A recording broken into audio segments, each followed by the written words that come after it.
Good evening. Welcome to the December 19th, 2019 meeting of the Zoning Board of Appeals. Please join me for the Pledge of Allegiance. I pledge allegiance to the flag of the United States of America and to the republic for which it stands, one nation, under God, indivisible, with liberty and justice for all.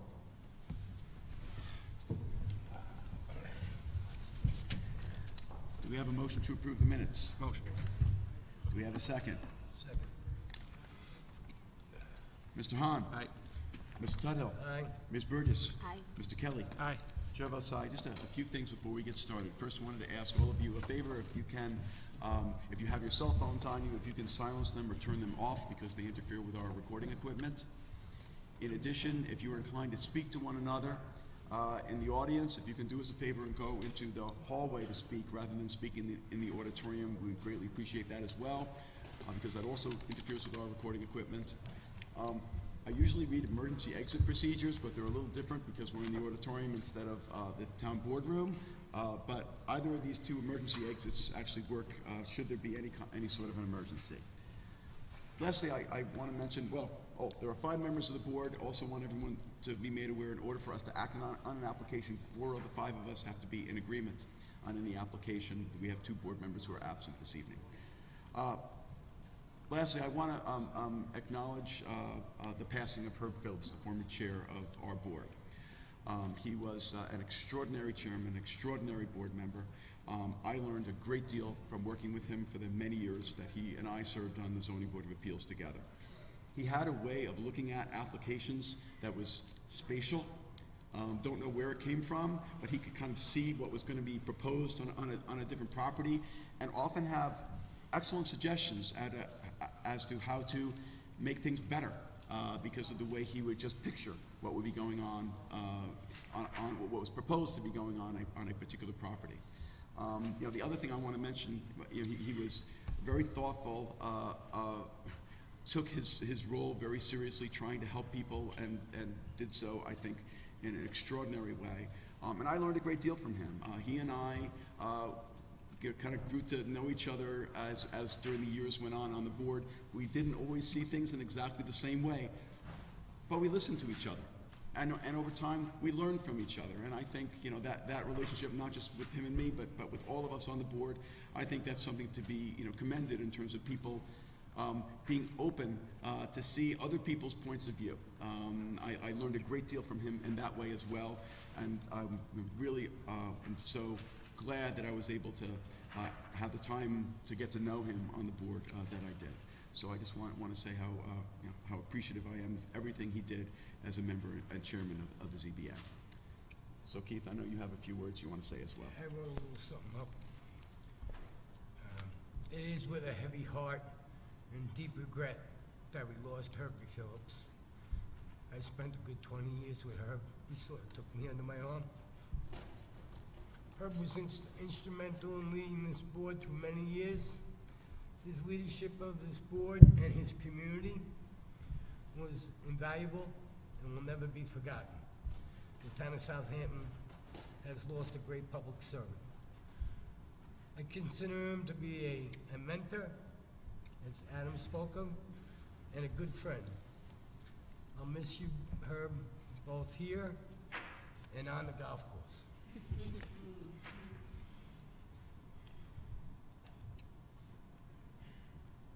We're very lucky to have him.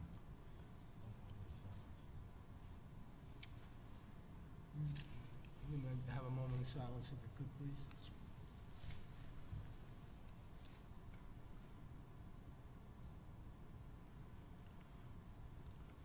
Thank you. Thank you, guys. Okay. All right. And now we will get started with changes to the agenda. All right.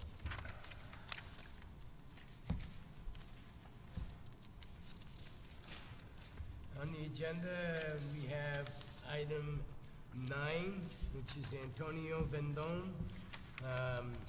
That application has been withdrawn.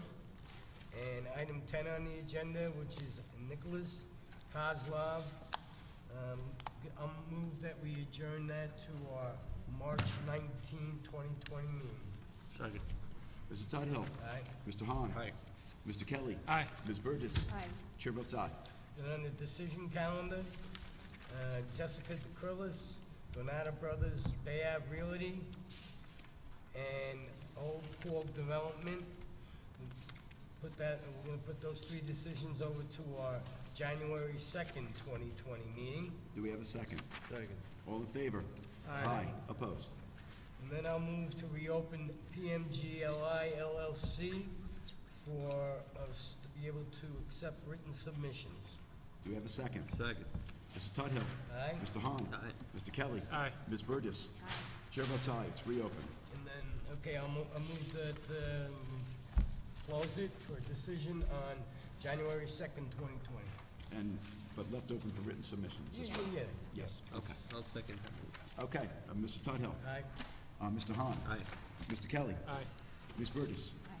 Chair votes aye. Keith, start with number 2. Number 1 is not here yet. Yes, ma'am.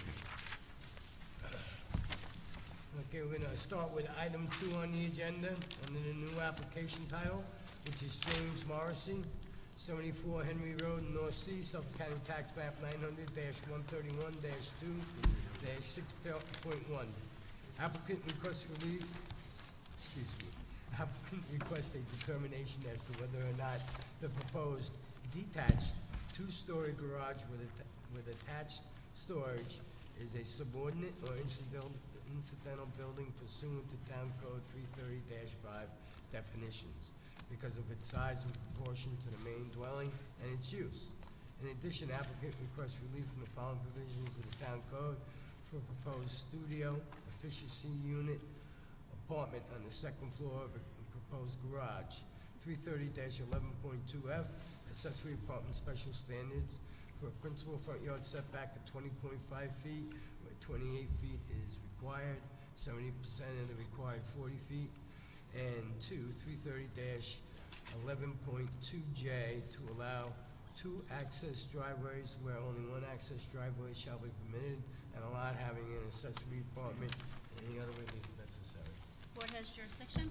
Can we get a new lead on this? Pass those down. I'll take the lead on it. Thank you. I think Cornelius or Jason has the folder for it. Okay. The applicant can come on up. Somewhere. You can sit right up there, or you can go to the podium, whatever's easier. Okay, so I guess we have the package in there someplace.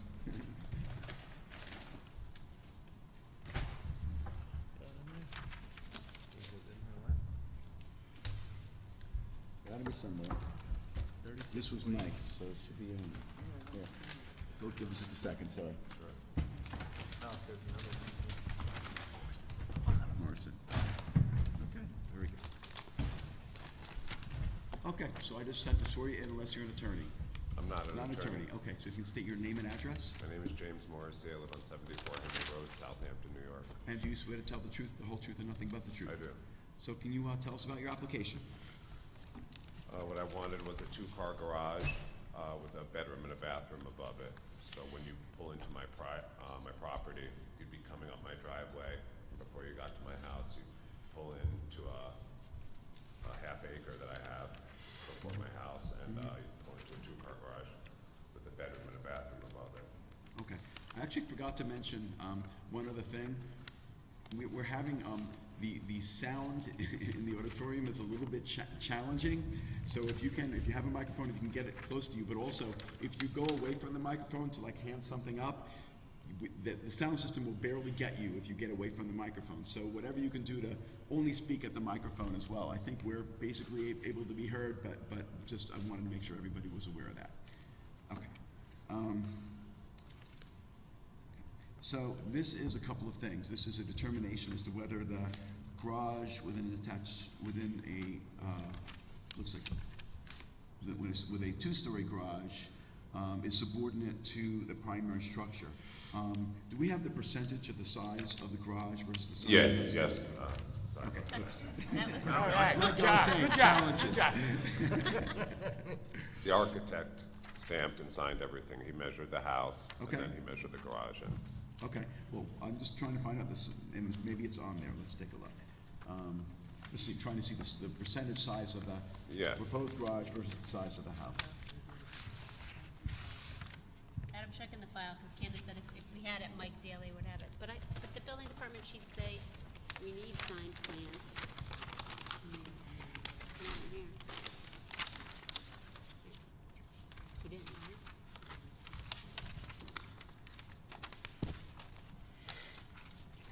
I don't know. Candace, do you want to take a look? The house is about 1,250 or 1,275 square feet, and the garage is about 400 square feet. The living space above the garage. So it's probably, The living space above the garage? Yes. What about the garage itself? The downstairs of the garage where you pull two cars in is 28 feet by 28 feet. so it sounds like it's probably about a third.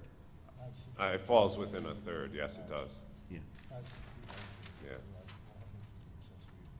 right, right, You do have a stamp? yeah, Okay. okay.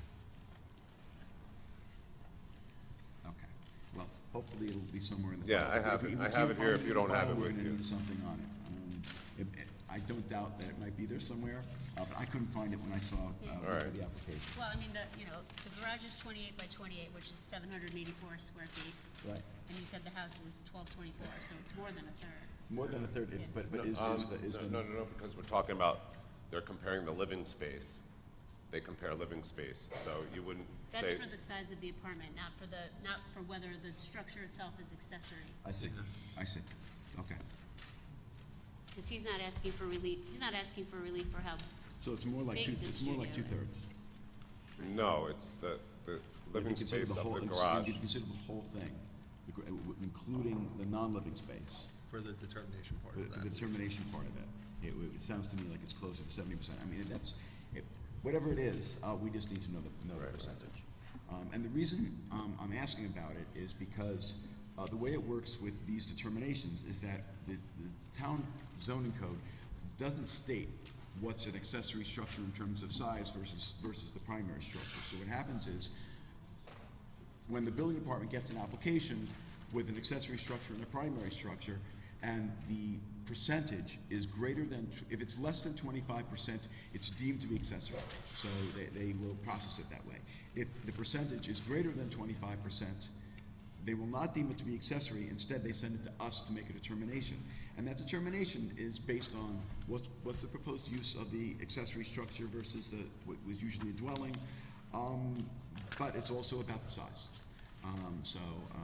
That's the reason I asked the question, is because it's central to our analysis of this type of determination. Adam, in the packet, we do have something from, I can't remember this, Michael Sawyer's. I don't know, but in the packet, we do have a breakdown, yeah. Okay, we do. There is a breakdown, yeah. Okay. And that's where the 1224 number comes for the house. Okay, does it have a percentage on that? 1224, Dennis's comments. Yeah, Plans for the main door need to be signed, sealed, and yes, yes, dated. yes, okay,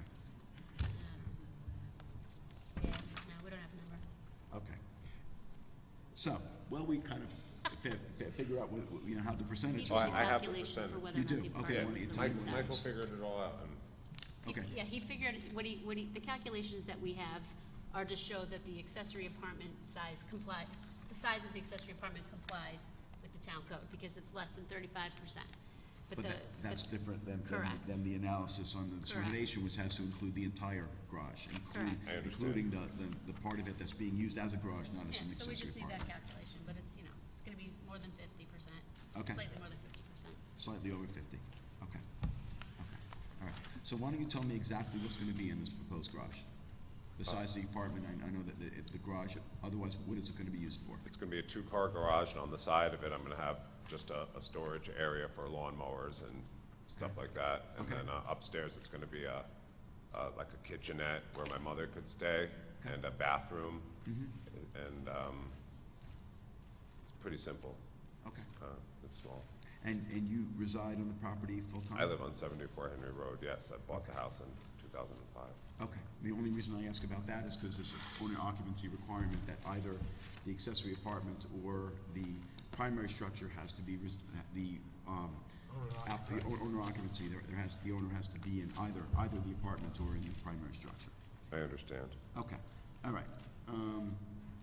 In addition, you're asking for relief for the proposed garage. That is principal front yard 28 to 20.5, and this happens because the existing structure, just whatever it is that doesn't comply with current zoning, comes up in this type of an application. And then you're also asking for relief for two driveways. And tell me what the plan is in terms of two driveways and why we have to have two driveways on the property. You could call it two driveways, or you could say one driveway is gonna split off and veer off to where the garage is. So when you pull up towards the house, before the house would be the two-car garage. 50 or 75 feet before the house, you'd make a left and pull up to the garage. So it would be a driveway coming off my driveway, an entranceway to the garage, so to speak. Okay. Have you heard from any of your neighbors in connection with the application? I've talked to a couple of them, and you know they're happy for me that I'm getting it done. Okay. Is the garage two-story? Yes. Is that what you said? Okay, Adam, then I think we do need to have a conversation, because I just was saying to Candace, but obviously I didn't say it on the record. For the analysis for the, for whether the accessory, whether it's accessory in comparison to the principal. So the principal is about 1,224 square feet, right? One-story house. This is gonna be a two-story garage, and that's what I was asking Candace.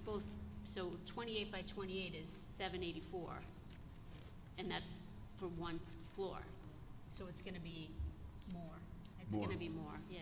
Oh, how close are we to 100%? It's at Well, it's gonna be more. 98%. It's gonna be more than 100%. So what do you add the habitable space to the 12? The habitable space doesn't matter in terms of the size and scope of the accessory structure. I see. Right. So the first and second floor of the garage, it looks like it's 1,204. Can I say something? I don't know if this matters, but I have plans drawn up. I had them drawn up years ago to make the house bigger. After I do the garage, I'm making the house bigger. It's just I need to do the garage so when I rip apart the house, I have somewhere to stay also and put materials. So my house isn't gonna be 1,225 square feet forever. Well, maybe when it's bigger, then it would be. I more. thought about that too, but they're two projects. One costs a little more than the other, so I wanted to do the garage first. Yeah. And then do the house. The difficulty is that for us to deem that an accessory structure is actually accessory, if the percentage is over 100% of the size of the primary structure, that becomes an issue, because then the percentages no longer matter if we're going over 100%. So there are a couple of ways of dealing with this. One is to reduce the size of the proposed garage. Another way would be to have more than one accessory structure, split it in two. So I think we What do may you, I don't understand split it have into. two garages instead of one. One being the apartment and one being a garage for storing vehicles or storage, whatever you Yeah, want. I can't afford to build two separate structures, and I only have 1 acre. Yeah, but for us to conclude that an accessory building that is more than 100% of the primary structure turns the analysis on its head, okay? Because then the accessory structure isn't an accessory structure. The primary structure on this property is the garage with the accessory apartment, not the house, when you're over 100%. And I'm just speaking for myself as one member of the board. I don't know how other members of the board feel about that, but I know that I have not voted for an accessory structure being over 100% than the size of a primary structure. I don't believe that, I don't recall that I ever have. Well, 750 square feet of the garage would be parking space for 2 cars. It would be the first floor. It's not living space. It doesn't matter. For our analysis, I understand. It doesn't make a difference. I understand. It seems skewed because I just have a very small house and I have an acre. And we've dealt with these issues before, when we have people with small houses that are looking to have big accessory structures. How far are you from making your house larger? So it's, A couple of years, I have to save up a couple more dollars. It's nothing I could do right now. gotcha. I mean, you can reduce the size of the apartment, keep the 2-car garage and make the apartment up on the second floor smaller. Yeah, it's already 400 square feet, and Well, but that, is it 400 square feet? I mean, is the second floor the same size as the first floor? No, the living space is much less because you Oh, have a well lot then- of voids and Well, you then, have. I mean, the no, but not angle the living space, how, you know, is it the same? No, it's not because of the roof and the voids and, Do we have how big the second floor is on here? In the architect's letter, he's got it at 420 square feet. I didn't hear what you said. 420. 420 square feet. 784 on the first floor and 420 on the second Yes. floor? Okay, well, that makes it smaller. But 420, you it's, said? we're still at or very close to 100%. So I'm just one member of this board, but I can't approve this. I can't approve this, so it's gonna have to be smaller. Accessory is accessory. I can, It's not excessive. you know what I mean? Yeah. Yeah, that makes it 1204. Right. So the accessory is bigger than the primary. No, it's slightly smaller. 80 So feet. slightly smaller by how much? Well, I think the one-story house is 1224, and the garage, if those numbers are correct, I don't know where they're coming from, it's 1204. Okay, so like 200. 98% of the size or something like that, 97, 20 98%. square feet yeah, less. you know, I just happen to have the garage isn't a big garage, it's just that I happen to have a very small house. I bought a cottage and I never, We got a two-car garage, you want storage space down there also, yeah, plus the apartment up top. yeah. Take it easy. Yeah, so, I don't know where the other board members are, but that's where I am. I agree. Right. So that's two. That's it. That's it, we don't have four. I mean, we have two other board members that will listen to the tape and might see things differently. I don't know whether anyone else wants to express any concerns about it. I have my concerns about it. Okay. Well, sounds to me like if you want to have this thing happen, you're gonna need to reduce the size of the garage. Let's figure out how you're gonna be able to do that. Maybe you can reduce it in a way that reduces the garage portion of it, the storage portion of it, but keeps the accessory apartment close to what you're looking for. It's the percentage that's the problem of the whole thing. So you're saying if I made the downstairs of the garage smaller than 28 feet by 28 feet, then you'd approve it?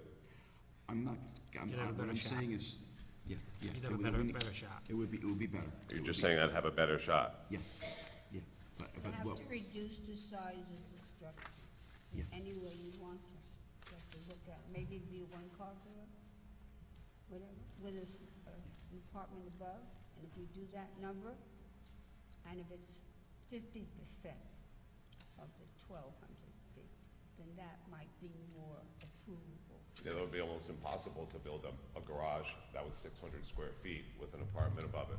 I don't know, you have to speak to somebody. yeah. And as to the percentage that, Helen's suggesting 50%, what I would suggest is that you come back with, a revised plan in terms of the Yeah, garage. we're gonna do you a favor, we're gonna leave it open for all purposes, and give you a new date, and we'll come back with maybe another presentation. Thank you very much. Catch the drift, right?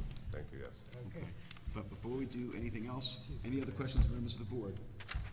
Is there anyone from the public who would like to be heard this evening in connection with the application of Morrison? Okay, if not, the other question I have for you is when you want to come back. We do have time at our next meeting, which is January 2nd, but I don't know if that's enough time for you to do what you need to do in terms of. The holidays and everything. Yeah, Why don't you schedule me for January 2nd, and I'll get the architect, I'll see what he could do, and see what happens. I'll see what I can get together by then. okay, Depends on his schedule, because he's gonna have to draw me up a whole new set of of plans. course, we'll put it Over the on. holidays. Yeah, so we'll put it on for January 2nd, and if you can swing it by then, that's fine, and if not, just Can let I have Candace know. one comment? Sure. When you speak to the architect, I don't know if this works within your design plan, if you attach the garage, then you don't get into the issue. Correct, that would be the other way of dealing with the whole So thing, would you be should attaching the talk garage to the him. house. Do you mind if the garage is attached? Because 1 acre, when you refer to 1 acre as if it's small, but when we look at plans, 1 acre is not considered so small. So you have to sort of see if the architect, and if you're willing, can consider the issue of attaching the garage. then you don't get it. Then it eliminates that whole It's a issue. whole different thing, and you probably wouldn't even need Yeah, to come. it's just a lot more of an expensive project, because you'd be ripping off the whole side of the house and attaching a I foundation know, but to it, it's just, and you'd be adding on but to at a whole least you house. could have what you want. Well, and sometimes they, you know, you can connect it by a breezeway too. Yeah. You don't necessarily have to rip up the whole house. That's true. And that's for him to help you with when you. Sounds like all you wanna do is spend money on a garage and the This is a accessory this is a apartment. You don't really, wanna really spend money small any other garage. way, that's it. It just seems This like is a what big I'm deal doing, because this I is what have I'm a doing. small house. This is a really small A lot of people garage. come here, they want what they want when they want it, but Right. that doesn't necessarily always pan out. Come back on the second, trust me. All right. Okay. All right, so I would make a motion that we adjourn the application of Morrison for all purposes until our January 2nd meeting. Second. Mr. Tidhill. Aye. Ms. Burgess. I, Mr. Hahn. Mr. Kelly. Aye. Chair votes aye. Thank you for being here. Happy holidays. Thank you very much, you two. Keith, number 1 is here. Keith, Okay. number 1 is here. Number one is here. That's code. Congratulations. We'll make you wait till 11.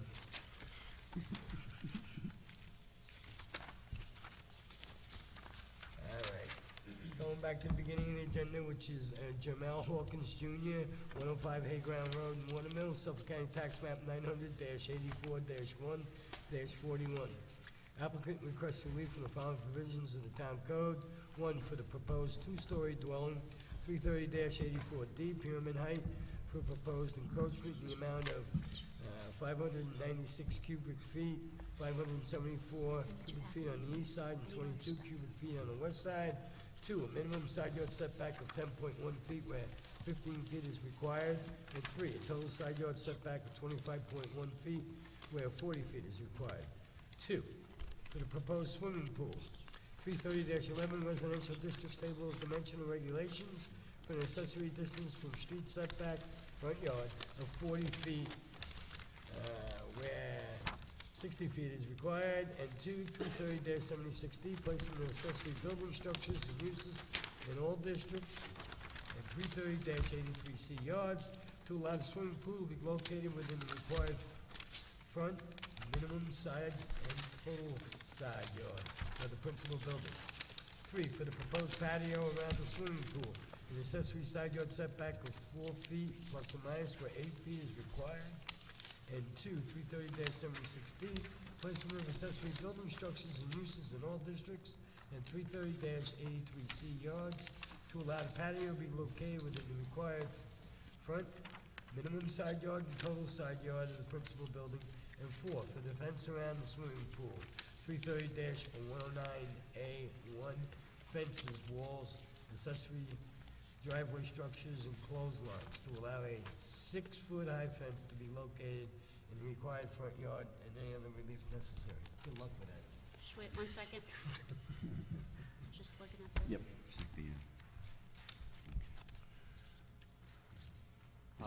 We're just checking jurisdiction. Just be a second.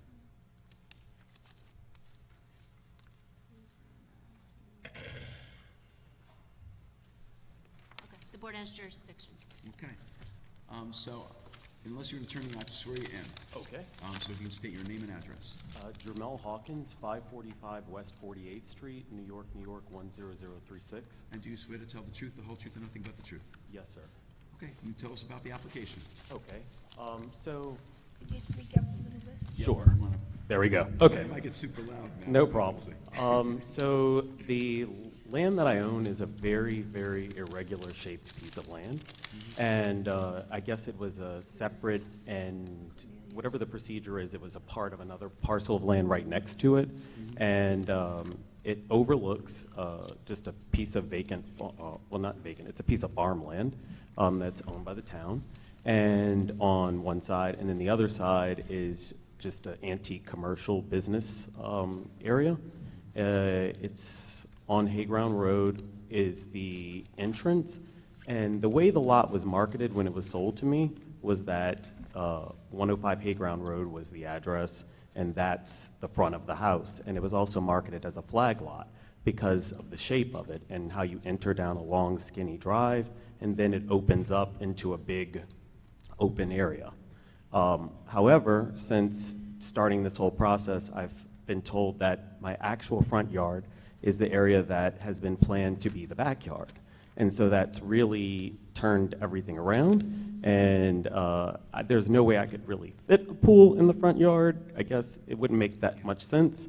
And the only reason I wanted the additional space on the sides was because it's such a narrow fit, you know, for it. I'm not doing anything really big, you know, and the other issue is that I can't do anything underground because the home where the site is, that whole land, it's too high, the water table. So to have a decent size home to accommodate 4 bedrooms, this is the design I'm left with. And I appreciate the fact that you've got challenges. I totally understand that. So why don't we go through Sure. the relief that you're looking for? Okay. Okay, all right. So pyramid relief is almost nothing, but there's some pyramid relief for the 2-story residence. Looks like it was changed to 831 cubic feet. I think it was originally a different number. Yes. Yeah, okay. So that was changed to 831 cubic feet. That's still a very low number. Okay. Setback relief, side yard setback to, looks like 10.1, is it 10.1 or 10.11? 10.1 10.1, on one side. okay, yeah, and then you have 25.1 side yard relief. Okay. The relief for the pool, there's a bunch of relief, and it kind of helps to look at the survey. Sure. At least for me. So, front yard, distance from street setback to 40.1. Relief to allow the pool to be located in a front yard. I have a question. Is there a rear yard in this property at all? Oh, yeah. Well, Okay. well, you mean the original rear yard or where I'm, As far as right now, what the building department considers. The rear looking at yard? This triangular lot, is there even a rear yard at all? it's hard to tell. Like, Code-wise. right. Yeah, I'm only asking because I don't know that there is a rear yard. No, I don't either, and that's why it's just so irregular, so I don't really. So pretty much anywhere that you We have put the total pool sides, there's two is gonna be either in a side yard or a front yard because you don't Right. have a rear yard. Right. Yeah, yeah, okay. All right. Okay. So there's also relief requested for the patio around the pool.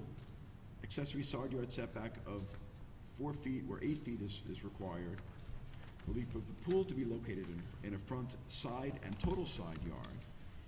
And relief for the fence height. And that one actually is a little different. 6-foot height fence where 4 feet is required. And the only reason why I say that is because we do from time to time have applications for pools in front or side yards. Once in a while, a pool in a front yard. And on the one hand, I understand the concern, safety concern for a pool. On the other hand, we rarely grant relief for height for fences in front yards. And I know that we've had a bunch of front yard pool applications over the years, and I don't recall us granting relief for fences, pool fences in front yards, for whatever reason. So, anyway, maybe you can tell me why that's necessary. Sure. So this is on Montauk Highway, and I think it would be a real safety hazard if someone were to veer off into the yard and land in a pool, and land into me in a pool. When you say veer off, you're talking about a car? Yeah, it's literally, this backyard is on Montauk Highway, so, and it's very close. So that's why I was just really wanting it to be 6 feet, just so there could be 6-foot some, fence is gonna stop the car, but a 4-foot fence wouldn't stop the car, huh? well, Well, Okay. that's a good point, but I'm not an engineer, I'm a doctor. So I'll tell you this. At that point. If people do go into a pool, I do think that the force of the fence being a bit higher would break and at least give me a little bit more of protection than just the 4 feet. That's my theory behind it. Okay. Well, we as Mr. Grossman said, we don't normally grant any Sure. 4 feet in the front yard. rarely, very rarely. Okay. Yeah, and only in very unusual instances. Right. But is it the front yard? Yeah, the fence, the 6-foot fence in the front yard, I suspect you're gonna have difficulty getting to 4 votes. Sure. On the 6-foot fence in the front yard. The other relief, largely, and I'm just speaking for myself, Sure. I can understand most of it because you have severe constraints on this lot. To try to make anything work, to try to fit setbacks and, you know, and pyramid as well, there's a problem for this kind of a lot. It's just by the nature of it, it's a problem.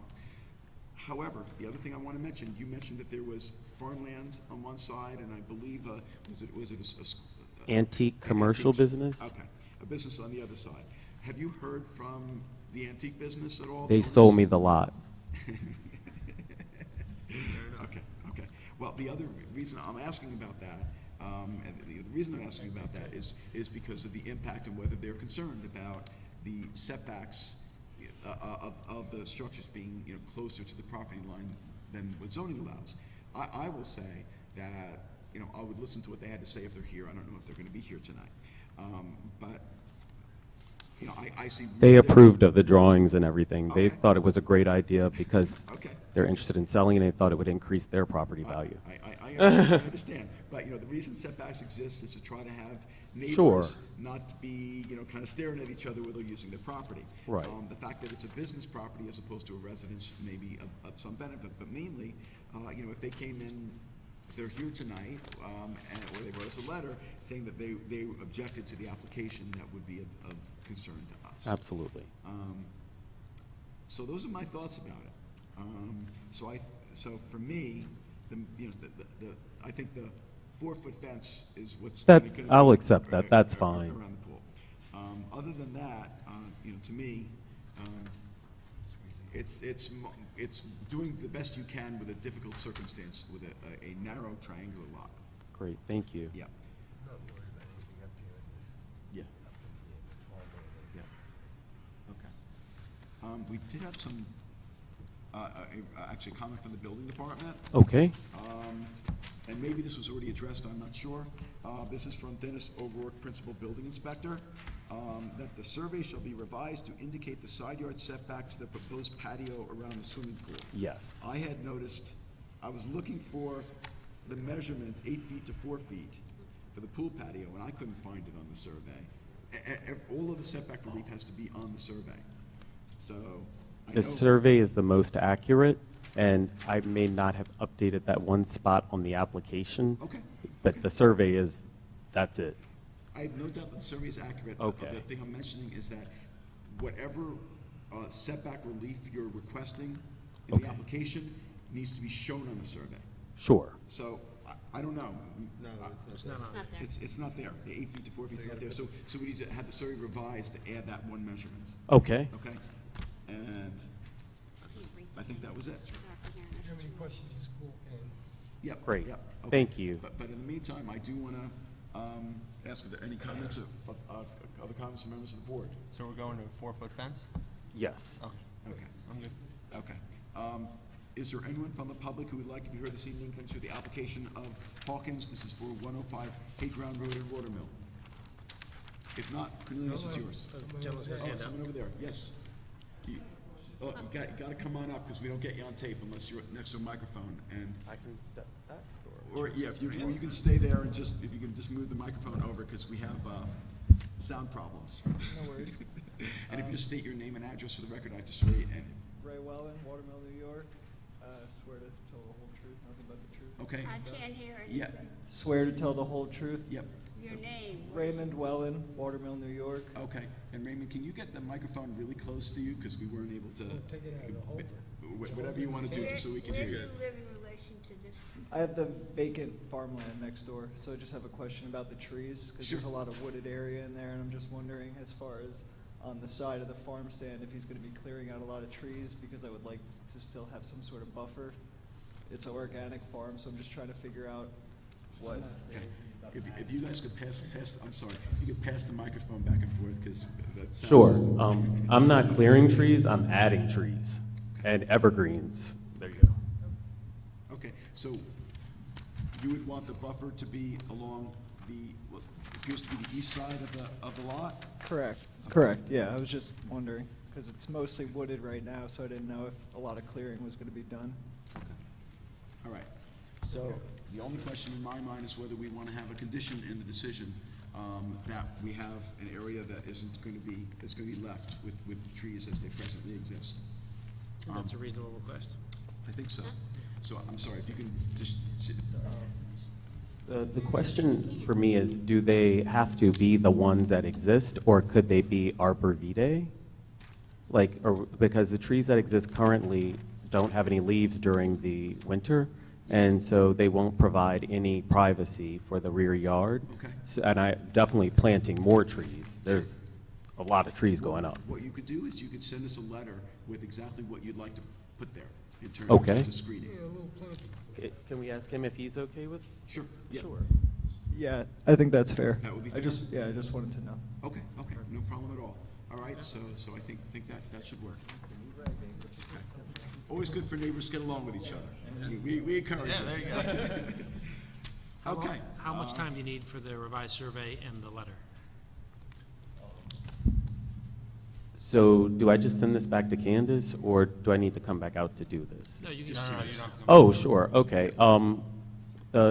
Let's say the middle of January, just so I can make sure I can get in touch with the surveyor. He goes out of town a lot. sure. So That's the 19th. our second meeting in January, I think, is the 16th, is that correct? Yes. So if you could, we need it a few days before that, like, we'll call it a week before that. Sure. Before our next meeting on January 16th. And I'll put it on for that meeting. And if you get it in time, great. If not, we can always push it back for another week. Great. Okay, thanks. And just so I'm clear on what you need on the survey, you need the 4-foot point, Exactly. The 8 feet to 4 feet. The corner of the relief patio. the corner of the patio. You need him to measure that. 4-foot measurement. You have to have a call, it's called a call. You have to have the 4-foot on the survey. Got Because it. right now it's blank. Yep. Okay, I'll get him to do that. Thank you. Okay, very good, thank I'll you. move to close the public hearing, leave it open for written submissions with a decision on January 16th. Second. Mr. Kelly. Aye. Mr. Hahn. Aye. Ms. Burgess. Aye. Mr. Tuttle. Chair votes aye. Thank you for being here. Happy holidays. Thank you. Okay, thank you.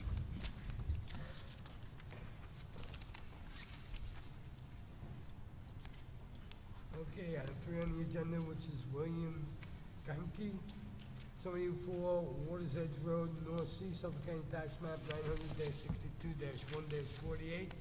Applicant requests relief from the following provisions of the town code for a proposed swimming pool. 1, 330-11, residential districts table of dimensional regulations for an accessory distance from the street setback of 31 feet, where 70 feet is required from Knoll Road. And 2, 330-76D, placement of accessory building structures and uses in all districts. And 330-83C, yards, to allow the swimming pool to be located within the required front yard of the principal building on a non-conforming lot and any other relief necessary. Board has jurisdiction? Good evening, just have to swear you in if you can state your name and address. Eileen Rowan, 80 Wedgewood Drive, Coram, New York. And do you swear to tell the truth, the whole truth, and nothing but the truth? I do. Okay. So you tell us about the application. Okay, well, before I Can you speak into the microphone? before I say anything, I would just like to let the board know that when I went by for the final check on the poster was no longer up. I posted on, I believe it was December 2nd, and it was there through the weekend, so it was up for longer than 10 days. I think it was at least up for 13 days, but it was not up today. So I just want to find out whether we can proceed on this matter. I don't know that we can. I don't know that we can. I mean, what? When was it removed? Yeah. I think mean, it probably arguably came down yesterday in the wind. I mean, I know for a fact it was there through the weekend, and it's, it's supposed to be up for 10, it's not, it doesn't matter if it's been posted for 20 days. I think it's supposed to be posted for 10 days 10 days prior to the prior public to the hearing. meeting, so we actually don't have jurisdiction over an application if there is a defect in either the publication in the Southampton Press or in the posting. and that's why So I'm I bringing it up to the appreciate- board. And I do appreciate your letting us know that. You're honest. It means that we're probably gonna have to repost. I'm almost certain of it. Yep, it shall be displayed for a period of not less than 10 days immediately preceding the public hearing date. Right, okay. So we're gonna have to re-advertise, repost. And probably the first date is gonna be, we can't do the second February, because we can't do the second meeting in January, we don't have room on our agenda. So the first meeting in February is February 6th. So this is gonna have to be re-advertised. February 6th, Okay, okay? Yes. Thank you for being here. I appreciate your letting us know. I wish this hadn't happened, yeah, but. me too. Yeah, yeah, okay, all right. Okay. Ellie, thank you so much. Happy holidays. Okay, happy holidays. So Adam just announced that anybody who's here for it. Yes, if anyone is here this evening in connection with the application, this is for Kainke, I'm probably not pronouncing it right, for 74 Waters Edge Road, North Sea. I just indicated that because there was a defect in the posting, we can't even open the public hearing tonight. Okay, so I'm sorry for any inconvenience for anyone who's here in connection with the application. It is going to be re-advertised for our February 6, 2020 meeting. But we're not having a public hearing tonight on that application because we can't, because of the publication, the defect in the posting. Well, I can't, first of all, you have to come up to the microphone first, okay? Okay. Okay. Yeah. Can we take testimony? You You can ask the question, we you gotta have have you on to come to the record. microphone. I mean, we're not in a public hearing, but, okay. That's fine. Okay. Christina Collins, I live at 72 Waters Edge right next door. I was Okay. never notified. I know there's supposed to be a posting. All my neighbors surrounding got certified mail. I live directly next door and was never notified. So I just wanted to find out, Okay, well, there is, or what find happens out is how I can get notified. the applicant gets a list of the adjacent properties that have to have the certified mailings go out. So we have the list. I don't know whether you're on the list. It may be that for some reason, they weren't told to include in the posting. I can't speak to that. Do we Yes. have the list of postings? Well, I'm I sorry, passed of the it down, but mailings? she was on the list, but it was mailed to Brooklyn. It was mailed to Brooklyn. So the address that the town has for you is in Brooklyn. In Brooklyn, so if you want them to mail it to a different address, you need to get in touch with I don't live in Brooklyn. with the town. Okay, I don't have a Brooklyn. Well, why don't you? Okay. So 174 Jackson Street, apartment 2A in Brooklyn. That's- the address on file. Okay, that's the previous owner. I've owned the home for 6 months. 6 months, and But probably it, the but it town does list, hasn't even it gotten the does deed list yet. Patrick Collins, that's why it's strange. That's Right. Yeah. It lists us as the owner, but it was mailed to the Brooklyn address. Yeah, Candace, do you have that form to change the address? Okay. it I takes don't about, want to- it takes about 5 to 6 months when you buy a property for the town to be notified of the Okay. change in ownership. I Okay. don't know whether that's the reason this Okay, happened. that's okay. I'll find out how to Okay. get notified. Thank you for your time. No Now you problem. know, now you know the date. Yes, I have Yes. the date. I'll be here. Okay. Candace has got the form. Okay, Thank you. okay, no problem, thank you. Item 4 on the agenda, Vincent Moroni, I think, 139 Pound Cork Avenue, Hampton Bays, Suffolk County Tax Map 297, -1-8. Applicant requests relief from the following provisions of the town code to legalize a shed with attached deck and ramp constructed without the benefit of a building permit on a non-conforming lot.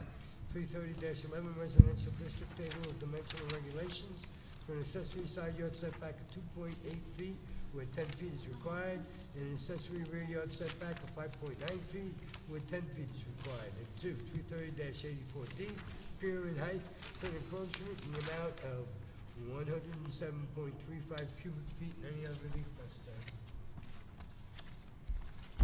The board has jurisdiction. Good evening, just have to swear you in unless you're an attorney. If you can state your name and address. Louis Puccio, 148 East Montauk Highway, Hampton Bays, New York. And do you swear to tell the truth, the whole truth, and nothing but the truth? If you can put the microphone closer. How's that? Good? That is better. Okay. Okay, thank you. All right. All right, so you can tell us about the application. Yeah, this shed was built in October 2005. I took pictures for the board to see. Okay, if you want to give those to our attorney. Thanks.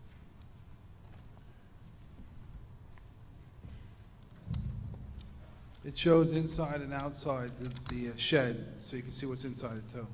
Okay?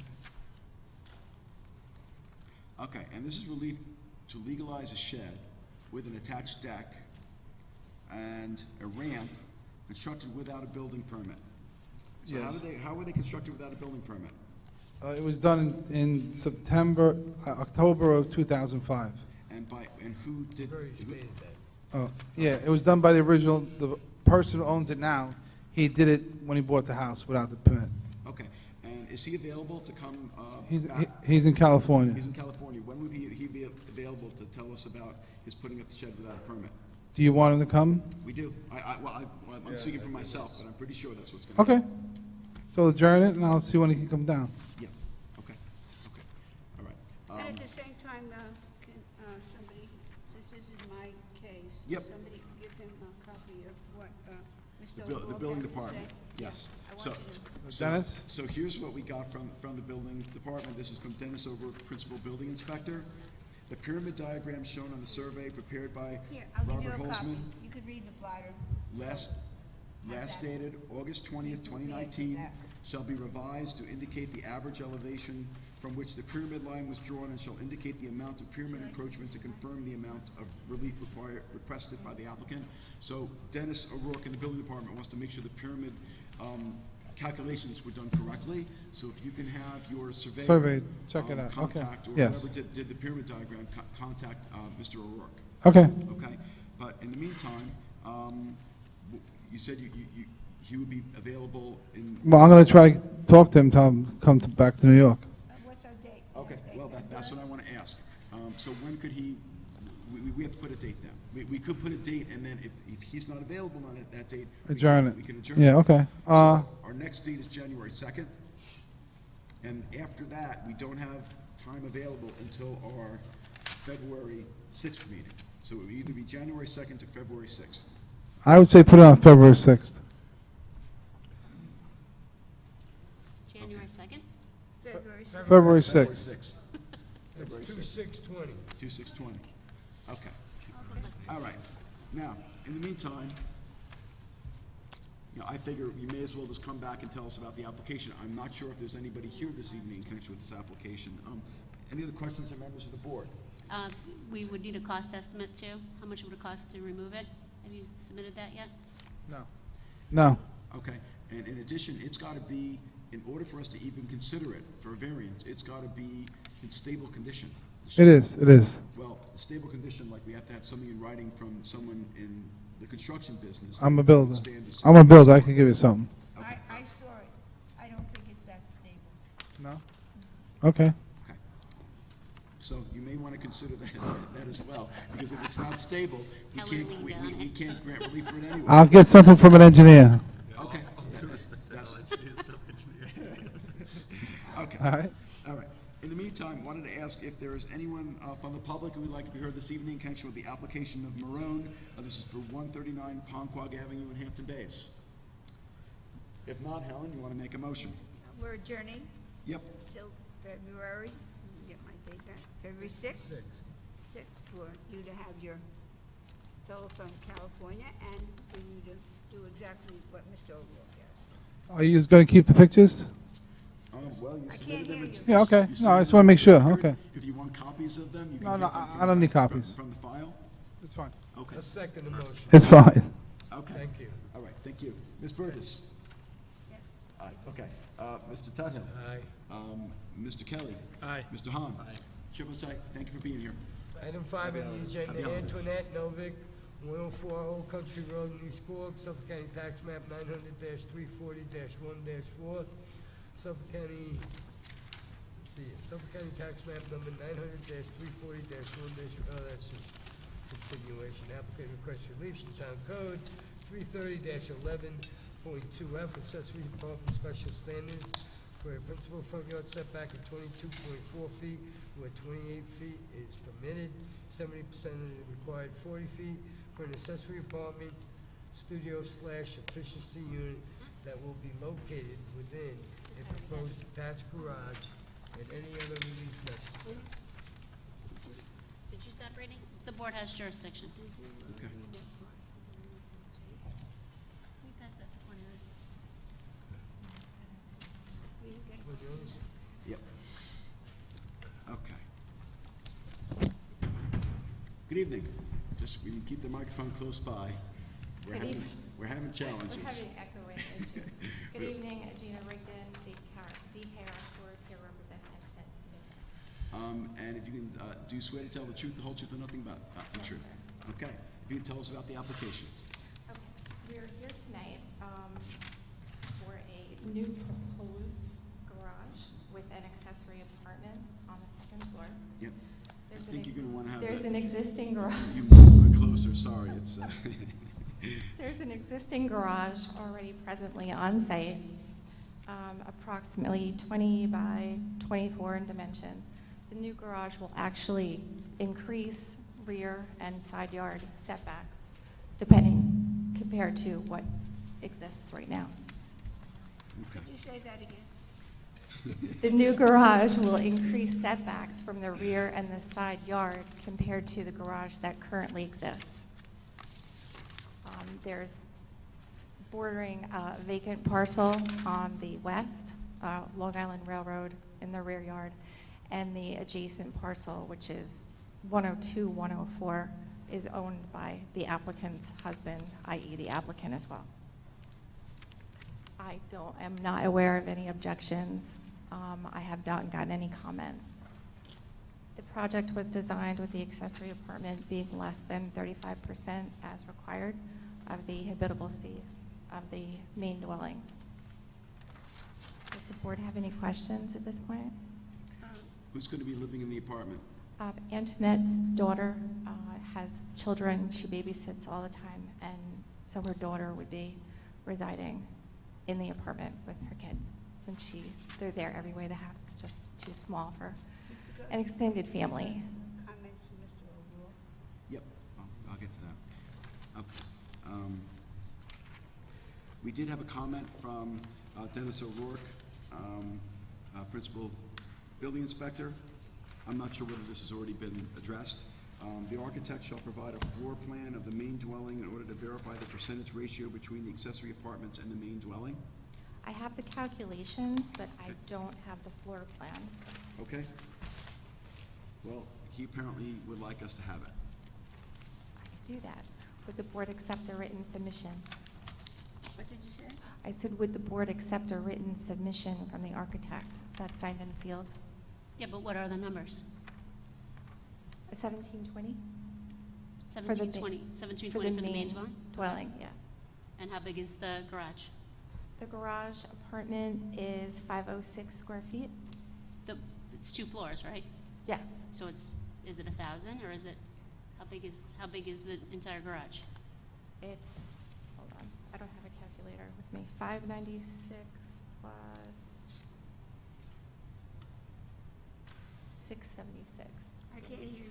596 plus 676 for the garage. Say that again? 596 total for the first floor, and 676 for the garage first floor. So that's 1,272. Yes, that's correct. And the main dwelling, how big is For the the main dwelling? whether it's accessory. 1720. 172. Yeah, you did. Keep in mind the existing garage that's there is 480 square feet. Oh, no, we didn't.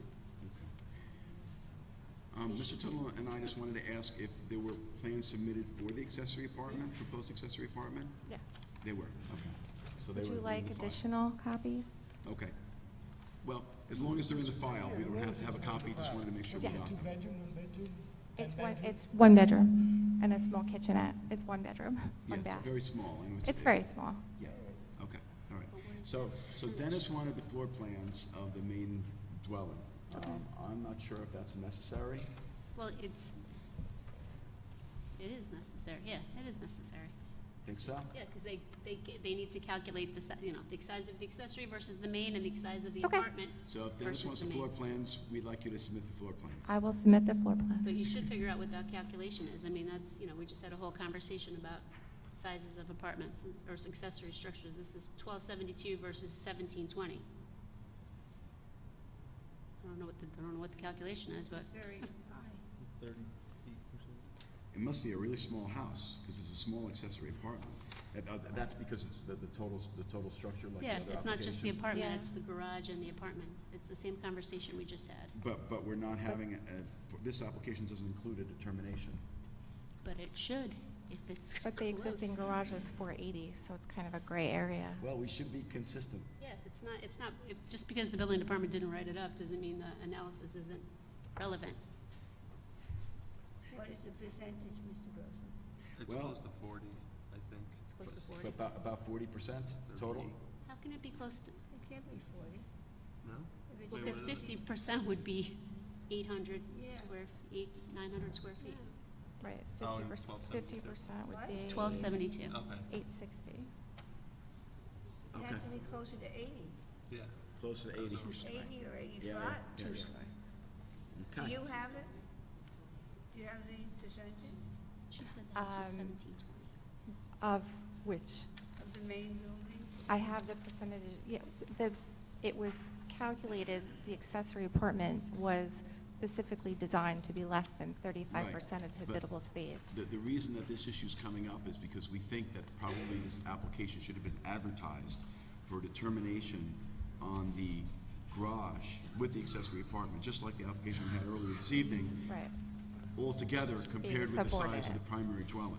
And when we do that figure, it appears that it's in the range of about 80% or so of the size combined. I think it's 73. Don't quote me on the Right. math, I mean, but I think it's about 73, But- 74. The board would take into consideration the fact that there's already an existing can't hear garage. you. I said, wouldn't the board take into consideration the fact that there's already a one-story garage there that's 480 square feet? That's already pre-existing non-conforming, so, well, conforming, actually. I said the existing garage that's there is 480 square feet, so we're not essentially adding the first floor square footage in total. I think the 480 should be deducted from that total. But Regina, didn't you just say, that yeah, the garage was 596. 1,276 feet. Right. The- But minus 480, and that would be the percentage, I think, What- that we would what be going Gina's by. saying is that because this is a pre-existing structure as opposed to a proposed structure. Correct. That it should be treated differentment. I don't know whether that's how the building I- department I- No, handles of that. don't course think it's not. so. I think that's maybe No, why it it's wasn't not. written It's up not. by Dennis. It's accessory right now. At 480 square Yes. feet, your garage is certainly accessory to your 1720 house. Now you are building a new garage with an apartment at 74%. So there's no pre-existing analysis. Okay, okay. So then that brings us to the next question, which is the question we dealt with the prior application, now the other application. Now, the other application, when we're looking at this determination, it was close to 100%. That is the proposed detached garage, including accessory apartment, as compared to the residence. In this application, it's roughly 75%. Which is still too much.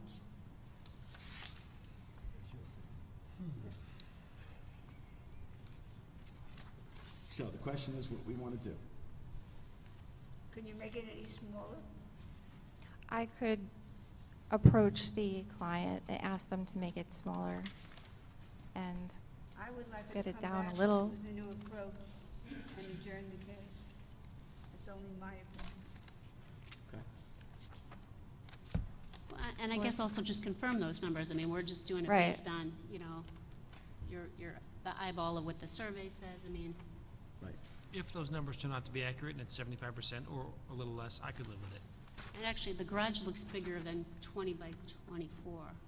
No, It that- says 26 by 35, doesn't it? No, that's the new Oh, one. the The existing existing one. one's 20 by 24.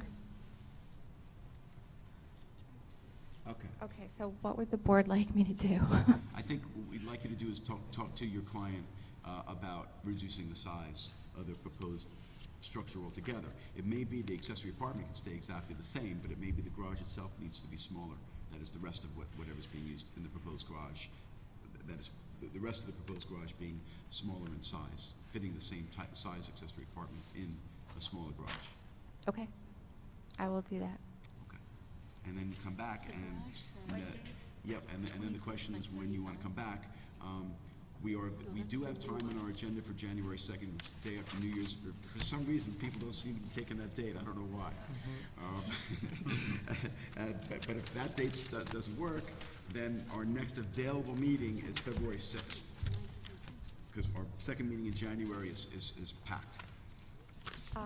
Let's do the February 6th, because that night I am getting ready to go into surgery.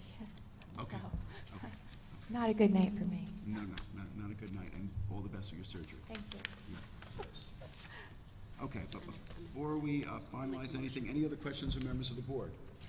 Is there anyone from the public who'd like to be heard this evening in connection with the application of Novik? This is for 104 Old Country Road in East Quogue. If not, Cornelius. Adjourn the hearing for all purposes, leaving open for a public hearing to February 6th. Second. Thank you. Okay. Merry Christmas. Merry Christmas. Merry Christmas. Mr. Kelly. Aye. Mr. Tidell. Aye. Mr. Hahn. Ms. Burgess. Aye. Chair votes aye. Item 16 on the agenda is Kellis Pond LLC, 134 Kellis Pond Lane, Bridgehampton, Suffolk County Tax Map 900-84-1-28. Applicant requests relief from the following provisions of the town code for a proposed tennis court on non-conforming lot. 330-77D, placement of accessory building structures and uses in residence districts for a rear yard lot coverage of 28.47%, where a maximum of 20% is permitted. And 330-76D, placement of accessory building structures and uses in all districts. And 330-83C yards to allow a portion of the proposed tennis court to be located within the required side yard, total side yard for the principal dwelling, and any other relief necessary. Board has jurisdiction. Evening. Good evening. Bailey Larkin with Bennett and Reed, offices at 212 Windmill Lane in Southampton, on behalf of the applicant. Could you speak into the microphone? Sure. The applicant seeks relief from Town Code 330-77D to permit rear yard lot coverage of 28.47%, where 20% is required. The property is a lot on a filed subdivision map. It's Kellis Pond Farms, and the setback requirements for the A residence district are applicable. The application was noticed for relief from section 330-76D and 330-83C to allow a portion of the proposed tennis court to be located within the minimum side yard for the principal building. I would just submit to the record that we don't think that relief from those sections are required. 330-115D3 provides that when you're a lot on a filed subdivision map, relief for all front, side, and rear yard and area dimensions are granted. When you're reading, you're facing the paper and not the microphone, and it's very hard to hear. Okay. So if you can hold your document up, Okay. that might be more helpful. And all the noise in the background in the auditorium makes it even harder for us to hear. Sorry, it's just, we'll really be very happy when we're back in the town boardroom. Maybe you could tell us about it without having to read your document. Sure. So the applicant's proposing a 53 by 113 tennis court. It's not a full-sized court. He's reduced the size of it. It does comply with required setbacks to the side and to the rear. And I would submit that a tennis court's a common accessory structure in the area. I was going to submit copies of an aerial for your record.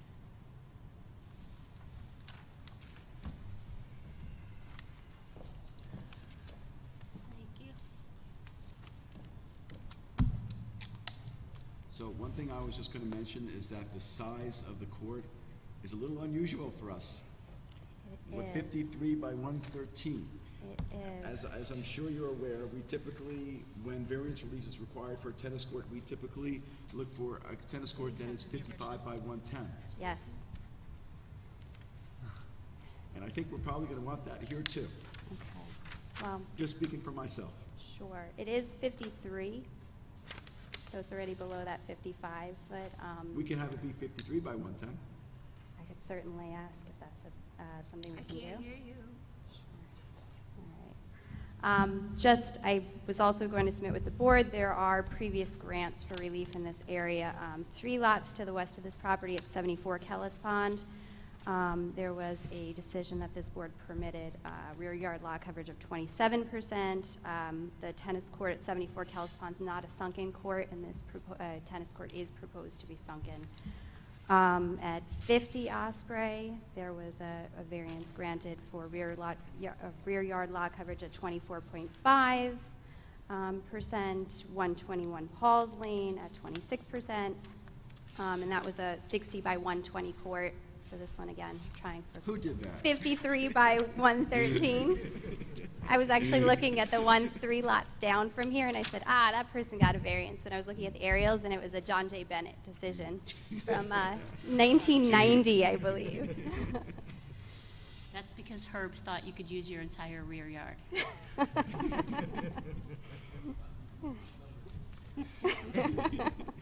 I also included in the package that I'll submit with you a copy of the decision in 135 Paul's Lane. We did hear from the neighbor to the immediate west, and I obtained a copy of an email that he sent to Candace also. We had approached him about putting screen plantings along that property line, and in the alternative, if it was a sound concern, the property owner is willing to put up a 6-foot-high fence with sound barrier on the fencing. But again, this court, it will be sunken as well, so we don't think it's as big of a concern for noise. But I'll submit these for the record also. Thank you. Well, as far as the percentage goes, it's proposed from 20% to 28.47%. We often grant relief for in the range of between 25 and upwards of 30. So it is within the range, I think, of what we've granted in the past. So I'm, speaking for myself, not concerned about the percentage so much. Just the size of the tennis court. Okay. Yeah. I'm just trying to think of why the size ended up being 53 by 113. I don't know. I think probably. It's only about 12 feet off the house, the court. Yeah, I mean, the 53 makes it a little farther. You have a little bit more space between the court and the house. But the 113 makes it a little longer. So. Let's see if they want to do 53 by 110, right? We're fine with 53 by 110. All right.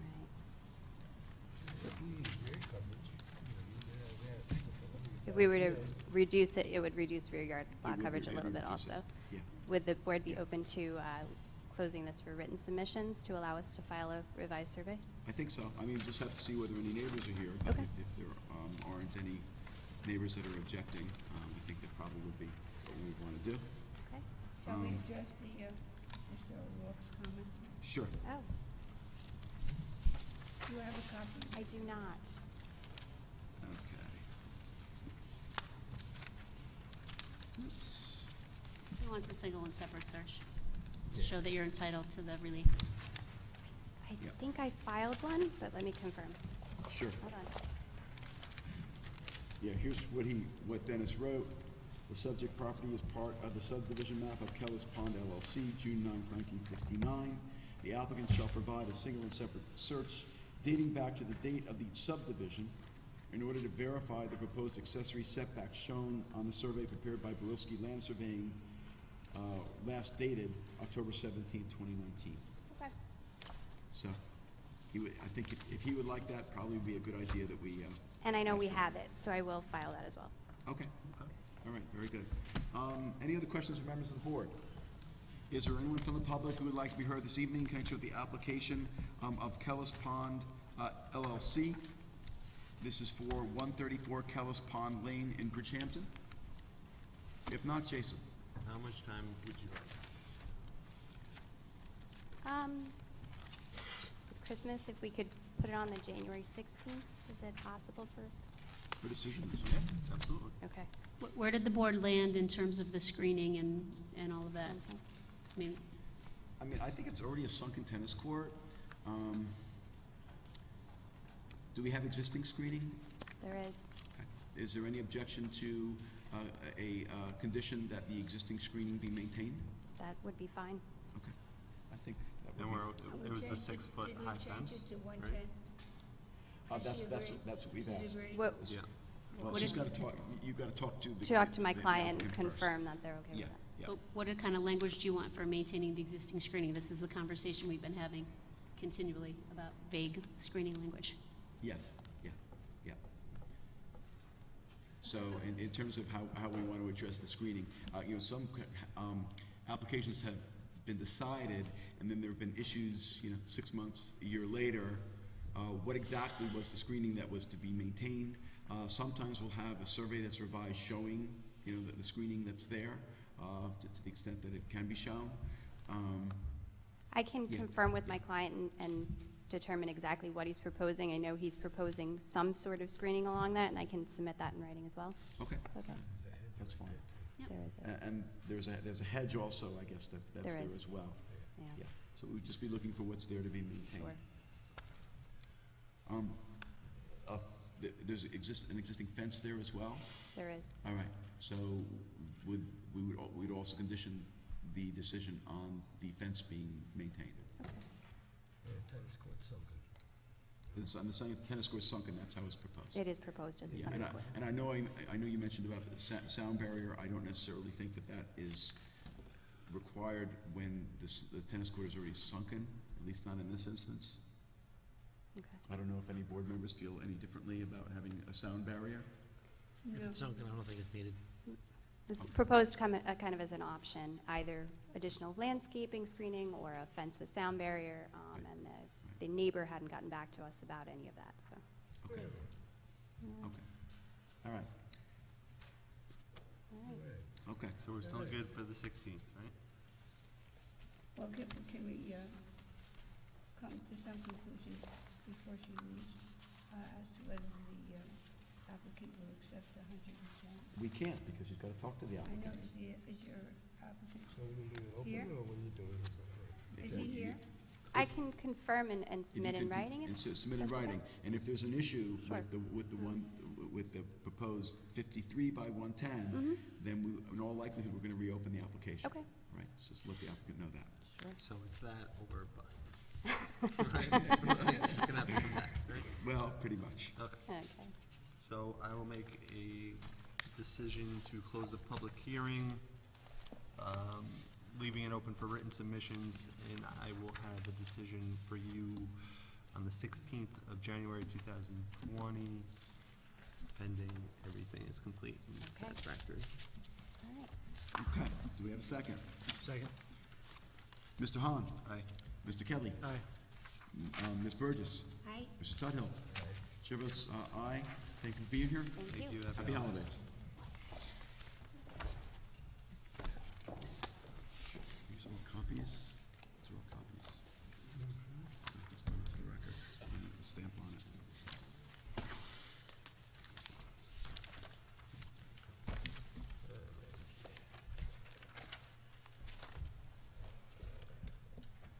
This is, item 7 on the agenda, which is Christopher Norwood. This is 7 right-of-way off Noyak Avenue, Noyak, Suffolk County Tax Map 900-5-2-31. This is adjourned from our 11/7/19 meeting.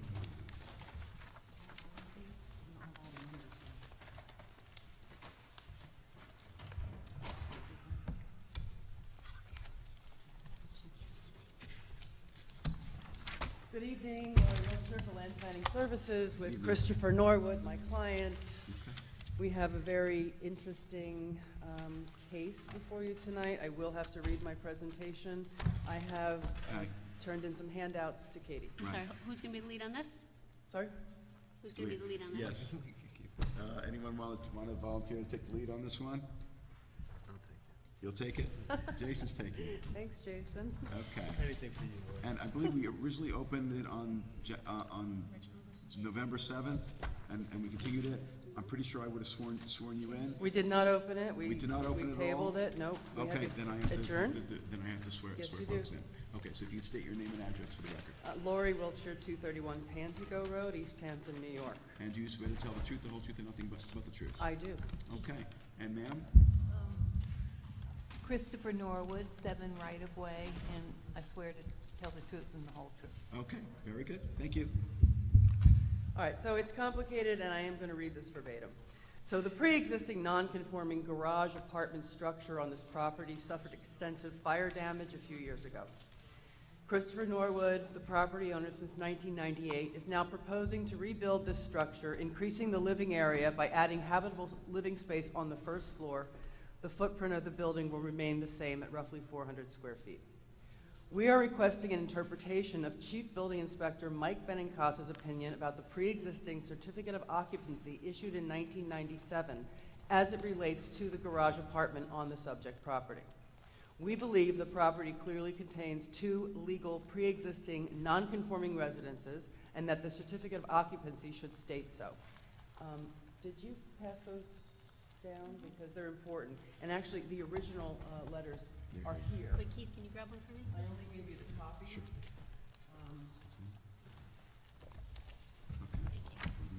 So, as per the assessor's records, the garage structure was built in 1935. Wait, hold on one second. Sure. Just handed this, can you pass that down to Jason, please, too? Those are just the originals. The copies are in your packets already. Okay. All right. Can I go in the file, I think? Okay. So as per the assessor's records, which are attached to what I've handed out, the garage structure was built in 1935.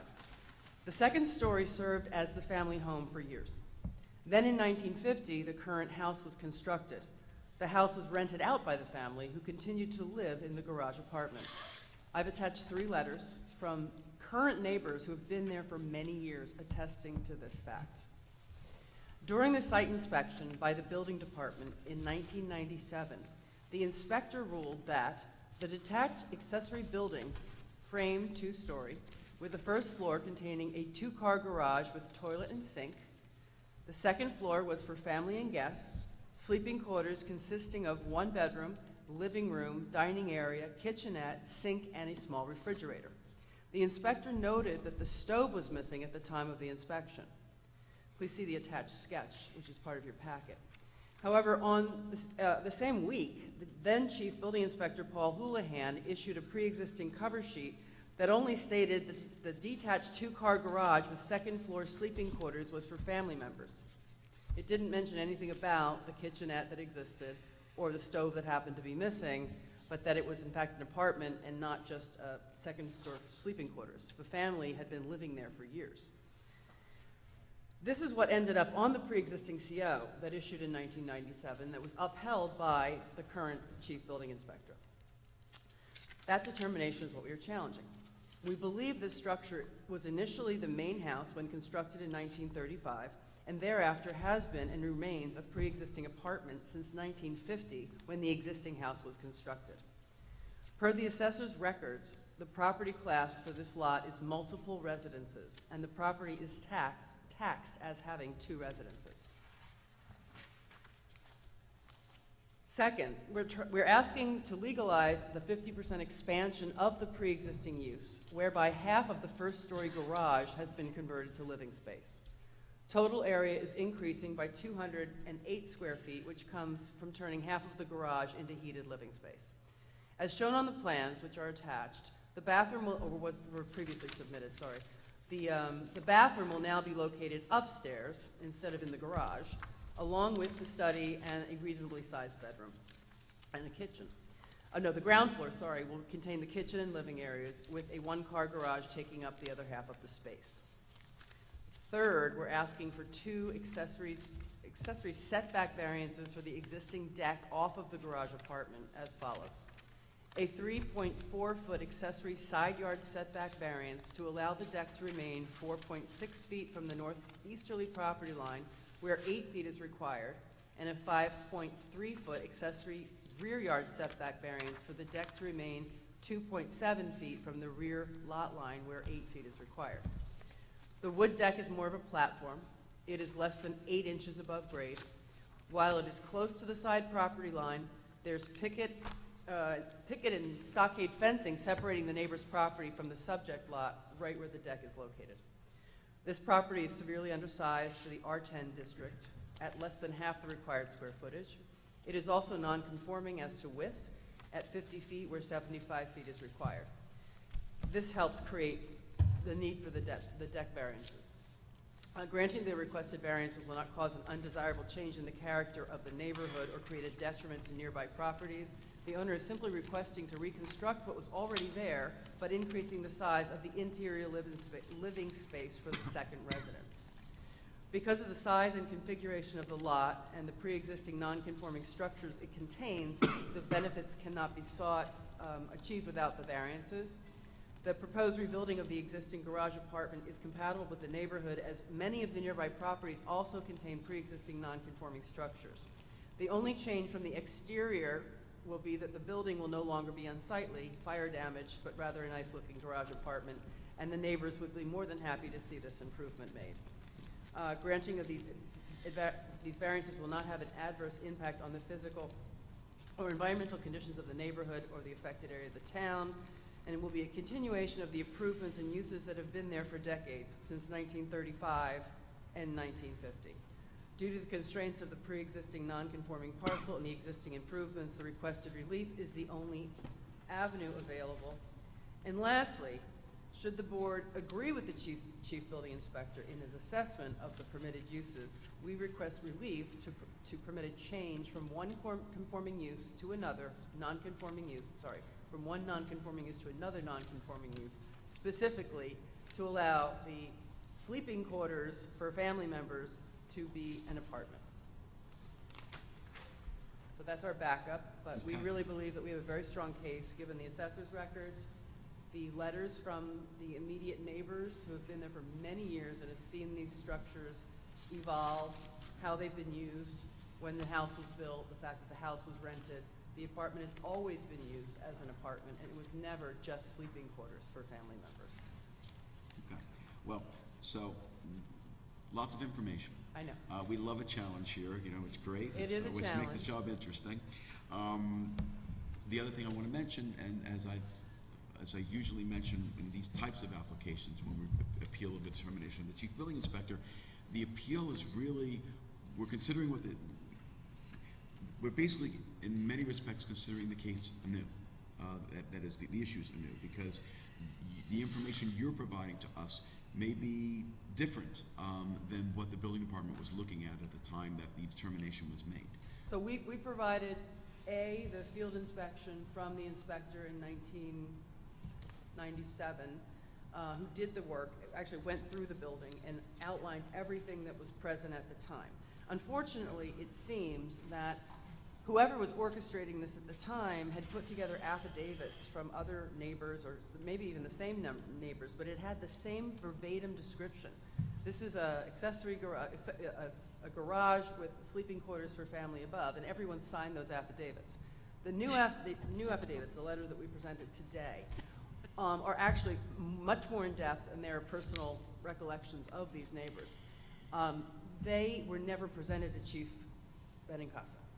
So that is something that could take place if you were thinking we need to have him look at this again, because he's upholding Chief Houlihan's pre-existing CO, which discounted the inspector who went out in the field and saw this was actually a dwelling and not just a garage with sleeping quarters. Yeah, we don't necessarily have to have the chief building inspector reevaluate the determination that was made at the time it was made, but we will consider what is new. Well, but Adam, let's just talk about that for a second, Sure. because this is kind of an oddball one. This is a CO that was issued in 1997, so the time to challenge it has long since passed. Now it's back before us because they're trying to rebuild it, and Mike is looking at it, and I do think there's some gray there, but he hasn't seen. These are new, That's right? correct. These affidavits are new. That's correct. So procedurally, I think it is better for Mike to look at it with Okay. the new information, and then he can see if it changes, and then maybe Lori could appeal that to us, because I don't know, I was telling Candace, I am a little uncomfortable, giving somebody a second bite at the apple to appeal something that's been in place since 1997. Right, and none of this ever became apparent because she obtained the CO when she bought the property, Christopher did, that basically said that you have this accessory structure with sleeping quarters above. It's so vague. I mean, obviously there was a bathroom in it because the inspector said there was a bathroom in it. It was downstairs, and there was a kitchenette, but it wasn't acknowledged by Paul Houlihan because the affidavits from that time only said for sleeping quarters for family members. So I think that we really should give Mike Benincasa another I think it's worth it. bite Okay. at the I apple. just think it makes it cleaner. Well, and it makes it cleaner, but I mean, also it could be that the relief would change. If in fact he agreed with you in terms of accepting the affidavits, that might. Then we're only asking for the 50% expansion. Yeah, okay. I mean, normally we don't necessarily send it back to building department, but in this case, I It's have new no- information. I understand. I don't have a problem with doing it, it just wasn't something I was thinking of. Well, neither was I until I saw these dated December 18th. Right. Okay. Right. And do you think that we should have them originals notarized before we send them to the building inspector? The original, these, Yeah. whatever he requires for, Whatever he requires, updated COs or certificates, It can't hurt to have them notarized. Okay, well, we have that on. It's your call, but we need to talk to him about that. Okay. Okay. So it sounds to me like you're gonna be coming back. Yes, but it's gonna depend on the chief building inspector's timeframe. We'll get something off to him tomorrow. Okay. Stating the new information. All right. But he will be away for the holidays, I'm sure, so why don't we go with February 16th? Let me see if anybody's here. Yeah. February when? And February 6th is the, Lori, February 6th is Is the date? is the next available date, other than January 2nd. Actually, I'm out of town February 6th. Okay, What's and the then, next date? then the next date is February 20th? Yes. February 20th is Yes. okay, all right. First of all, any other questions, members of the board? Is there anyone who would like to be heard this evening in connection with the application of Norwood? This is for 7 right-of-way of Noyak Avenue in Noyak. Okay, if not, Jason, it's yours. I will adjourn this application to 2/20/2020 for all purposes. Do we have a second? Second. Okay, Thank you very much. okay, thank you.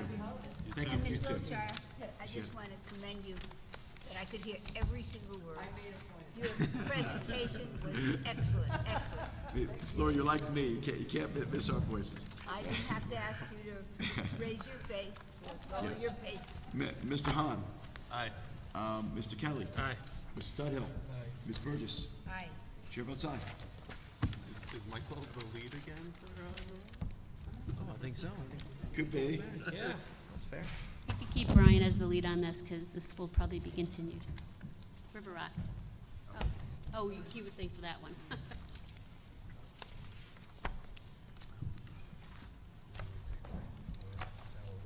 Do you want to take a break now?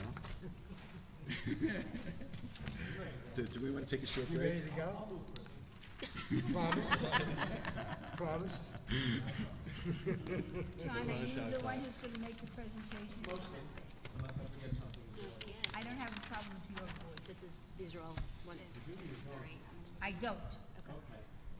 All right, I'm gonna call this an item 18 on the agenda, excuse me, is River Rock Structured Capital LLC, 186 Crescent Avenue in Watermill, Suffolk County Tax Map 900-115-1-8, and this is held over from, adjourned from our 12/5/19 meeting. Should I proceed? Just, no, hold on one second, I gotta hand these things out.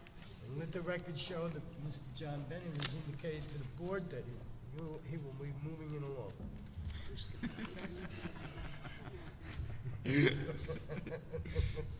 Hold 5 on a minutes. second. You can Hold count on, on hold on, us. hold on, hold on.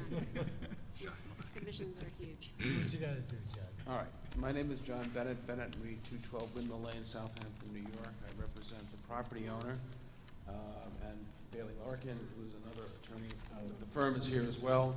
I also have the property owner, Andrew Zarro, Bob Nadeau, who is the current general contractor, not the contractor who was on the job when some John, of the you're going things that were... too fast. Okay, I'll slow down. Sorry, Helen. She likes the sound of your voice, just not the speed. But not the speed. I was just trying to accommodate the board and the holidays. No. Pass them down. Okay. Helen wants to be here late tonight, so, yeah, talk slow. So, but Bob Nadeau, who is the current contractor for the property, the house is under construction, but not the contractor when some of the things that we're here to talk about tonight happened. Mr. Zorro, the property owner, has been involved with the project since the inception, and he will be here to let you know how some of these things came about. I think that's usually what you want to hear when we have a builder's error case. But the builder's error is only as it relates to the height, so let me talk to you a little bit about the background and the type of relief that we're going to ask for, and then explain to you why I think that the relief that we're asking for is minimal, does not have any negative effect on the neighborhood. We'll show that visually, and the significant detriment to the applicant if the relief was not granted is not outweighed at all by any possible, even tortured argument of negative impact on the neighborhood, which there is none. We're going to show you that. I see there's one person here in opposition. We're going to show you that we have 14 or 15 letters of support from the neighborhood, including probably the neighborhood who would be most impacted, the neighbor directly to the north, the adjoining neighbor. So anyway, this is a waterfront parcel located on the east side of Crescent Avenue. It's almost a peninsula on the west side and the south side. The adjoining parcels are very, very far away. It's improved with a bulkhead, and that's important because, again, it forms a peninsula. But it is nevertheless located in a VE 13 flood zone. So we do have approvals from the town Southampton Conservation Board. Those are in the application. And we have a building permit for essentially everything that you see on the property, with the exception of the 2.5 feet of height that we're going to talk to you about. Now, some of the things that were issued, that the building permit was issued for, were at variance with the code, but nevertheless, I'm pretty sure, based upon my examination of the record, how that happened. But nevertheless, what you see here in front of you with this survey is a building permit for all the improvements on the property. So, of course, one of the things we're going to demonstrate to you is good faith reliance on a building permit.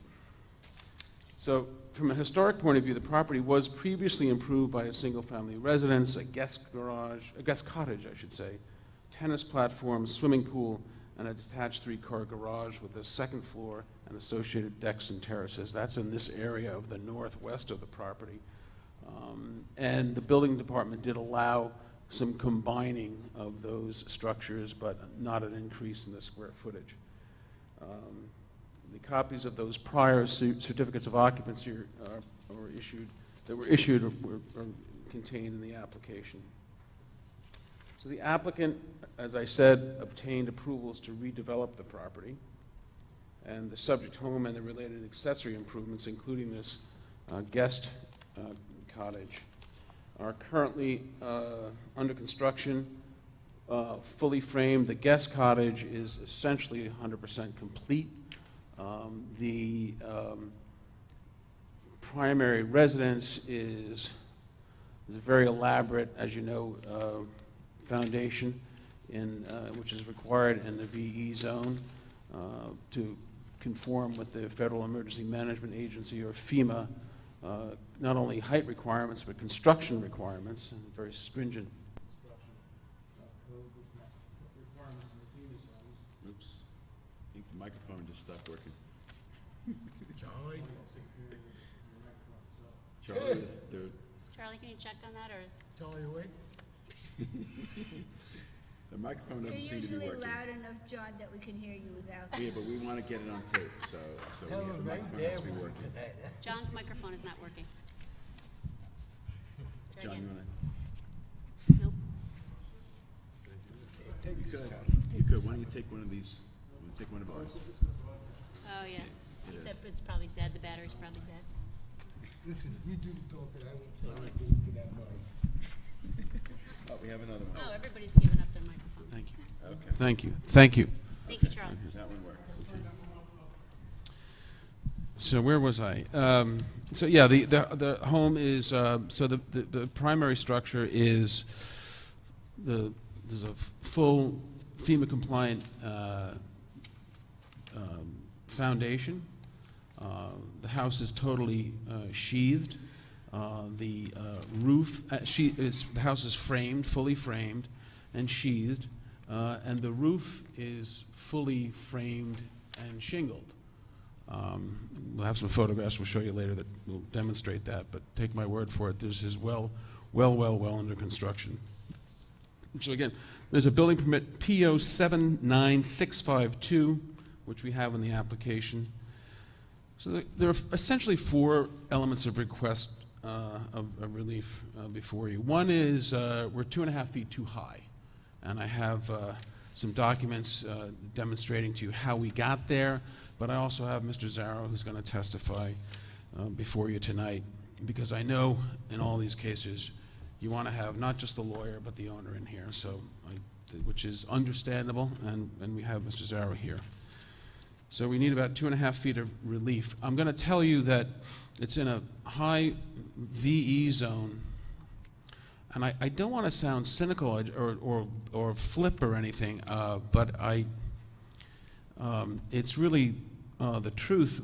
When Mr. Zarrow came to me and I looked at where the zone was, and I examined, and just having known, having been involved in these cases, probably 6 or 7 cases in my office, which we're gonna give you those cases and some more. I said, it's too bad if you had come to me, if the board followed its process and procedures on these matters in these high V zones, they would have given you the relief. Because I'm going to show you 6 or 7 cases where the same and even more significant relief has been granted in the past in the V zones, and that's very important, because you know what happens in the V zones, particularly when you have a traditional house, which we've tried to do here because to keep in the character of the neighborhood, is because of the elevation requirements in these V zones in particular. And by the way, you've granted this relief in A zones, which don't even have as stringent requirements. Because of the elevation requirements in the V zones, your vertical building area, I don't have to tell you this, but I'm just going to put it in for the record because you've seen it before and you've reacted positively to this in what we used to call a practical difficulty. Your vertical building area gets very tight. It gets shrunk. And Southampton has held the line on this to a certain degree. You can have policy disputes on it. The village of Southampton is much more liberal on this, but we're in the town of Southampton. Southampton is held to this 42 feet above sea level requirement, and that's where we are, and that's what we're here for, this 2.5 feet relief. But I think it's a de minimis amount of relief. It's similar to the relief that has been granted in the past, and we're going to show you quite visually, with the help of Steve Naroda from Aries Designs, drone shots, how this 2.5 feet is almost not discernible. I think it's de minimis as a matter of law, but we'll talk more about that later. This is in a 120 zone, R120 zone, maybe CR120, but R120, CR120. But the long and short of it is, in that zone, you're limited to 10% lot coverage. What we have on this lot is 12.7% lot coverage, but the permit was issued for almost 15% lot coverage. I'm going to tell you how that came about. I wasn't there, but I can, having been familiar with the way these documents are viewed, I'm going to tell you how that came about. I had a conversation with Mike Benacasa about this. Said, John, we issued a permit for almost 15%, and we looked at the documents. I can tell you how that happened, but I'll tell you that later. But again, we relied on that good faith reliance, no subterfuge, nothing other than the fact that Val Florio, the architect at the time, sat down with Mark Vasekis, who's no longer in the town building department, town of Southampton. He's in Riverhead, but sat down and Mark confirmed that a 15% lot coverage was allowed. That was the permit that was issued. My job was a little less difficult on that one for 2 reasons. One, it's like textbook good faith reliance on a building permit, but also, fortunately, it was built out to 12.7%, not the full 15%. There's the prior accessory structures on this property went all the way down to 3 feet from a side yard point of view. There was a tennis court that was shown at 30 feet, well within that pre-existing non-conforming accessory structure setback. Unfortunately, it was built to 28.5. 28.5, is that right? Or 27.5? 28.5, so we need a little bit of relief there if necessary to keep that tennis court, which nevertheless is sunken and not full size, and well behind the existing and approved and permitted accessory building over there. So we have some cost analysis on what it would take to move it 2.5 feet de minimis in terms of the relief required, fairly significant in terms of the harm. And then finally, there is a retaining wall in the, I guess, the northeasterly part of the property that was built for 2 reasons. One of which is for the wastewater system, which is an expansive system. There are 2 wastewater systems here. Interestingly enough, Can't hear you again on the volume. say again? Can't hear you again. I'm sorry. Hello? Okay. 2 wastewater systems here, one for the main house, and I don't know, so it's very, very extensive for the number of bedrooms, none for the primary house, and then one for the guest cottage. Interestingly enough, and I think it probably has to do with the setback from surface waters, because that's what the health department, how they determine what they want you to do for wastewater systems. The wastewater system for the main house is a conventional system. The wastewater system for the guest house is a not D-Night, what do we call them? IA system, innovative alternative system. So that just in terms of. Where's the retaining wall on the survey? Say again? Where is the retaining wall on the survey? The retaining wall runs along, pretty much runs along the line of the street out in they call it David's Lane, which is also Crescent Avenue. So it runs from where the septic system starts, and then runs almost to the easterly portion of the house. And we need a little bit of relief there for not all of it, but only about 60 feet of it. It's 2 feet higher than was shown on the plans, again, de minimis, but what that does is retain the soil for the parking area, because that's how you transition into the house. It's probably better seen on the approved building plans. But is it on the property line? Yeah, but it doesn't encroach. Okay. So that's where we are in terms of the required coverage. I'm sorry, relief, I should say. 4 items of relief, and all, I think, from a point of view of percentage point of view and a point of view of impact, minimal and de minimis. So again, we need relief from the Town Code Section 330.11 to finish construction of a proposed residence that is 44.6 feet in height, where a maximum elevation or height of 42 is permitted. And I said before, the house is framed and the roof and sheathed, and the roof is framed and shingled. The height of the structure was verified by Bob Smith from Squires and Holden. That's part of the application, so we know where we are. The VE13 flood zone requires the bottom of the lowest horizontal structural member to be a minimum elevation of 15 feet. And as you can see by the current survey, the as-built that Bob Smith has required, the first floor finish elevation of this structure has been constructed to an elevation of 17.23. That's the first floor. The lowest horizontal structural member is at 15. So 15 plus 2.23 feet gets you to the first floor elevation. So that what that means is that's the floor package, which is it's not an aggressive floor package. 2.23 feet of vertical envelope, and then the habitable portion is on this pitched roof structure, again, not a modern roof structure, has been condensed to be located within a total of 27. So the total is 27.37 feet of vertical area for a gabled house. It's a tough thing to do, which is probably what led us to look for an alternative, although we didn't go through the proper steps. So the existing structure, not just on the height, just on the height.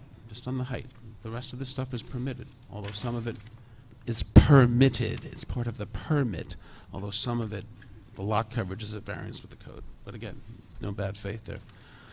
So while the existing structure exceeds 42 permitted, to get to a position where you could allow us to keep the as-built structure is 2.6 feet of height.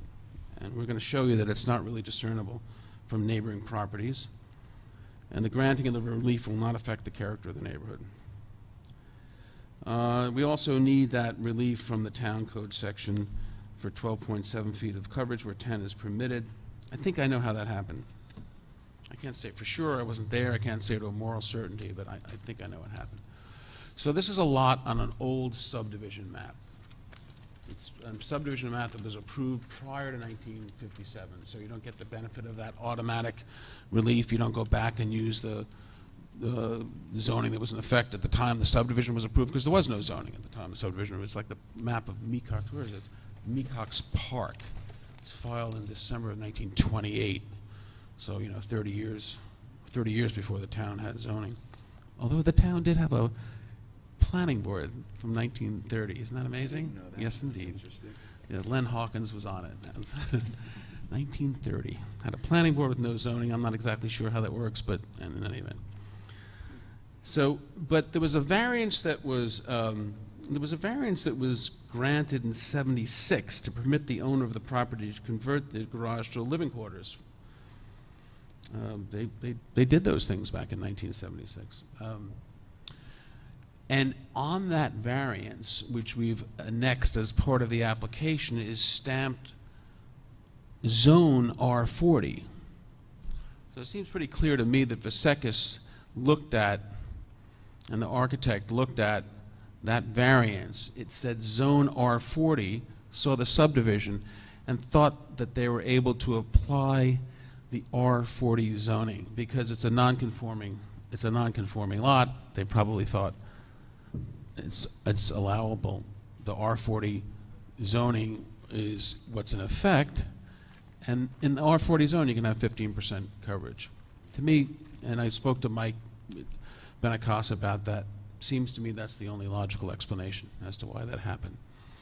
Because it's in an R120 zone, and it's 2.2 acres, and even if you use that sliding scale in the zoning code that they adopted some time ago for lot coverage, you come up with 10%. So, but I'm going to say this quite a few times. The building permit allowed construction of almost 15% coverage. We've built 12.7. So again, that's the classic good faith reliance on a building permit. I think that is the most logical explanation of how that happened, how the town came to give a permit allowing 15% coverage as opposed to 10% coverage. Mike and Dennis O'Rourke and I sat down, and it all seemed to make sense that way. But again, as I say, Mark is with the town of Riverhead now. So there we go. That 14.7% coverage was also noted on the survey approved by the Conservation Board. Not that they're responsible for zoning, but it was always disclosed, and the Conservation Board approval has 14.7%, as does building permit number P079652. So again, we're actually below that, which is helpful because it's not as much of a stretch to get us to where the building permit was actually approved for. Again, as I stated, we need a little relief for that tennis court. I'll move on from that. We have an affidavit from Bob showing what the reconstruction costs would be primarily, not surprisingly, you'll see as it relates to the roof in the house, which is a big number. I think his number on moving that tennis court, the 2.5 feet, is around $69,000 to $70,000. Still a much higher detriment than anyone can quibble with, I would believe. So that's that. Just want to make sure that, because some of this stuff sometimes I put in my notes, forgive me, some stuff that's a little bit redundant. Oh, well, the tennis court also, in terms of just the general overall impact on the property and the neighbors, it's a 115 by 60 foot tennis court with clip corners, so it's not necessarily aggressive court. And unfortunately, it's not a question of just moving it around. It's built and sunken. There's a little bit of the retaining wall that's about 2 feet, and again, what that does is retain soil to create the parking area on the property. And a copy of the health department approval was submitted as part of the application, so you can see that the retaining wall generally is required. It's not a retaining wall that, as it relates to the health department approval that the board, that the building department has an issue with. I know that that's been sort of like the cause celeb lately, but that's the retaining wall that's necessary to retain the soil used for the wastewater system. Is just the last approximately 60 feet, southerly feet of it. You need a little bit of help, about 2 feet, to retain enough soil for the parking area. I'm confused though. Did you say it's for the septic system or for the parking? The septic system, it's a long retaining wall. It's probably about 120 feet. The first 60 feet of it services primarily the septic system. Then the other 60 feet of it, which was shown on the permitted plans, retain the soil for the parking area. It's the pervious parking area approved by And it's the all at Conservation 8.2? Board. Excuse me? That whole 120 feet is 8.2 feet No, tall? No, what happens is when you get past the septic system, you can see it in the field, the retaining wall rises by 2.5 feet to retain. 60 feet of it is 8.2 feet. I don't know what the actual number is. I'm sorry. I know it's 2.5 feet. I don't know what the actual. Excuse me? Speak up, then Bailey. I think it's about that. We'll get the number for you.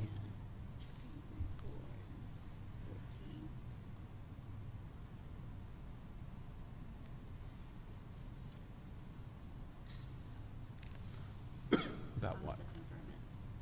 Why don't we'll confirm that, what the actual heights are. Okay. I mean, I'm surprised that the building department didn't catch that. I mean, they have been on there. Didn't catch what?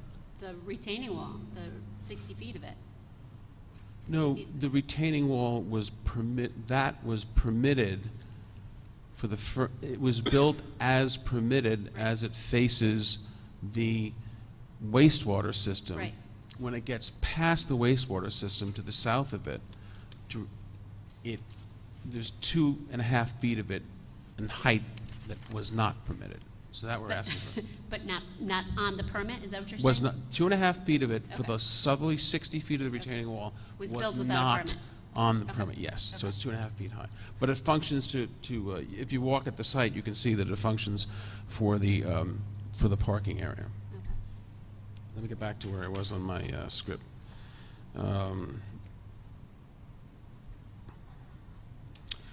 So let me talk a little bit about the height of the structure, the principal structure, which again is I think the thing that I want to talk about the most because it's the most difficult from a financial point of view to deal with. Let me talk a little bit about how the board has handled these. I handled the first one of these requests with back on Rose Hill Road. There's the matter of JDB Capital. And we submitted that decision with the board. The board granted relief, and it was only in an AE zone, not a VE13 zone. It was an AE12 zone. The board granted relief to construct a single-family home to 44.2 feet. 44.2 feet. And I remember some time ago because Barbara Labrador was on the board.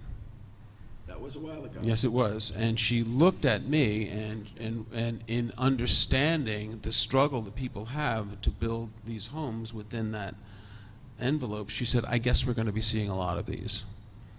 She said, as they were granting the approval.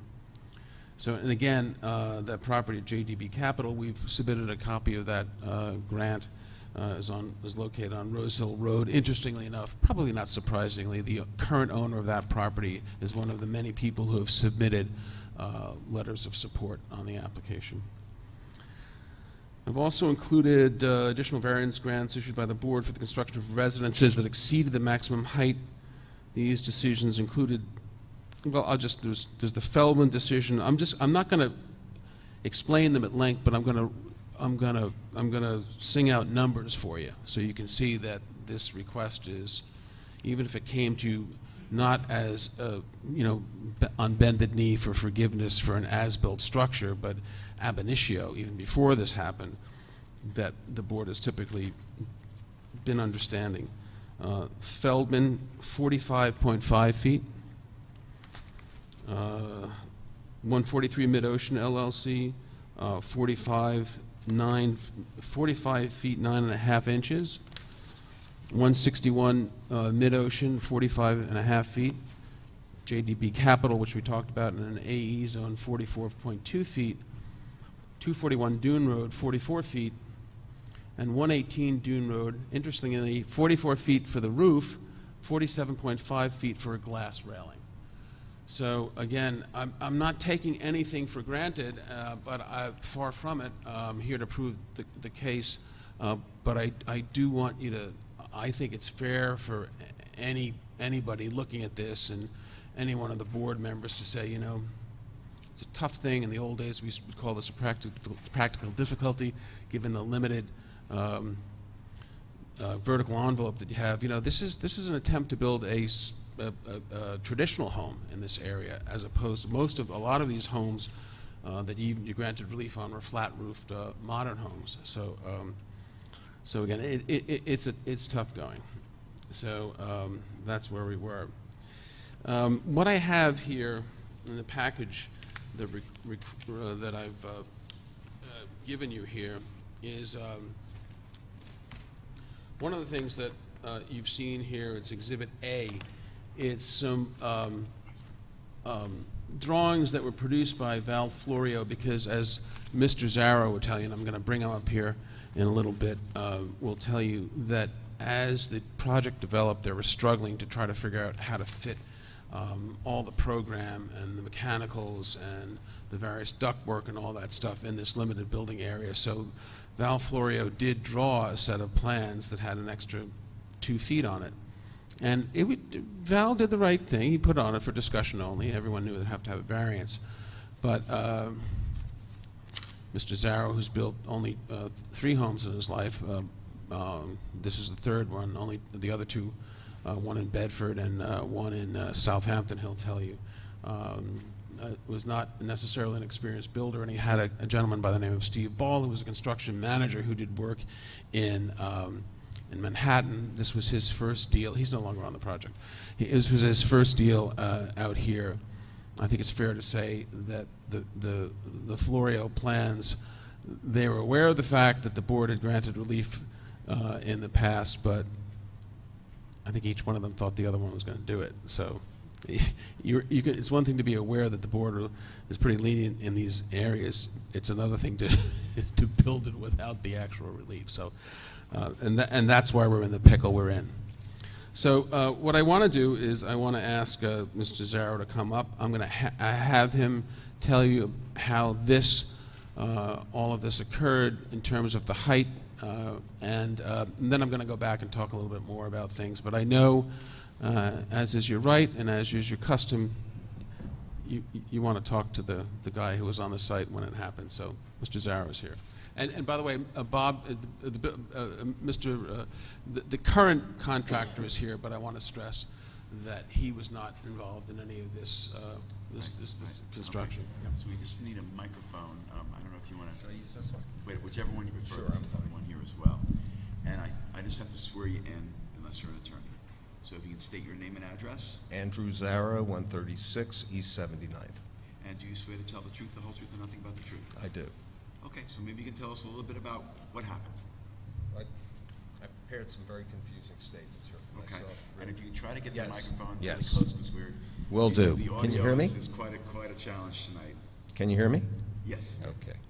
I want to thank the board for giving me the opportunity to come before you and tell you a little bit about what happened in our home and our situation. I found this to be of the utmost importance to come here in front of you myself. I flew here from California last night, where I have a new granddaughter who's 5 months old, and I dropped everything and I came here to be with you tonight to see if I could help explain this myself. Okay? My understanding is that we are here to seek relief from this board for two categories of relief. One of the items was permitted in the building permit, which was lot coverage, and that item, I can assure you, what we built was on the permit. So we built from the permit. I relied on it, and I told the guys, you know, here it is, built. We had the permit. The other variance, which was the height of the house, we learned that we were 2.5 feet above what the height limitation was, and that was after first discussing with our architect, Val Florio. We were having a very challenging time with the height restrictions. You know, the lot itself is a very, very complex lot. We have DEC wetlands, we have the building department, we had the Board of Health, we had all these different things, and this is my third home, and you know, I'm giving it a best effort to make this a wonderful home for my family, but it got a little complex, and I was looking at the, you know, we were looking at all the things we had to put into the space, and I said to Val, you know, we have to figure this out. We can't get everything we need. And he drew, as he had told you, he drew a set of plans. Those are submitted. They're dated August of 2018. I think they can hang August of 2018. Okay. They were. Okay, thank you. They're dated instead. So Val gave the plans to, and I had Steve Ball, who worked on the site 2.5 days a week. I would come out once every other week for a day and work with the guys. And Stephen obviously, you know, handed these plans to our framer and said, build these. And neither one of us ever thought to come and do the variance. It just dropped between the two of us with everything else, between the nitrogen system for the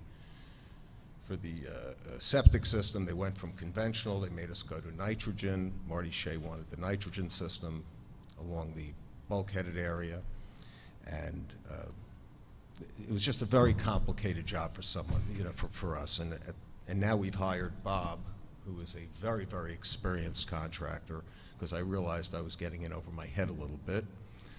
And we hired Bob, who's built 45 of these homes in the Southampton area, and immediately you could see he had a very good handle on everything.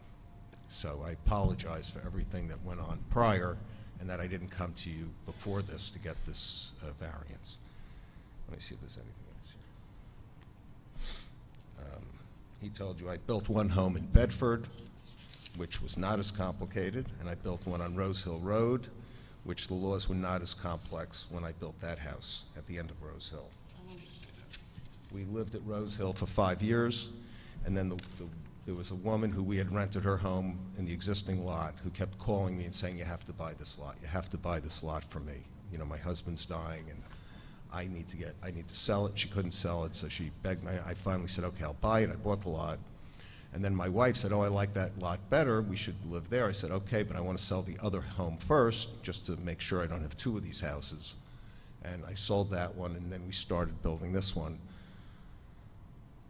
like 1.5 years, 2 years ago. I don't know the exact date. Okay.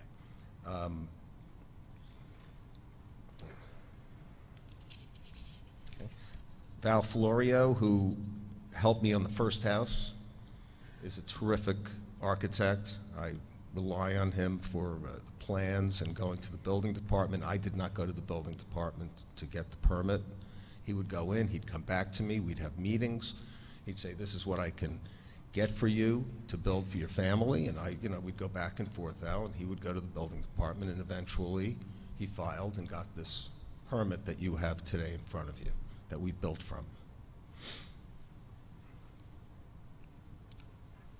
With the exception, of course, of the 2.5 feet. Yes. And With the and exception of retaining the 2.5 feet that we And the went up. retaining wall. Because of what, excuse me? And the retaining wall. And the retaining wall, yes. And the retaining wall. A portion of the retaining wall is 2 feet high, too high, excuse me. You're talking about the retaining wall On the easterly side? Yeah, I Yes. just want to make sure that the record is correct, that's all. Well, the reason we had, That's okay, we explained. should I explain one of the reasons? I don't think you explained the total. One of the reasons was we built it up a little higher because we were worried cars would go over the edge of it, because we had to build it up high enough for the septic system, and we built it a little higher so that we could have a little bit of a wall, and then we were going to put a little fence on top to make sure nobody got hurt. That's why we did it. And the concrete guy was the guy who said to do it. What? All right, whatever.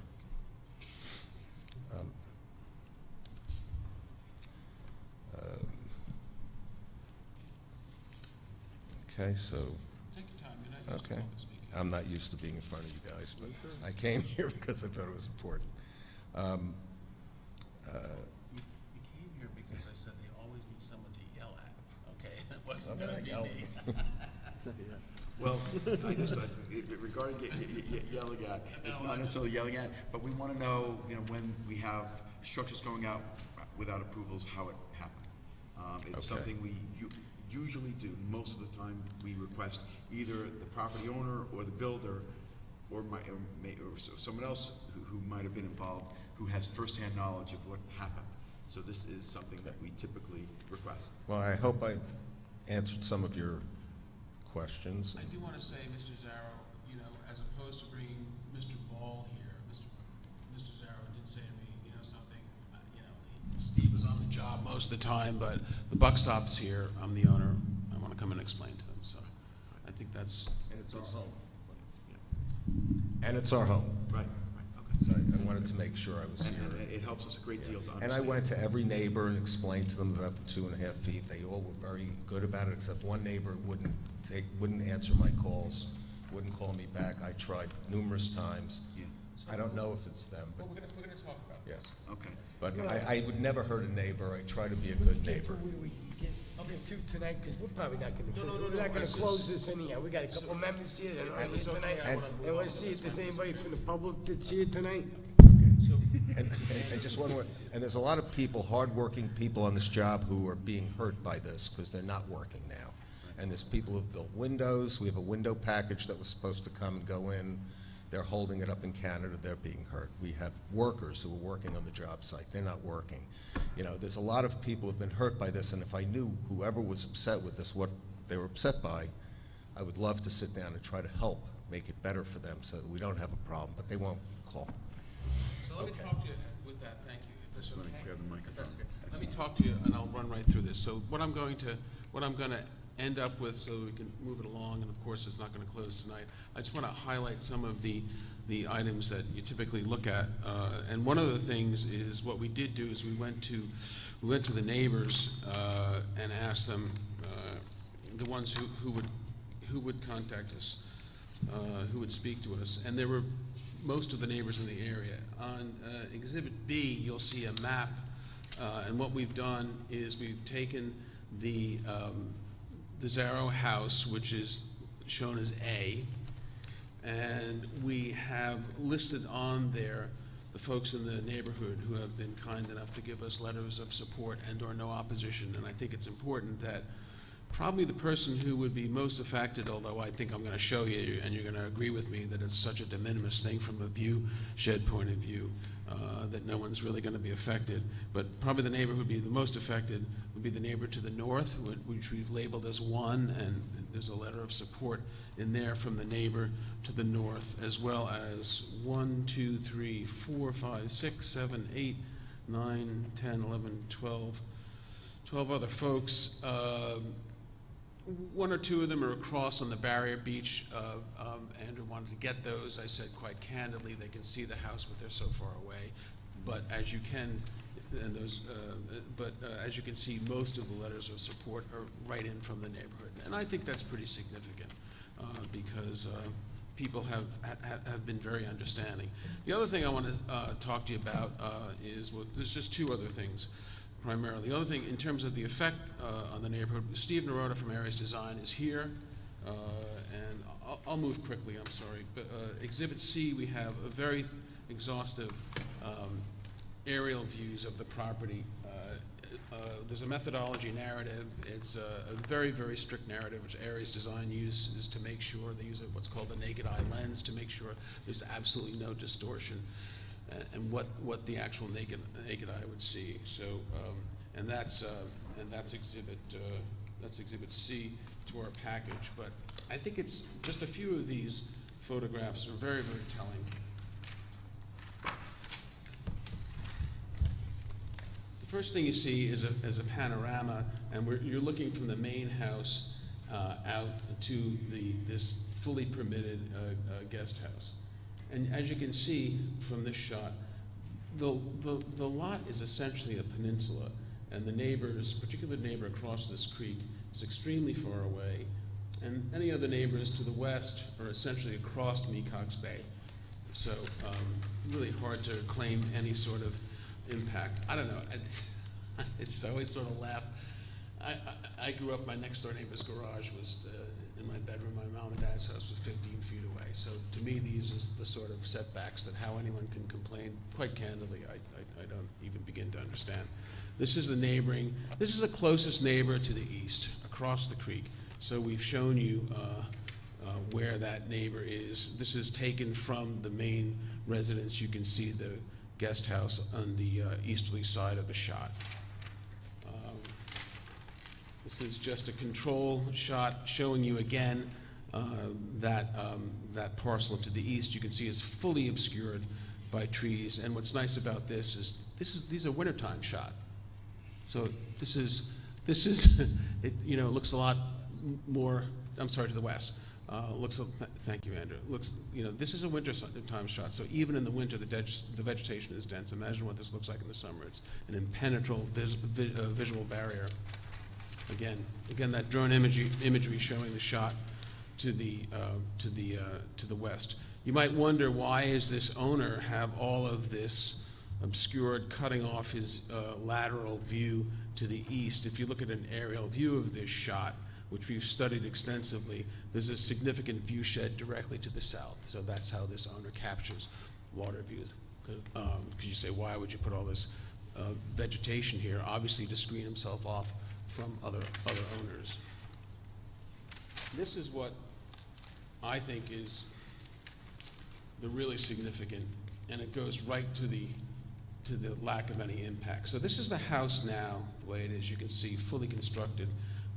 Roof, shingled roof, fully sheathed, this very extensive FEMA-compliant foundation.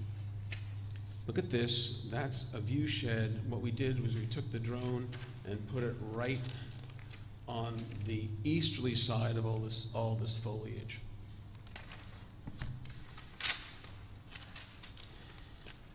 Steve Naroda's here, and he'll answer any questions that you have. This is the difference between a house at 42 feet and one, well, it's 44. We're actually looking for 44 and a half, but that's the difference. That's the relief we're asking for. And I really challenge anyone with a straight face to say that that's going to have some sort of negative impact on their property, regardless of where the view is from, either this side or the east side. It's just essentially not discernible to be, not only to the average person, to even a schooled person, to even a design professional, I would say. So, and what's the downside? I don't see there's any downside, but the downside to our client is the loss of approximately, I'll tell you, we have affidavits taken apart. Give me 2 seconds to get to it, because I've taken apart the package here.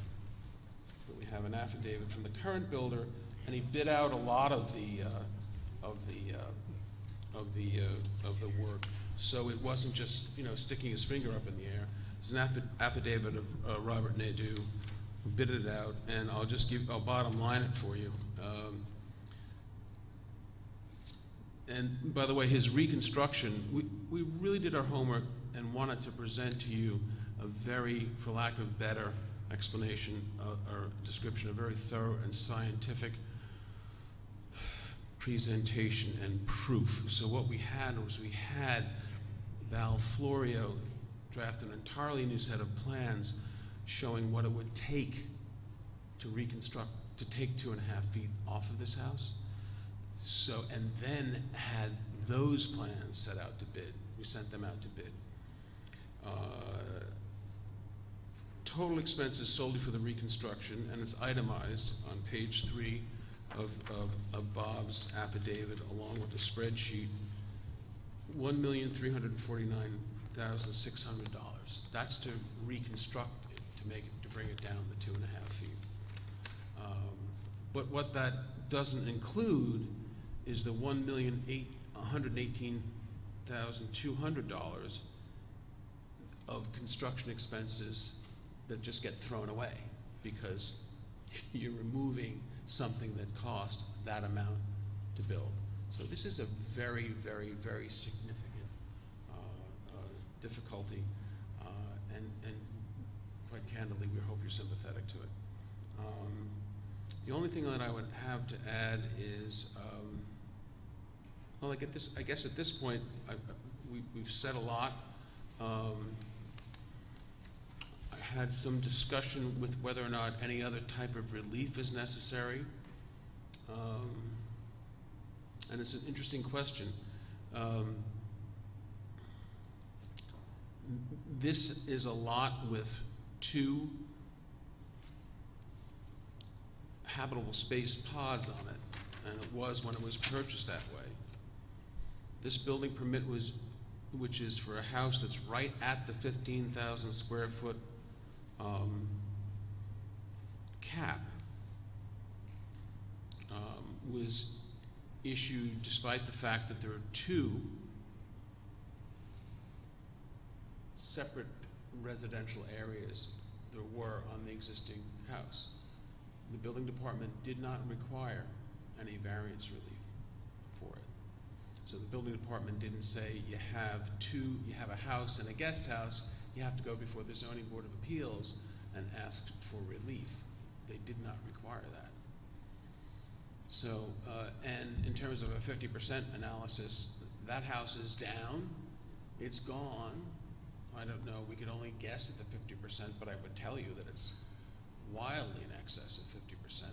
The building department never sent us there, never sent us, but instead issued a building permit for a house of essentially 15,000 square feet. So what I've given to you at the very end of this package are 2 sets of legal authority. One is a case that comes out of the village of Southampton. It's called the Wambold case. There was a question in the village of Southampton over whether or not the board had the authority to go above the 50%. And I know this board was involved in a case near Town Line Road, quite different because that was a non-conforming use. But this was a case in the village of Southampton where there were 2 residential units on the property, a main house and a guest house. And the village of Southampton Zoning Board of Appeals said, we don't have the power under our local zoning code to give more than a 50% increase, and it's the exact same language that's in the town code, because they're both 1970 Genesis McCruskey-Reuter codes. The village and the town did a master plan in 1970, and the codes that came out with the exact same language. But the village of Southampton board said, using the village code section that's exactly the same that's in the town code section, the New York State village code, village law section, said we have the power to grant more than 50% relief, and they granted it. They granted probably, it was probably a 280%, 300% relief. And another local lawyer who you're familiar with, a guy by the name of Mike Walsh, went in and challenged it. The Supreme Court, Suffolk County, said that the Zoning Board of Appeals of the Village of Southampton had the ability, in effect, to say that 50% limitation on our zoning code, because there's more expansive language in the New York State law. We're not bound by that, and they approved and affirmed the Zoning Board of Appeals grant. That was appealed to the Appellate Division, and the Appellate Division affirmed. So I have for you both the Nisi Prius decision as well as the Appellate Division decision at the very end of these packages. The other way the board has handled this, and so, I had to be reminded that the board is handled this way by Kim Judd, and she said, yeah, I started doing that when I worked for you. And I said, but it's a request for relief from some of the strictures that are in the carriage house law, and the board has granted relief on that. So why do I bring that to your attention? I just want to make sure, I think all of that is covered under the any other relief necessary, but if you want me for some reason to re-advertise, tell me now, and we'll do that. Well, we have to figure out whether there's anything that would need to require re-advertisement. I don't know that there is off the top of my head, but I mean, I know there was one thing that was mentioned earlier about the height of the retaining wall. I think we, No, it's in here. Yeah, that's in there. The Yeah, that's retaining- Okay. The retaining wall is in here, and the expansion of the non-conforming use is in here. The carriage house provisions are not. Okay. But we also don't have any of the numbers on the expansion, so, I mean, we're gonna need a lot more information. Right. Now, the yeah, other thing that's gonna be problematic because the house ain't there anymore. I understand. People could recreate that all the time. They find the old surveys. I mean, I'm sure you've done that for us. Yeah, it's gonna have to be a guesswork because remember, you're talking about usable floor area as opposed to, I'm just saying, I can't, Well, I when was can't the send house an built? architect in there to measure it, but I'll get as close as I can. Yeah. Okay, well, and I just also want to mention about the case law of the Village of Southampton. There is case law in the town of Southampton regarding our 50% expansion rule. That's why I brought it up, because there are significantly different cases, because I'll be very honest with you, when I was sort of involved on the periphery of that case, the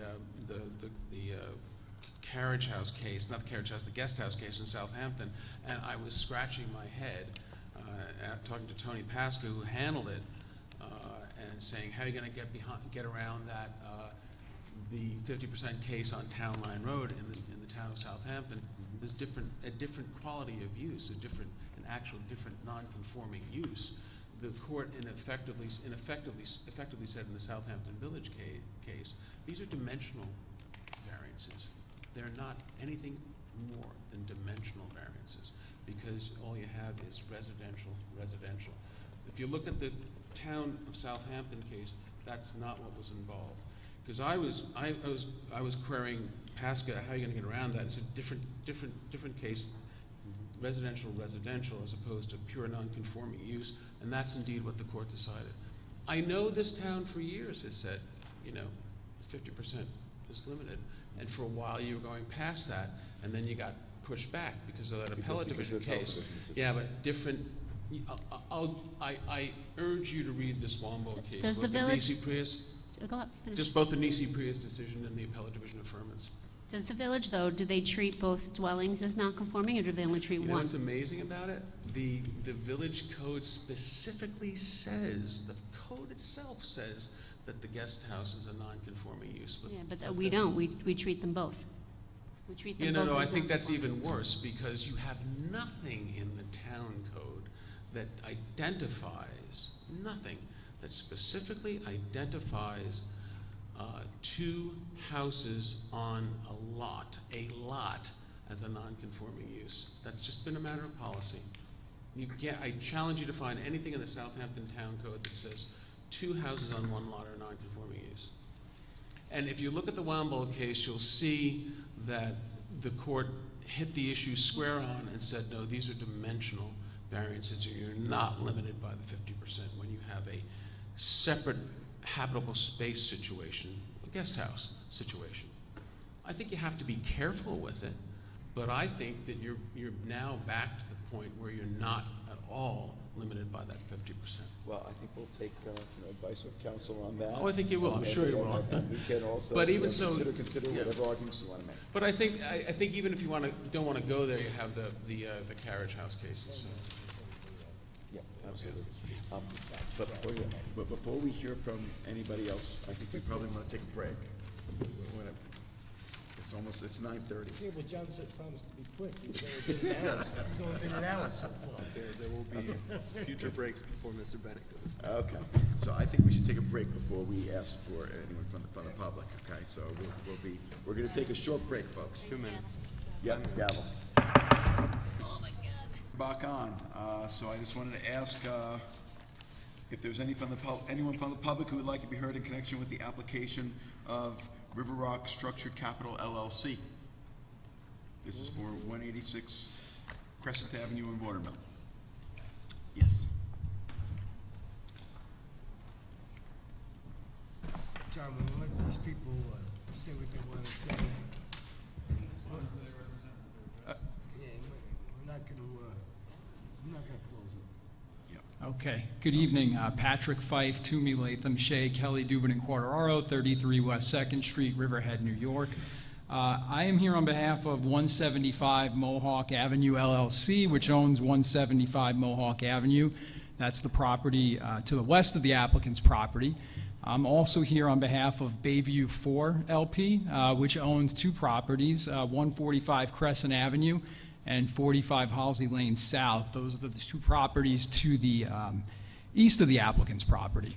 I am here tonight with Karen Hogue from my office, also Rick Stott, who's a licensed architect, and he's going to talk about some of the inconsistencies that are in the applicant's plans, at least the ones that we have and we believe are the actual plans, but also calculations that show the applicant has missed other variances that are needed and that were not discussed or noticed in the application. And also that some of the variances that were applied for are in fact more substantial than was applied for, in particular with respect to lot coverage. Also, Joanna Halsey from Bayview 4 LP is here. She is going to give some remarks about her thoughts on the application. And Nigel McKenna is here on behalf of 175 Mohawk. And he's going to let you know he actually is the one who complained to the town when he saw the construction taking place back on May 1st. So to the extent that the claim is it wasn't discernible, it was immediately discernible from 175 Mohawk as it was going up. And he's just going to talk very briefly just to kind of give you the history and let you know that our client did complain and did go to the town immediately when this was happening, and construction still proceeded. And I believe construction is still taking place today. I was there 2 weeks ago on the street, and you could see vehicles there and hammering taking place. Before I just begin, I'm just going to submit a couple things. I have a letter that I'd like to submit with some exhibits. In addition, I have a letter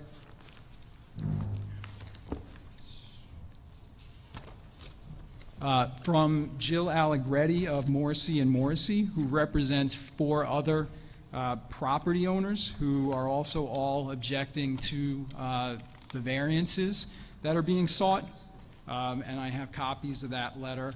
And those properties are at 89 Halsey Lane South, 111 Halsey Lane South, 100 Halsey Lane South, and 496 Rose Hill Road. And in addition,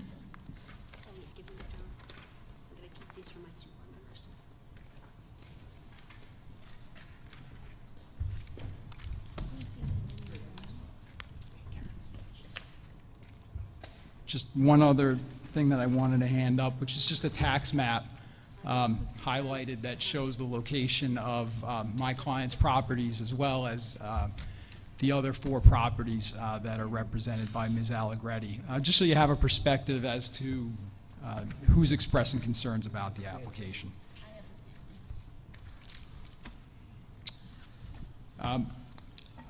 I guess this is a preliminary matter, and I'm going to really, I think, be as brief as possible, but the presentation made by the applicant, I think, only scratches the surface of the issues here. It's not just the height of the principal residence. It's much, much more, and the first thing that I'll talk about once I talk about the variances for the cottage and the expansion of the cottage. Mr. Stott's, in fact, done the analysis that I think you had asked for to say what was there before and what's there now and how does it differ.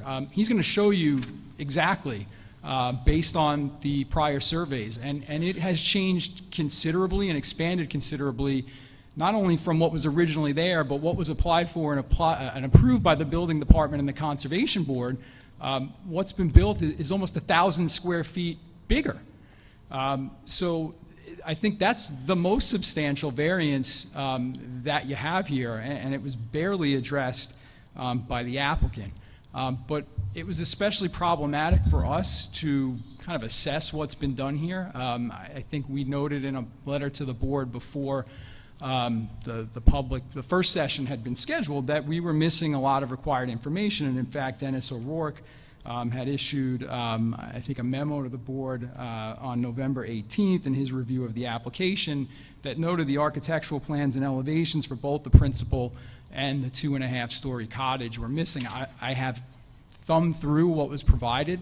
I'm not sure if plans and elevations for both were provided, but I think that's critical to assess what's been applied for and what still needs to be applied for. And in addition, I think the as-built survey that was submitted the September 26th, or September 29th, I'm sorry, it's not clear if a new survey or an updated survey has been provided, but as we indicated, the survey doesn't show which proposed porches and decks are roofed and would impact lot coverage. There's no rear yard lot coverage calculation, nothing regarding the tennis court size. It doesn't show the setbacks. And I think it also understates the lot coverage, which Mr. Stott is going to visually show you with some things that he prepared. I also note that Marty Shea sent an email to our office on November 17th indicating that the applicant is going to need to file a wetlands permit modification and an updated as-built survey, as the Conservation Department has noted that there are issues concerning what was built as opposed to what the Conservation Board approved. So to the extent it sounded like the applicant represented, oh, well we built what we were approved for, we're going to show you that's not in fact true. And I go into great detail in my letter, and I'm not going to read for it. I'm hoping, based on what you said before, that I have an opportunity to come back after you've read it and maybe provide more detail at that time. But this is clearly a situation where somebody applied for something and then just decided to build what they wanted, how they wanted, and then come to you later to say, oh, sorry, now can you approve it? And it's a substantial cost to make all these changes. That's not something that should be part of this board's consideration from a legal standpoint. I've cited plenty of case law on page 8 and 9 of my letter, which I think is clear cut, that in these types of situations where it is self-created, and in particular where the applicant or the neighbors have advised that there's issues here, and the building department informed us that they advised the applicant that there were issues that had been raised by a neighbor. Yet again, the applicant continued to build to its own detriment without assessing and coming to this board at that time for the necessary relief. I mentioned some missing variances. Mr. Stott's going to explain the lot coverage variance that has been applied for. It is not in the 12% range. In fact, it's over 14%. We also believe that a variance for gross floor area is needed, that the actual square footage of the principal dwelling does exceed 15,000 square feet. He's going to show you that as well. But in addition, if you add, I think Mr. Bennett called it, and I don't think it's something that's in the code, the second habitable space pod, I think he called it. Never heard that one. But if you add that, it is dwelling space. This property is well over what the code permits in terms of 15,000 square feet. A height variance is needed for the 2.5-story guest cottage. The code allows for 20 feet. I know that this is in a, with the flood elevation, I believe the height, we were just looking at it based on the last survey that was submitted, the maximum height that would be permitted would be 35 feet here, and we've provided proof. It's Exhibit M from Marty Reed, who has done a analysis that the guest cottage is 39 feet. And you'll see, and I'm going to kind of steal, and Mr. Stott's going to give you this in his analysis and give you copies.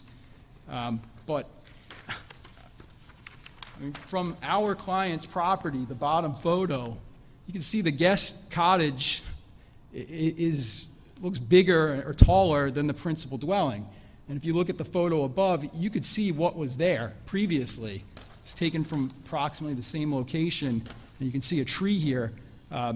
it's about midway up through the tree, whereas what's been built now is at the height, at the top of the tree. Mr. Stott's analysis is going to show you, I mean, this has been a gross expansion of what was a 495-foot approved maids' quarters, which this board approved previously. In addition, there may be setback relief that's required for the guest cottage.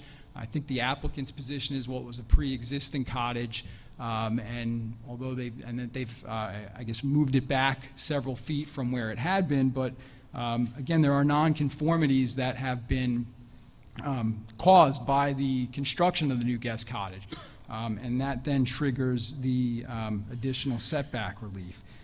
There's no rear yard lot coverage calculations. I believe, based on the public notice and the application, the applicant's measuring or using the northerly property line as the rear yard, and based on that, and the presence of structures including a very large tennis court, which is also built in excess of what was approved by the Conservation Board. Again, I know the applicant had said, or the applicant's representative had said that everything was built according to what was approved by the boards, but the Conservation Board approved a 6,288 square foot tennis court, and what, based on Mr. Bennett's statement that it's 115 by 60, which is not on the survey, but that's what he's saying, it's 6,900 square feet. So I'm just highlighting some of these things, and I go in a lot more depth in our chart. I mean, there's inconsistencies all over the place.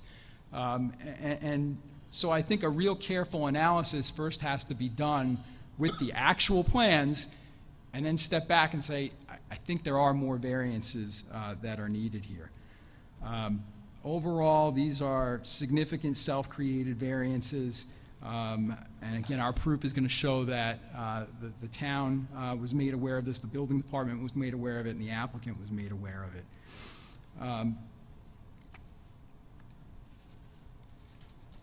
Again, the applicant has claimed that these changes are not discernible, and they show you just principally the height of the principal structure. The changes are certainly discernible. Again, from what I had just showed you, in particular with respect to that guest cottage. Looking at the guest cottage, and that's where I really want to focus primarily, is prior to starting construction, what is now a 2.5-story frame house and garage on the survey was two separate structures. There was a pre-existing 1-story guest cottage that was 495 square feet in size, and then you had a 1.5-story garage studio that was 969 square feet in size. So you're at 1,464 square feet. That's what was there. In the separate guest cottage, it only existed, Mr. Bennett didn't make reference to this, I believe he didn't, that this board in 1976 approved a conversion of a then 1-car garage and a shed to this maid's quarters. And it was specifically referred to and approved as a maid's quarters. And the board granted that variance on the express condition that the degree of nonconformity shall not increase. So this isn't your typical pre-existing non-conforming structure or use that predated the zoning code. This is something that the board's already looked at, approved, and said, okay, you can have a 495 square foot maid's quarters. What the applicant then applied for and what the Conservation Board approved was actually two separate structures. A 500, and this is right from the Conservation Board permit, a 559 square foot cottage and a 1,065 square foot garage. So that went up from what had been 1,464 to 1,624. I think that in and of itself would require a variance. And also it would be a variance from your prior decision. But now let's look what's been built. It's a 2.5-story, 2,425 square foot structure with 4 bedrooms, 3.5 bathrooms. That's 39 feet tall. It's a second residence. And again, no approvals. And to the extent the claim is, well, the building department approved this, the Conservation Board approved it, they didn't approve what's been built. So this isn't even a situation where they can say, well, it was the town's error and we were misled. And again, this is a pretty sophisticated, I'm sure, applicant who's building a very expensive home, a 15,000 square foot home. So I think we got to back up and look at the circumstances we're dealing with. But in effect, you now have a structure that's 961 square feet larger than that original maid's quarters and cottage and garage, assuming you combine them both, which, again, I don't see any authority anywhere that would have even allowed for this combination. But that's what we have. And the size and mass of those when viewed from our client's property, and these pictures are in my packet, this is standing on the eastern edge of our client's property looking across. That guest house is huge. It's bigger than most people's houses. And it's crowded there right next to the main house. It just boggles my mind how the applicant couldn't even discuss that. I think that is the most significant request for relief and really an unprecedented request to ask for an expansion of that nature. And then to not even address it is just mind-boggling. There's been no rationale explained as to why such a large structure is needed. You have a 15,000 square foot or more principal residence. This isn't a situation where someone's constrained and can't build a primary dwelling that's large enough to accommodate some additional bedrooms or a maid's quarters. You have a 15,000 square foot house that's built to the max and beyond. So there's been no explanation for why that variance is needed. And I think, to me, the guest house issue is really a slam dunk for this board. I don't see how there's any way, other than the claim that it's been built and it would be a hardship. I just ask you to look at page 8, page 9 of our letter. That argument carries no weight. Every appellate court, first department, second department's looked at it and said that looking at the economic hardship in these situations is not something that this board should consider. With respect to the height of the house, we do believe, and our clients believe, it will create an undesirable change. It does change the whole view, in particular when you position it next to a 39-foot high guest house. I have Exhibit N, or photos from both of my clients' properties that show the added height is discernible. And also, I think you have to factor in this is on a house that's being built to the maximum size, or in fact, as we believe, and Mr. Stott will show you, is beyond. I know Mr. Bennett included a number of ZBA decisions. The only one that he had cited in the application was the JDB Capital case. It's the only one that I'm prepared to at least address, but that case involved somebody who had their COM board approval. The flood map changed at that point, and the board said, well, okay, the flood map's changed, you need to make it higher, we're going to give you the relief. Have to look at the other decisions he cited to tell you whether they are precedent for what's being applied for. But here again, the applicant had plans to build within the permitted height, and just claim as a contractor's error. That contractor hasn't been brought here to explain that error. But there's certainly, this is a situation where someone could comply with the code and could have complied with the code, and there wasn't a need because of the flood elevation to elevate this house, which I think is probably the case in some of the other decisions that he cited to, and certainly in the JDB Capital case. In terms of the lot coverage variance, our calculations show that it is much more substantial. The applicant has not shown proof that the zoning board has granted lot coverage variances in this neighborhood that are at all, and certainly not to the magnitude, whether it's close to the 30% they're asking for or the 40+% or almost 45% that we believe. The claim that they were misled by the building department, one, the town's not a stop from enforcing its own code. Two, this is a sophisticated applicant. And three, the building permit application shows the zoning on the property was CR 120. So how anybody could have been confused is beyond me. And in addition, the general conditions on the building permit showed its zoning was CR 120.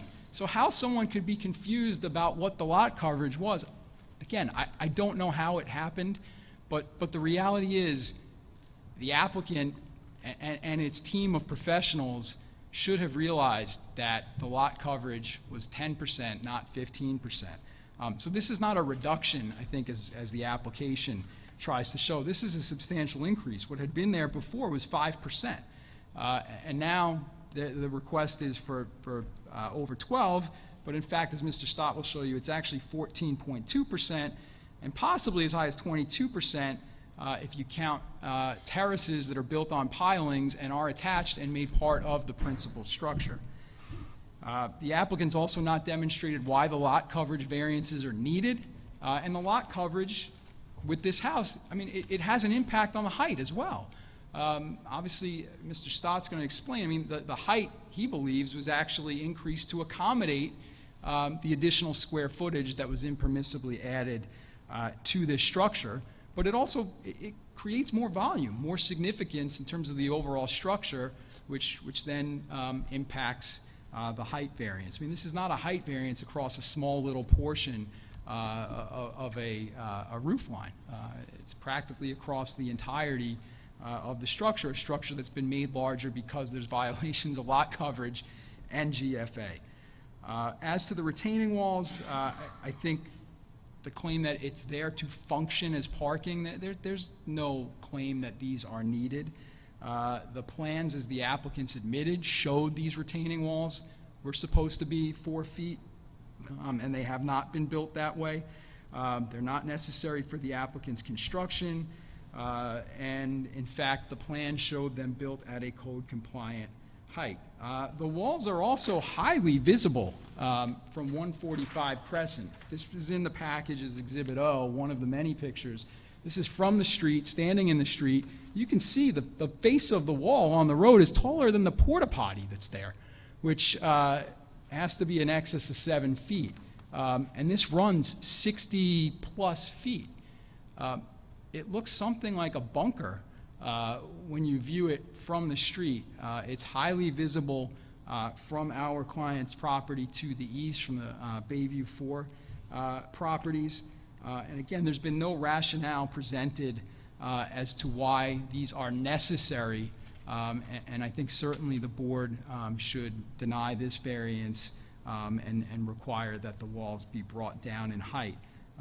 It's a significant length, and in addition, I think you're going to see a tremendous addition of fill, which is also going to change the overall landscape of the property considerably. And in particular, I know my client to the east, Ms. Halsey, is very concerned about the site of these walls that run a fairly substantial length of the street.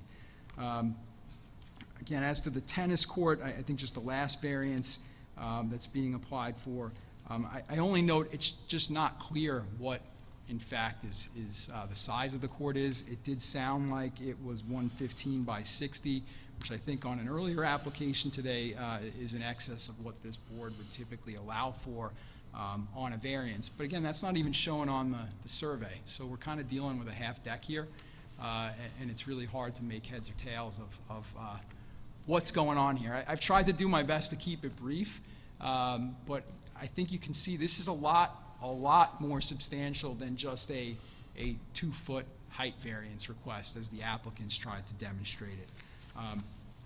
I would like, if I may, just to have, I'm done with what I needed to say, unless the board had questions, but I'd like Mr. Stott to come up and just run through, and he'll have copies for all of you of what he prepared. I think it's really, from a visual standpoint, going to help you have a better understanding of what our overall concerns are on this project. All right, thank you. Any questions for Mr. Five?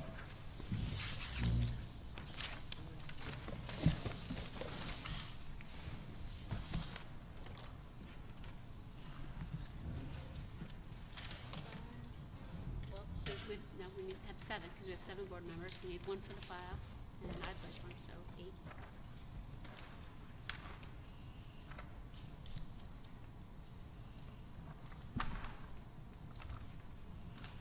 9?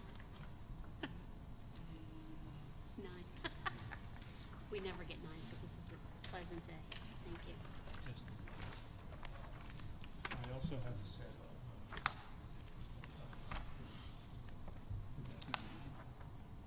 Sure. Right, Candace?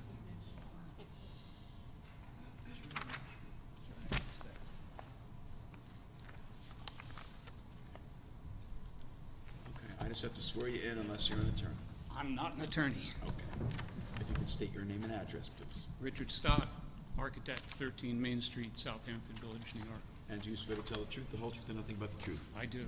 And Richard, if you can just have the microphone pretty close so we Yes, can sir. get you. I warm up to the microphone. A little bit of history.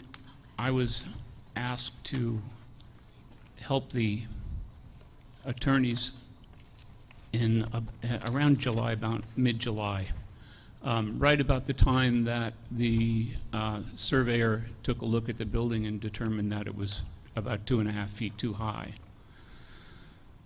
When the attorneys asked me to help them, it was for the purpose of helping them understand the drawings that were submitted, as well as the surveys and the application itself. This is a complicated project, as you're just beginning to find out.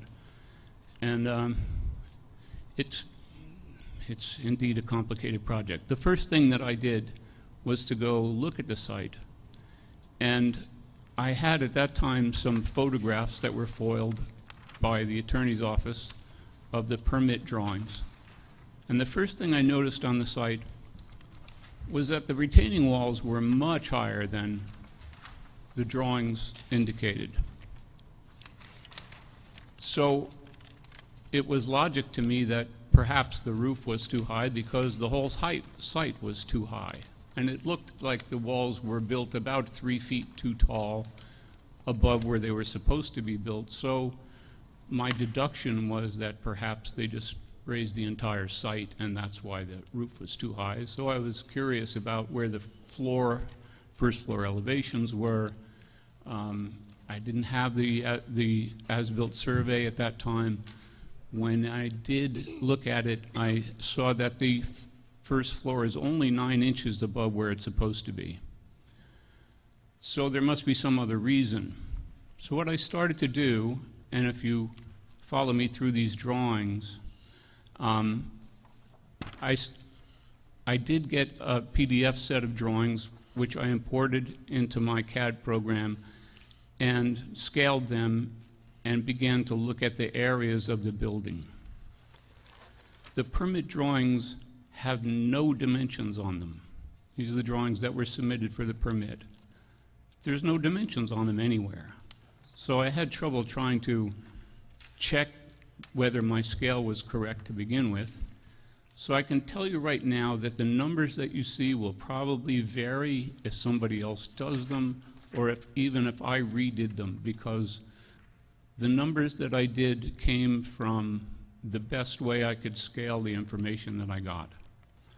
Having no dimensions on the drawings to double check, I can only tell you that what I've observed is a consistent increase in what was permitted to what was finally built.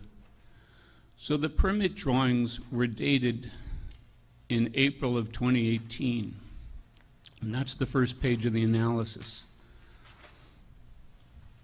I checked the square footage to see that it wasn't over the maximum allowed of 15,000 square feet. And indeed, it came out in my calculations to 14,898 square feet, which is about, I think, what the architect had on the permit. The wetlands permit, I noticed, had a second floor square footage of only 2,700 square feet. So there's a huge discrepancy between the building department's permit and the wetlands permit. On the second page, you'll see the second floor of the building in that sort of red tint. And then the blue and yellow colors are the overhangs that apply to the lot coverage rather than just the square footage. So on the second page, I'm looking at lot coverage. And from what I calculated from the computer, it looked like the lot coverage came out to about 14.9% rather than 14.7%. The lot size for calculations I used was 96,188 square feet. And the areas I'm going to cover the terraces. I want to talk about the terraces a little bit.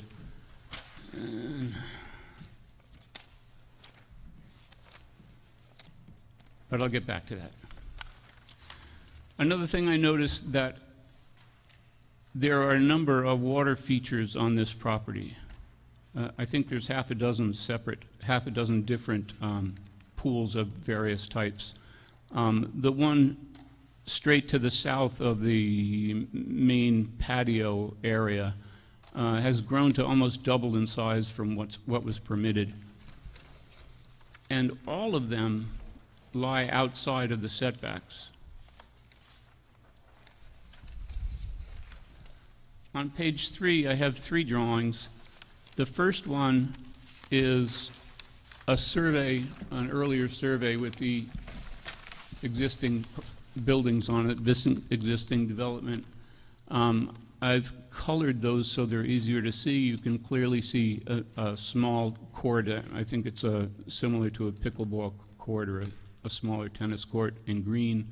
The accessory building and the 2 of them are in the upper left corner of that top left drawing, number 1. There's a guest cottage and a garage studio, both of which were legal at the time. On the top right is the survey that was included in the permit and the colored improvements shown on that. You can see that it's quite an excessive coverage on this property, 96,000 square foot piece of property. The third one is the as-built survey that we received late in the summer with the same colors on them. And I'll show you in the coming pages how the assessment of the areas grew in every time I looked. Between the permit drawings, I received another set of drawings that were marked approved drawings on them that were dated in August of 2018. Wait, are you suggesting that the permit survey, the house looks smaller in the as-built survey, no? I mean, the yellow certainly does to me. There are certain dimensions that got a little bit smaller and certain ones that got larger. Oh, okay. Well, I thought you were suggesting. So you'll see on the next page there's even more discrepancies. So let's go to page 4. The one on the left is the permit drawing set. I had that first floor at 7,509 square feet. There's 2 very large dining rooms on this house. It's a very large house, which makes sense. It's unclear to me even now which one is the indoor dining room and which one is the outdoor dining room. It appears to me like they both could be heated space. And I know they've flipped between what was the permit drawings and subsequent drawings since then. But the permit drawings on the left side are smaller than the August set of drawings, which are indicated in the center. Again, I imported those drawings and used my computer to set those square footages. So it grew by about 100 square feet only. Some dimensions got smaller, some got larger. But when I took the footprint from the survey, it got quite a bit larger and came out to 8,472 square feet on the first floor alone. I don't have any way to interpolate what the second floor is, except for using a percentage of how that first floor grew. And I'm pointing this out only because I believe that it's the applicant's responsibility to give this board a very accurate, fully dimensioned set of drawings that anyone can use to determine what square footages are, because they're indeterminable by anybody, even the building department at this point. I wondered how the main house and the guest house could be separated in terms of the maximum square footage. I'm sorry, Katie, do you have a question? No, I just said the building department, I don't think has seen them yet. The building department had asked for the plans, and I don't think they've seen any yet, so. I didn't fully understand what you said. I'm No, sorry. you were just saying it was the applicant's obligation to give, give this board a full idea, and I was saying, well, we will get a full idea. They haven't even been submitted to the building department yet. So when we went into the building department with questions to Michael Benincasa, he told us that he would go to the site and get a set of drawings that were used for the construction, and if he didn't see those drawings, he would shut the project down immediately. So a week or so later, he showed us those drawings that were dated August of 2018. And then just this past week, I saw another set of drawings that were dated in December of 2018 that I'd never seen before. I only have photographs of the foiled drawings from the attorney's office. Again, they had dimensions on them, but they weren't a full set of drawings, so I didn't really have any way to analyze the difference between now the fourth set of drawings. Again, I'm pointing this out because there seems to be a progression of work that gets larger and larger and larger on this site, and there's no way to determine exactly what it is. On page 6, I'm showing you in the top left corner the two accessory buildings, the guest cottage and the garage with the studio on top. That studio on top, by the way, I have a set of drawings that were done by Pam Pospisil around 2001. And the second floor of that cottage was 380 square feet. It was under the roof. It's really a 1.5-story building with a garage below and a small room under the roof. The building department considered the whole area of that garage, though, and I guess there's precedent for that, I'm not sure. But that's one of the reasons why it got larger than what was there to begin with.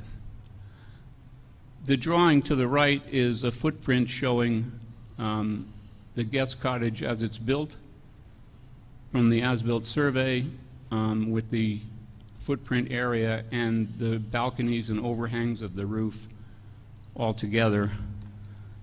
The drawing on the bottom left shows that footprint with what would be the two buildings, just so that you can see the dichotomy in what was permitted over what was built. On page 9, there's kind of a 3D representation of the same thing. 3D guest cottage. The garage studio is in brown with the two shed roofs on it. And those shed roofs are partly how they got the square footage to go from 380 square feet to about 1,000 square feet. The red is some infill between the two buildings, and the blue behind, and I'm taking these from the plans, has a similar look to what was originally there. And the two original buildings I constructed from both photographs and the old surveys. I don't know if the roof pitches are exactly correct or if the floor plates are exactly correct, but again, I'm showing that there's been a big increase in the size between the permitted drawings and the subsequent drawings that were used for construction after that. On page 8, these are photographs taken from Mohawk Avenue. They're not taken from the exact same location. I didn't have the upper photograph until after I'd taken the lower ones, but they're very close. And one of the things that was most apparent to me is that white cedar tree. There's a note on it that points to it on the very top. And then on the bottom picture is the very same white cedar tree, and you can see how the construction contrasts vastly between the before and after.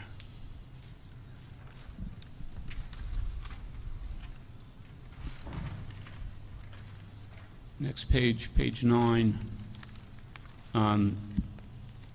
Again, a huge contrast between what was there before and what's there now. The bulkhead remains, the size and scale of which you can use to make an assessment about those things.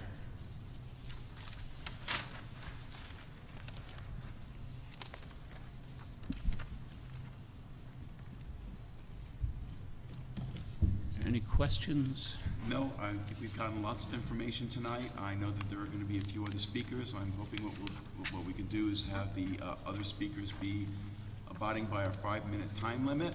We've sat through 2 hours so far of testimony, and we'd like to, at least for tonight, because this is going to continue, just get a little bit more testimony, and that's it.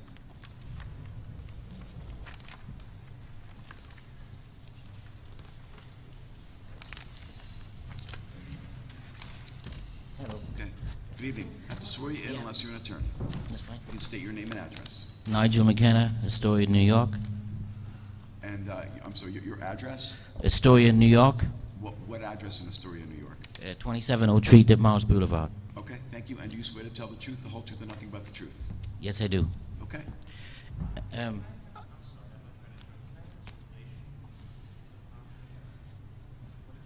Okay. Yeah, I can tell, if you give me 1 second, I can finish. Yeah, I've been working in the Hamptons for 21 years. I work at 175 Mohawk Avenue. I come out here every Wednesday. Before that, I'm very familiar with the area, very familiar with the local firemen, policemen. I know a lot of people from over the years. You're not an adjacent property owner? Not adjacent property owner, but I was the one who first called the town back in, I think it was in February, to say when the home was being framed, that I think the property is too high. You work at 175? Yes, yes. Okay.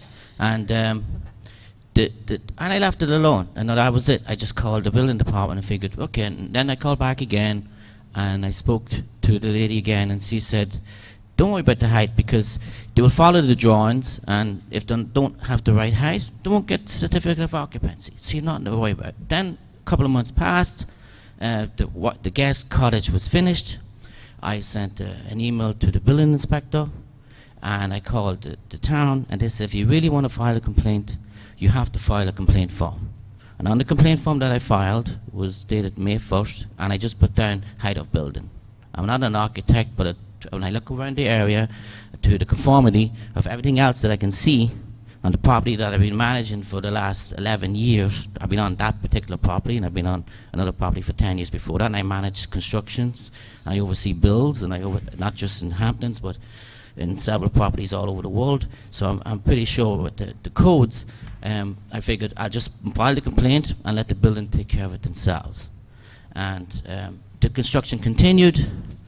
I got a file number of the complaint, and when the building department sent me the permit, I was kind of odd when I read the permit for the guest house, because it said seasonal guest house, only allowed from such a time to such a time.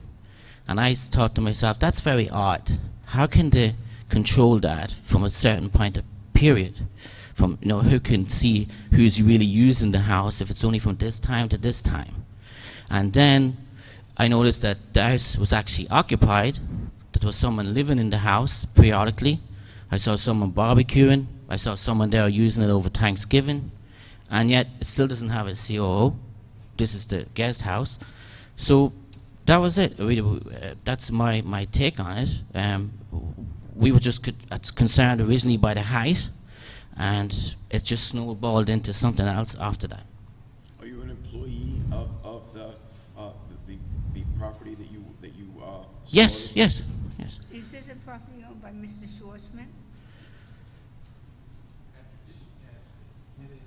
It's owned by an LLC. It's owned by 175 Mohawk LLC. Because I noticed it says under your name. Yeah. It says the Schwartzman Residences. Yes. So that's what I manage. Yeah, but this gentleman here, when he walked past me in the lobby, I'm just a worker. I just work here. I travel here. I manage several properties, and he said to me, and he doesn't know me.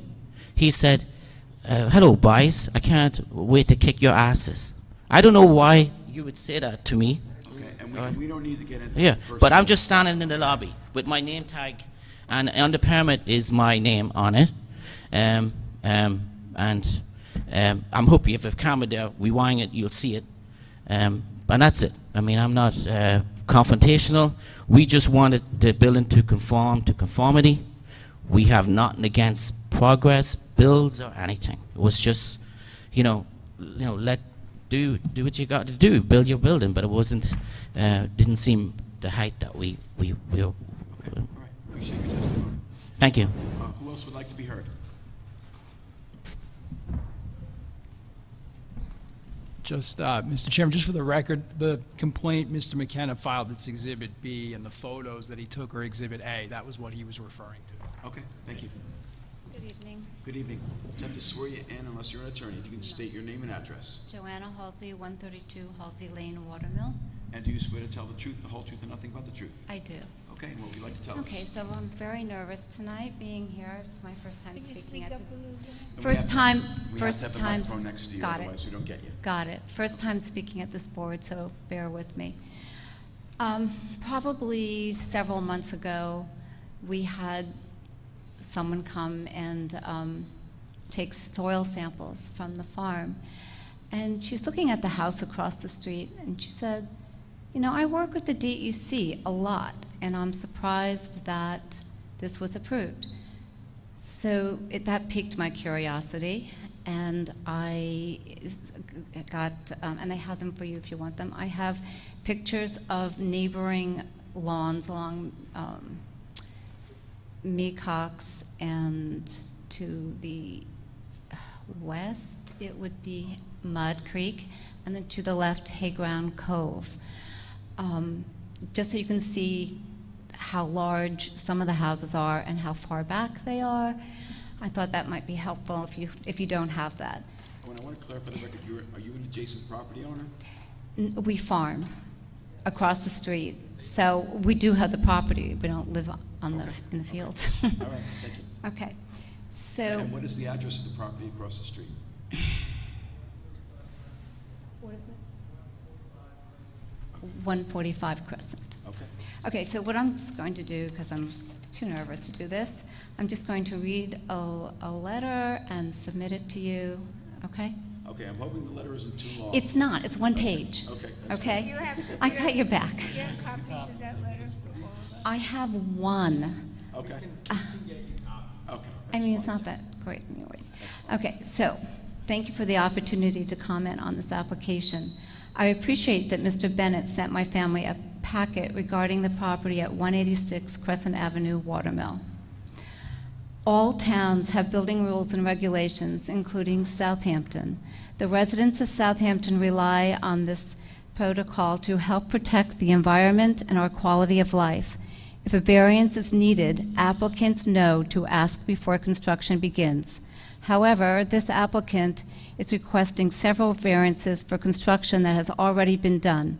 How does this happen? Where was the building inspector? Seriously, I don't know whether to laugh or cry. This is a blatant slap in the face to all law-abiding citizens who play by the rules and ask for variances during the planning process. My understanding is that this applicant is basing his request on hardship. This is offensive to me and should be offensive to everyone on this board because indeed there are legitimate hardship cases. This is not one. Before purchasing the Crescent Avenue property, this same applicant purchased a lovely home at the end of Rose Hill Road. The house was quickly demolished. While the new home was under construction, the applicant used the adjacent town land as a personal construction depot. Residents alerted town trustee Fred Havemeyer, who quickly thwarted this town property infringement. Upon completion, the new house certainly appears to be overbuilt for the property size. Once built, the owner wanted a larger driveway to accommodate the large house. That was in 2006, and so began the annihilation of the Rose Hill Road Park. Another point that needs to be addressed is the precedent setting issue that will happen if you grant this application. Please keep in mind that my family has 2 properties with development potential on Mecox Bay. If you say yes to this applicant, how can you deny others? We have definitely passed the tipping point on the East End. I think of this board as a gatekeeper. You make far-reaching decisions that last for generations to come. These important decisions become your lasting legacy. This is an easy decision. Just say no. Please enforce your own rules and regulations. Fines are laughable, just a slap on the wrist for many. Let's not forget that the beauty of the East End is the land, the beaches, the water, and our stunning light, not the private Disneylands hiding behind high hedges. The decision rests with you. Please do the right thing. That's it. Thank you for your comments. Okay. All right.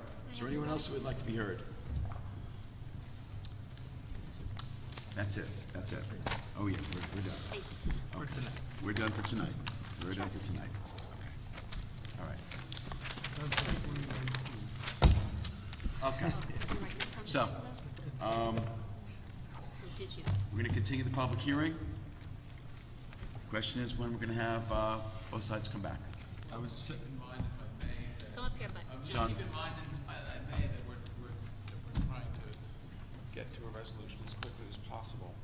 So, where I'm usually fairly, understanding about things, I'd like to be able to come back in the second meeting in January. Well, we don't have time on the second on the agenda on the second meeting in January, so I know that's not possible. Well, and the board also has to decide if, how you want to proceed, if you're going to proceed with the carriage house, if you're going to advertise for that. What's the issue with the carriage house? It's fully permitted. I don't know. Does it comply with all of the sections of the carriage house? I mean, there's a whole bunch. With the carriage house relief provisions. I'm sorry, Yeah. I misunderstood you, Katie. No, I understand. Yeah, that has to be answered. I apologize. All right. So if it turns out that, John, if you I got it. Communicate with you, whether it's Katie or the building department, but if there's a conclusion that is reached that additional relief is necessary, let us know, and then you would have to address that probably by re-advertising, I would imagine, depending on the nature of the relief. I mean, I think it's worth putting it in there. I think it's worth doing the analysis as to. So where does that leave us? February? February what? Well, February is going to be the earliest we're going to be able to come back anyway, so. Yeah, this is a house that's sitting there. I'd like to see if possible I can move it along. What's the first meeting in February? The first meeting in February is February 6th. Does that allow us to, what if we just bite the bullet and put the additional advertising in if required? Does that give us time, Candace? Yeah. To give us time? Yeah, that gives us time. Yeah, but you should meet with the building department and figure out, Okay. or have somebody do. Oh, I'm just gonna ask for the additional relief on the we have to carriage go house. through it, Sure, that's fine. Okay. Sure, February 6th. Right. And whoops, something's going on with the microphone. Jimmy, Also, right? I would encourage, Patrick, you and John, if you are inclined to communicate with one another about the variety of different issues that were discussed tonight, feel free to do so. Sure. I can't hurt. Yes, Can I Mr. add Share the microphone. Can I ask the board to ask Mr. Benner, I'll ask him because I don't know the answer yet, but can he or has he submitted architectural plans and elevations with dimensions for both? Listen to me, I'm For gonna cut both. you off right here, because Sure. maybe Rick's not. Share the microphone, please. Read the code, because the code says that you measure gross floor area, exterior wall to exterior wall, period, end of story. So I'm not gonna put this gentleman through full as-built architectural plans because there's no need for it. To the same degree, this hand-wringing about other structures that may be included, this is all cut and dry. You exclude unexcluded porches and breezeways from the calculation. And by the way, lot area in the town of Southampton, except for rear yard, is buildings. So it's exterior wall to exterior wall, I'll give you that dimension. The building, John, the building department notes here say, building floor plans and elevations were not available at the time of this review. Said plans and elevations shall be submitted in order to verify the height of the dwelling and to confirm the overall size of the dwelling. Rick's complaining that that certain plans are not dimensioned. Aside from what Rick said, the building department I'll wants meet this. with Mike and see what he needs. Okay. Yeah, that's all. Nothing more. We're trying to do things in the correct way in terms of how what the building department thinks that we should have Sure. in order to move forward. That's all I'm asking for, is what the building department asked for, Okay. No, that's not what you're asking me for. You're asking me for All something right, can we else. not go back and forth? Yeah, so, well, Yeah. then, Okay, all right. Hey, you guys go around the hallway. Okay, so in the meantime, I think we've heard a lot of testimony tonight from both sides as to the issues that are involving this application. I'm hoping that we'll get some clarification before the next public hearing date. Brian continues to have a lead on the application, but in the meantime, I would move that we adjourn the application of this is, let me see. For all, yes, it's River Rock Structured Capital LLC. Yes. Okay, well, then I'll take the lead on the application, I don't care. What's that? I'm gonna take the lead on the application, because Brian's not here tonight. Okay, and so I would move that we adjourn the application of River Rock Structured Capital LLC for all purposes until our, February 6th. February 6th, 2020 meeting. Thank you. Welcome. Mr. Hahn? Aye. Mr. Kelly? Aye. Mr. Tuttle? Ms. Burgess? Chair votes aye. Thank you all for being here tonight. Happy holidays. Merry Christmas. No problem. Oh, boy. We have to do that thing. Yeah, we have to get up. Oh, yeah. Oh, I know. No way around it. Oh, yeah. Oh, I'm trying to. Right. Oh, I get it. That's it. Where are you going? No, No, we not the got meeting, plenty just more the to go. public hearing. We're still going. Okay, well, you're supposed to be this one. Why, you want to go home, Charlie? Okay. Over there. You can see my whole back.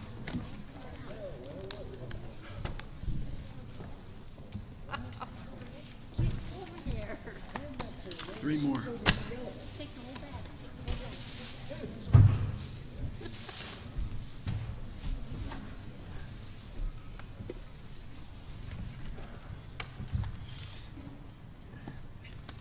Okay.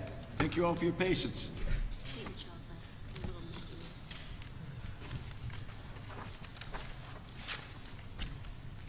The next item on the agenda is item 11, Fernando Linal Pacquiao Pacheco, 18 Knoll Road in North Sea, Suffolk County Tax Map 900-61-1-87. This is held over from our November 7th meeting. Do I need to Okay. be sworn in? If I swore you in previously, I wouldn't need to swear you All right, in. then we're good. Okay, if you just state your name for the record. Shannon McCaffrey from Dewey's Planning. So the last time we met, Could you speak closer to the microphone? Yep. is that better? Yeah. Okay. We basically determined that the 3 bedrooms was a no-starter. So we have taken the 1 bedroom out and made it outdoor storage now, which in turn also brought down the habitable floor area down to 73%. And so that's kind of where we are right now. Okay.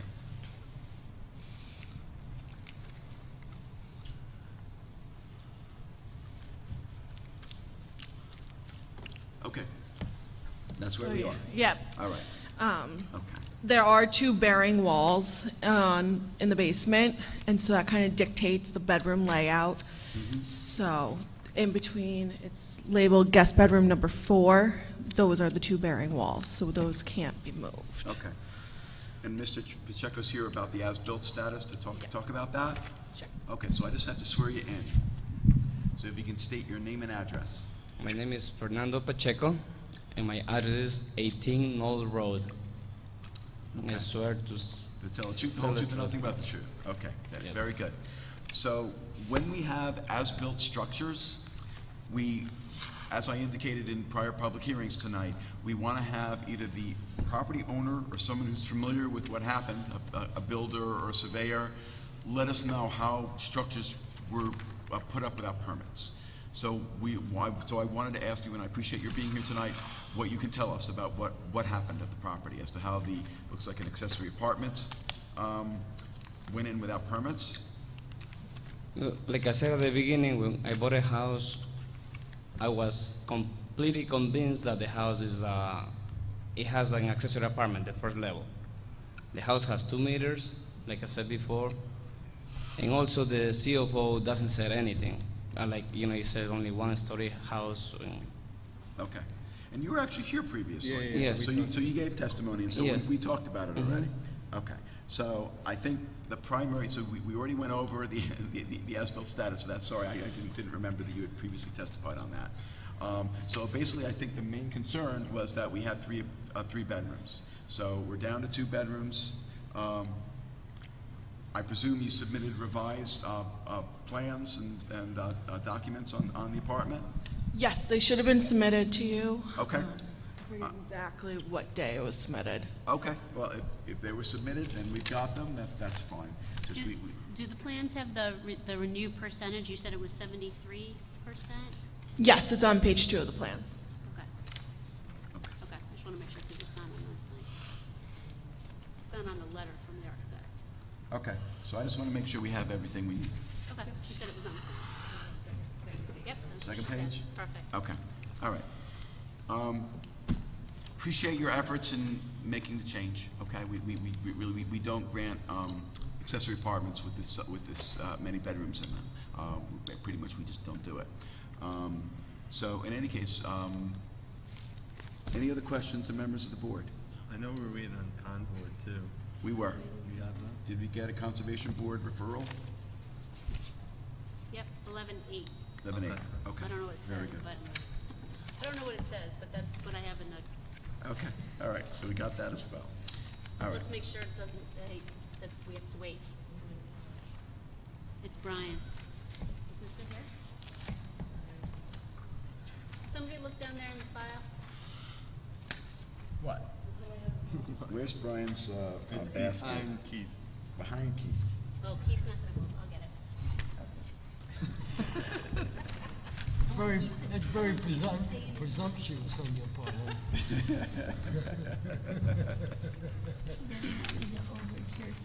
Oh, I don't want him to leave the table.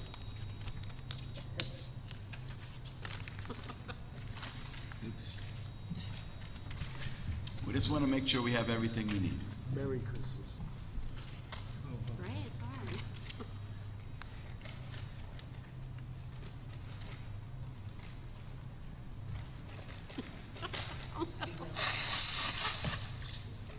I know.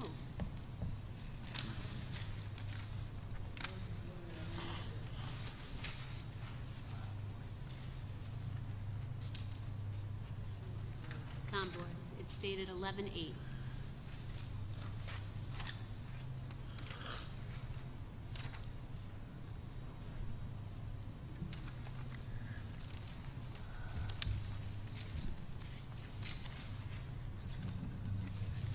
Oh, no. No, I had hoped. But, oh, well.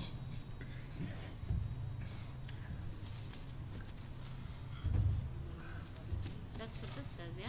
Receive referral response You guys from need town. my help any?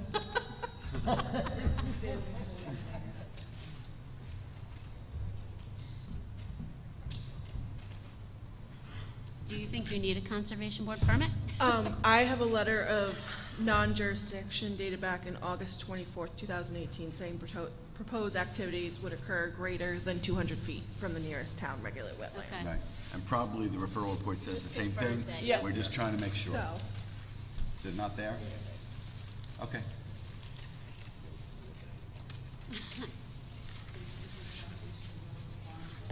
Yeah, receive referral response from town conservation board. We got Excuse it. me. Sorry. I have tissues here. Do you want tissues? Okay, a response.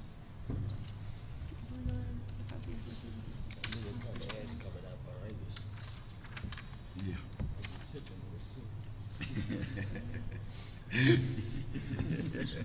Sure, It's almost like helping Charlie with a table. I understand. Yes, wait for that opportunity. Yep, it says, the applicant is currently seeking to legalize the construction of an accessory apartment within the footprint of the existing dwelling. The accessory apartment is eligible for a letter of non-jurisdiction. And then it just says You have they, it? No. she has one, you have one from. This one was for a front entry deck, a rear deck, attached garage, and swimming pool, but that's not being constructed. Okay. Yeah, so you probably need to get one, eligible for a letter yeah. of non-jurisdiction, meaning they can apply for it and get it. Yep. So. And then it says no We're good. determination has I think been we're made good. with regard to the compatibility of the requested relief. Board recommends a new IA system. And that's it? Yep. Okay. All right.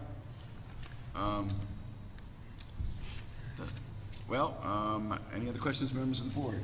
Is there anyone from the public who would like to be heard this evening in connection with the application of Pacheco? If not, Brian is actually the lead on the application. He's not here, so I would move that we close the public hearing this evening, and we will have a decision ready at our next meeting, which is January 2nd. Second. Mr. Kelly. Aye. Mr. Hahn. Aye. Ms. Burgess. Aye. Mr. Tuthill. Aye. Chair votes aye. Thank you for being here and your patience with us sticking around. Thank you so much. Do appreciate it. Thank you very Have a much. good night. Happy holidays.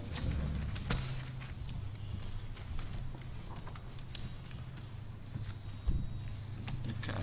Listen. Whenever we're going Why back do you have a to folder in front of you? Yeah, why? House Preston Avenue, put that on the agenda as the last application to be heard in the evening. These people here shouldn't have to sit here and wait 2 hours to do all that before they can be heard. It's not proper. Here, here. The new application. I agree. You agree, Kev? I do, sir. Well, please meet with Candace a month before the agenda's set and tell her how you would like the applications prioritized. No, I'm just saying though, you know, it's something we gotta think about in the future, you know, Yeah, but especially. the new applications go first. New applications go first. You can't wrap your Yeah, application up. I understand that, but I'm the just first saying, time? on the rebound, it's not gonna be first. Keith is just frustrated. Let's go. All right. All right, so let's call this next one. Anybody in a rush? No, take your time.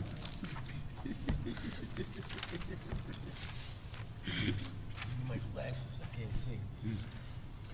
Item 12 on the agenda is Hampton Cove Realty, 4 Penny Lane, Hampton Bays, 900-323-2-6.1. Mr. Springer, Good evening. welcome back. It's been a while. Been a while. Yeah. Been too long. Yeah. So we're looking for an update. We had this on for final tonight, final adjournment. Yes, well, no more adjournments, that's for sure. Okay. So we last left off with the thought of Can doing you the speak a little louder? I Oh, can't you hear have, Yes, yeah, yes, put the ma'am. microphone Absolutely. close. I said we last left off looking into subdividing this with the Board of Health. Since the previous subdivision was never, well, was granted, but that was back in '80, and if we were, when we checked into it now, basically we were told no, that it was, you know, it would create another non-conforming lot, first of all, and then we would have to go through flow and all that stuff. So the owner has pretty much given me carte blanche to use the money that we are going to save for not being able to do that, to build, you know, I to, can't hear you. my Can you apologies. come to the other chair, please? I can hear you better. What's that? No, I'll just talk into here. So the owner basically, because we obviously would have cost us quite a bit of money to subdivide, and we cannot do that, has given me basically carte blanche to clean up this property and to do whatever we can to make it obviously to your liking and to their neighbors' liking, even though there's been no, you know, opposition to the thing, to the, to this project. There has been opposition. One of the neighbors testified, I think, 2 or 3 meetings back. Very first meeting. Yeah. Yeah, and that was just about looking into it, so that's basically what the idea is, that, A, we were gonna take out the pool, because it's an eyesore, to create more open space, to redo the driveways, to make a full circle down at the end, and to continue the one to the last cottage, to screen the entire property. Right now, we have a fence on the south end side, which is a wood fence, and on the north side, we have a chain link fence. That would also be screened. Again, and then, you know, my point to this was earlier, the benefits of this is that, you know, I know that some of us have a problem with the fact that no more variances are supposed to be granted, or any more cottages put on the side, but, you know, that was 40 years ago, and this by far outweighs, you know, some that have been modifications that this board has made, other boards have made, variances granted overriding other variances, but, you know, we have, I mean, I hate to say it, but it is a win-win for everybody, because, you know, we have a water quality issue there. We have 5 cottages, technically 6, even though one is illegal, which would all have to be brought up, whether you decide, but the planning board has already decided, and the Board of Health is going to decide that.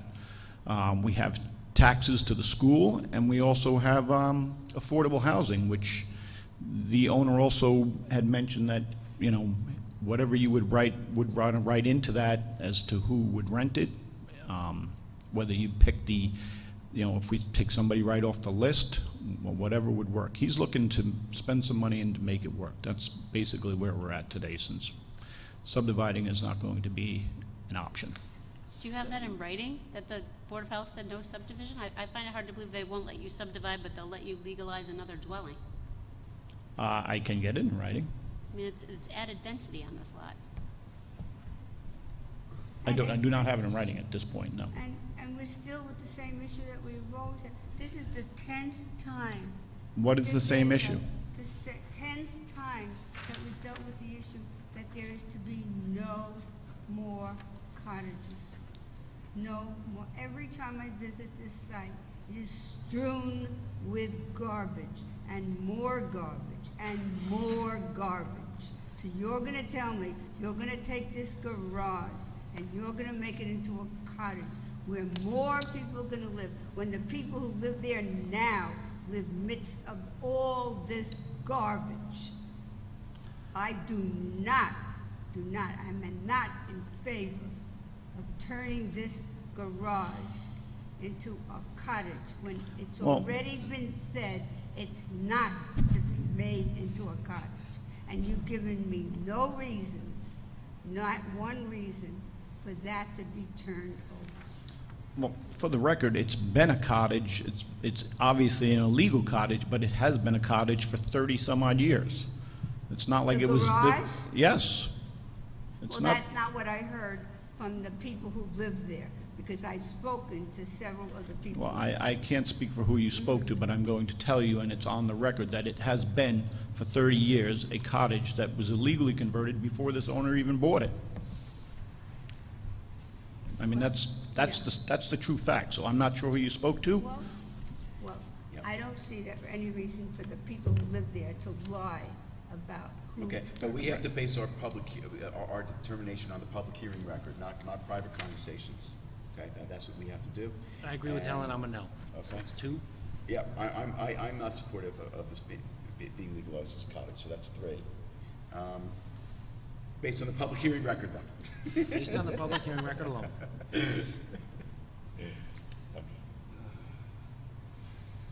Well, don't make you put you on the spot, Jay, but you're on the spot.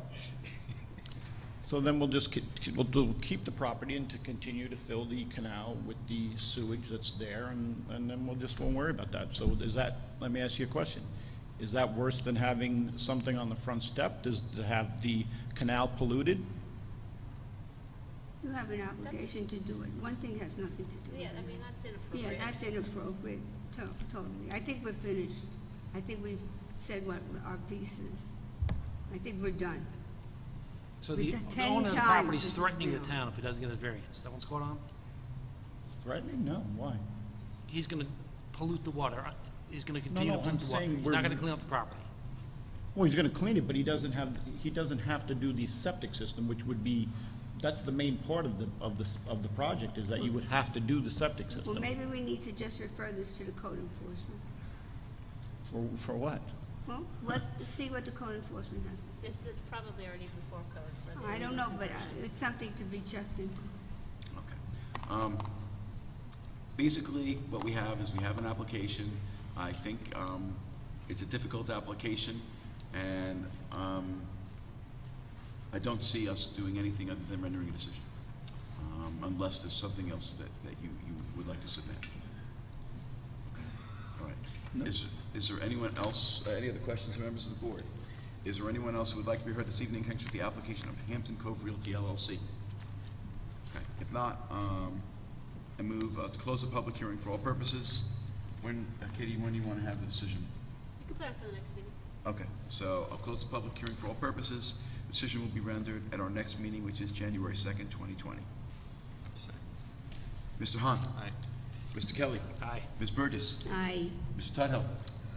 Chair votes aye. Thank you. Thank you. Happy holidays.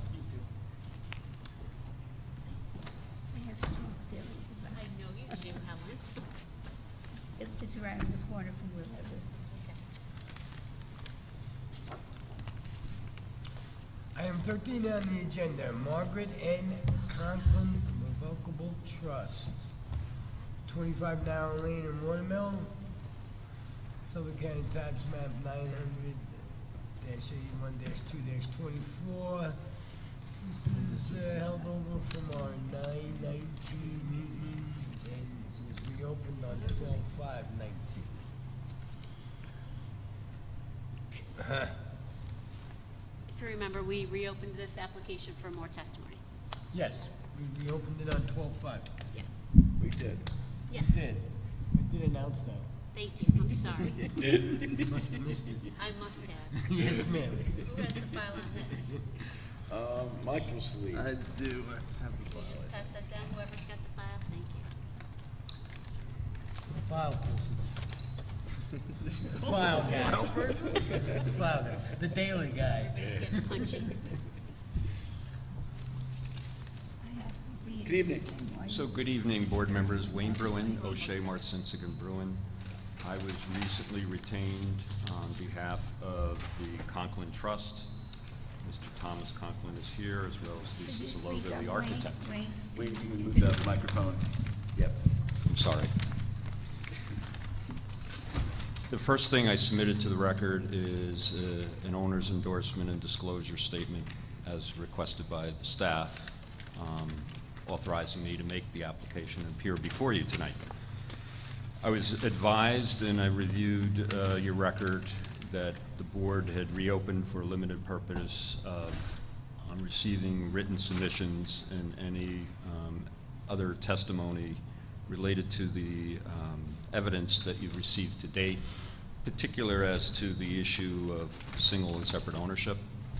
What I'd like to do is, I don't want to take a lot of your time. I know you've heard a lot tonight, and I have some written submissions for you to review. I'd like to just hand those out to you right now.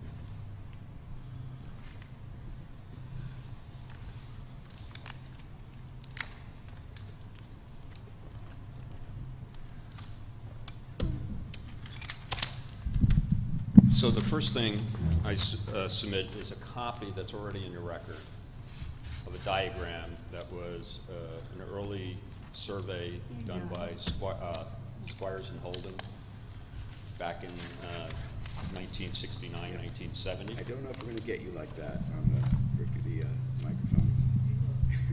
Okay. Yeah. So this is a copy of that diagram, and I'll be referring to that. That's already in evidence. The second thing is an updated single and separate search, and I'll explain why it was updated. But and the third thing is an affidavit that I prepared after reviewing your record and basically trying to summarize how this application addresses your standards, but most importantly, the issue of single and separate ownership.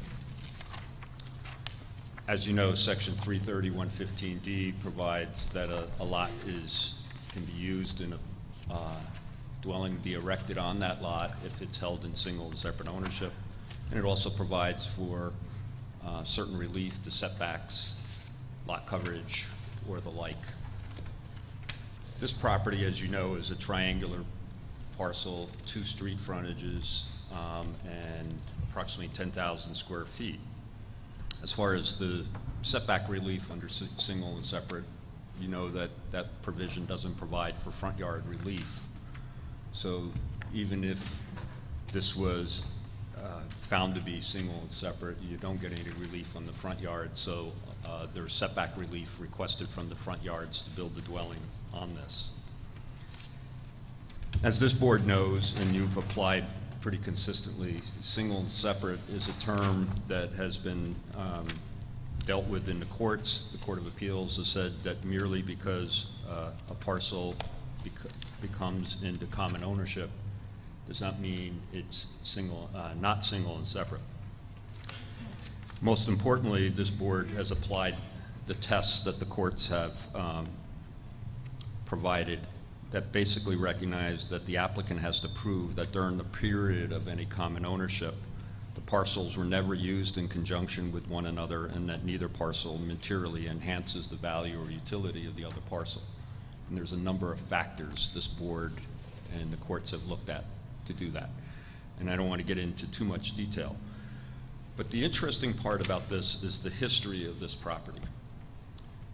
It all started in 1960 when Thomas O. Conklin, Thomas H. Conklin's father, purchased what is shown as Parcel A on this property, on this diagram. Parcel A was approximately 14,000 plus square feet, and it had a dwelling on it.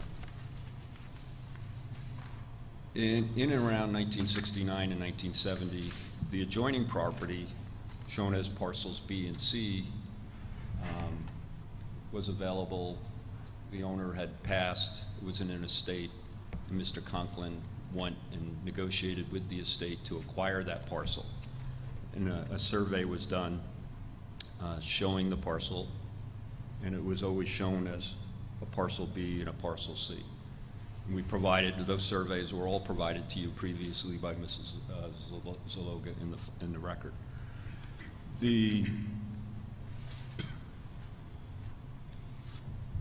Mr. Conklin went, and actually his wife, Margaret, who's the current applicant, purchased B and C from the estate, and it was in her name. B and C was in her name. It was what? You're not talking into the microphone, I can't hear. So parcels B and C were purchased from the estate in 1970 by Margaret Conklin. So they were still separate. A and parcels B and C together were still separate. And she owned all three parcels?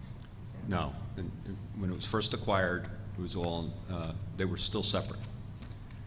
Thereafter, Mr. Conklin had Squires and Holden prepare a series of surveys, which were basically set up in this, what you see here. This is one of the first work diagrams, and then there was formal surveys. The first survey was a survey showing B in parcel A alone. And that survey was a survey that was certified or guaranteed to the Sag Harbor Savings. And what we could surmise from the record is that the intent was Mr. Conklin wanted to transfer B to A. Among other things, there was a portion of the dwelling that encroached. It was also to enlarge this. But so in early June, literally 3 days after that survey was produced by Squires and Holden, there's a deed. Unfortunately, that deed didn't use the description of B going to A, which was clearly what was intended on the survey, because C was always left alone. The description in the deed included C.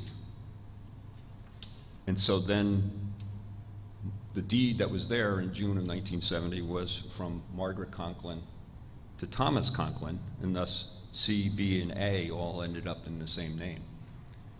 3 months later, though, Tom Conklin, based on the survey, guaranteed to Sag Harbor Savings, places a mortgage on parcel B and A. Only B and A. And the description in the mortgage, which is all in the record, Mrs. Zaloga provided that to you before, shows the description in the mortgage follows the description, the survey. was provided. Nothing happens. And I believe that was an inadvertent description. I think it was never intended, because I think what was intended, and this is 1970, before the planning board required minor subdivisions, before transfers of property were required to be reviewed by the planning board. But what was intended to take one non-conforming lot and a larger parcel, to transfer a certain portion, to end up with a larger lot, and again, a non-conforming parcel. So what happened there, though, is, so that fall, that was October of 1970, that mortgage gets put on. That mortgage was? The mortgage was put on just parcels B and A. In August of '73, there is a conveyance that was to Mr.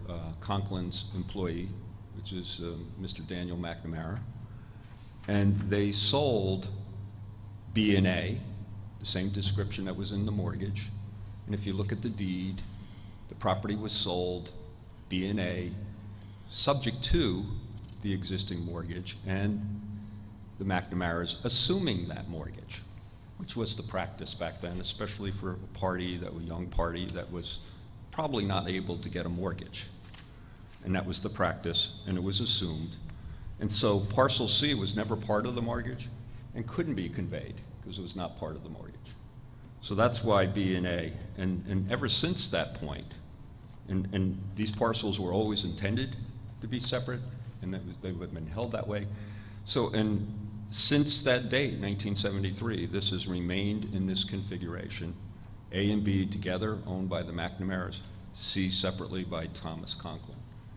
Of course, when Thomas Conklin passed, it went to his wife and into the trust currently as the current ownership. But otherwise, it's been in separate ownership for well over 45 years.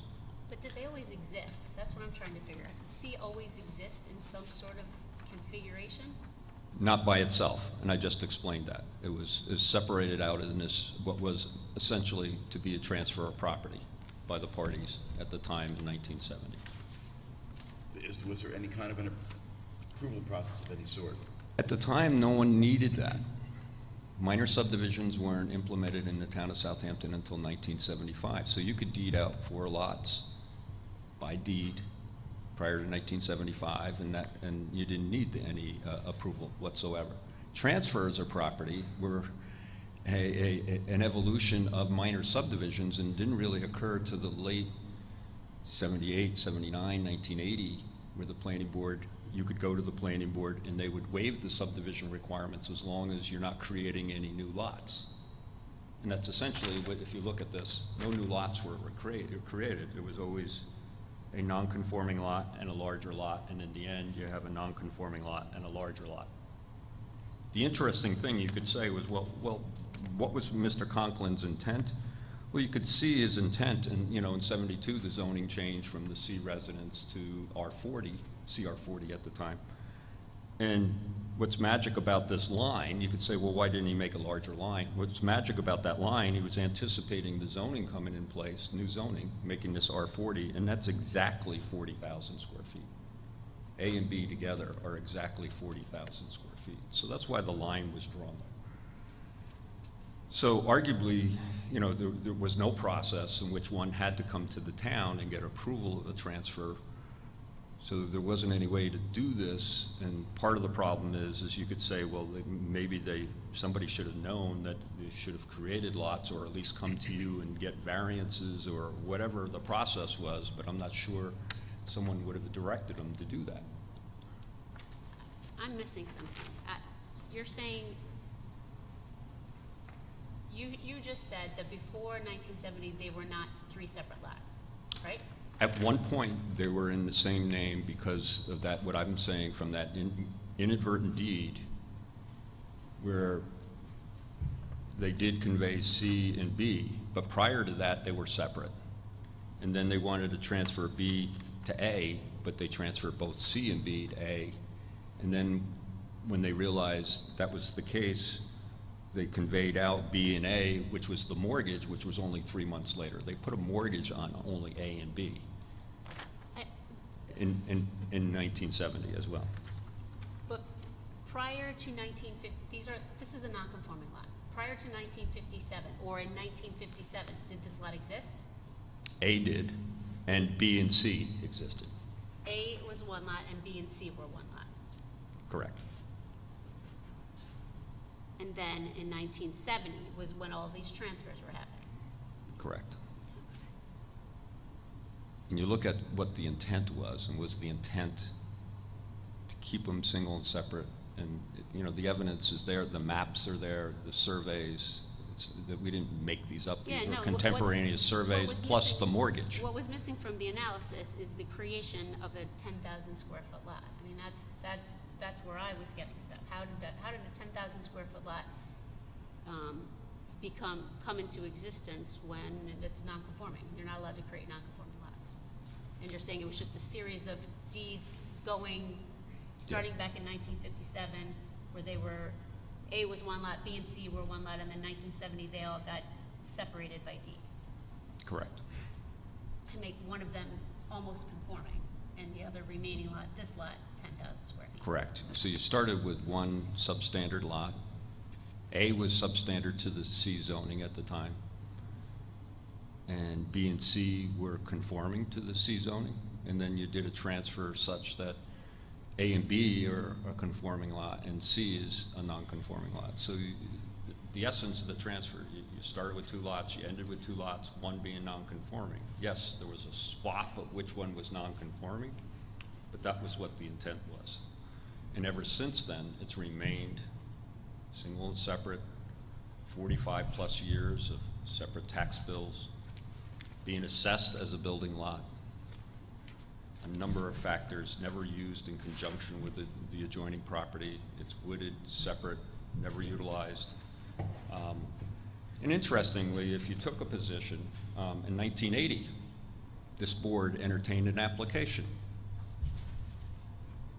on the McNamara property.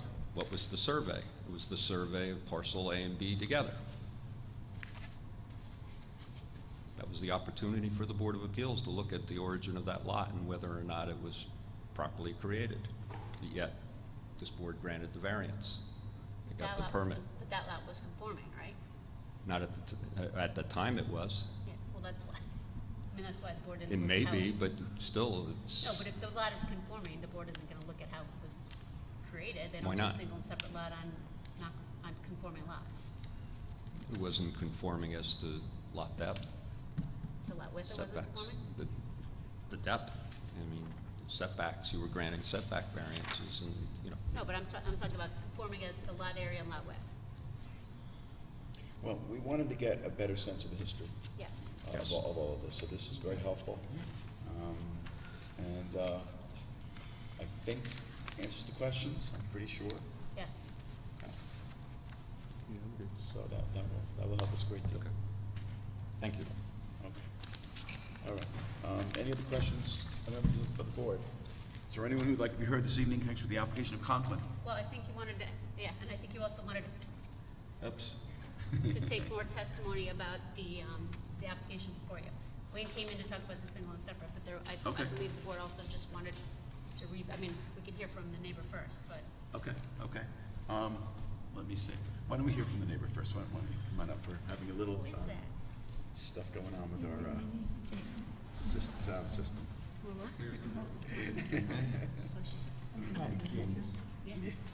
Yeah, where'd Candace go? Would you take my dad? She's doing it. I've been up since 3:30 on this. All right. Good evening. I think you were probably previously sworn in, so if you could just state your name. Denise McNamara. Okay. Denise, you can just try to speak close to the microphone. Gotcha. Because, we won't get you otherwise. I have a survey here from '69. I'm very nervous. And it looks like, to me, it was all in Tom's name, Tom Conklin's.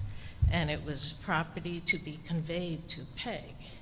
To who? But his wife, I'm sorry. But then in '70, it's all his name still. But this survey, there's no house. That one they're talking about with a house, I think was the house that was built for us. because the 69 has no house on it.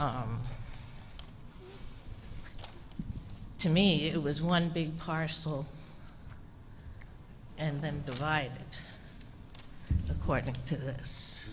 If, I don't know, you can pass it around and look at it. If you want to submit it, you can give it to Well, our it's my attorney. only copy. Well, if you want to submit it, you could, well. Well, I let me just, see. okay, no Well, problem. if you I have to can submit it Yeah, tomorrow. submit it tomorrow. Just make copies and send it to Candace. Fine. If it's not submitted, I don't know. You can let him look at it. Okay. Okay, it's not gonna take. It's a survey of your property? Don't steal it. Yeah. Yeah, it could be the one that was submitted with, maybe with the variance application. Like, does it? Yeah, like, we do have one with the house on it. Map with the A and B.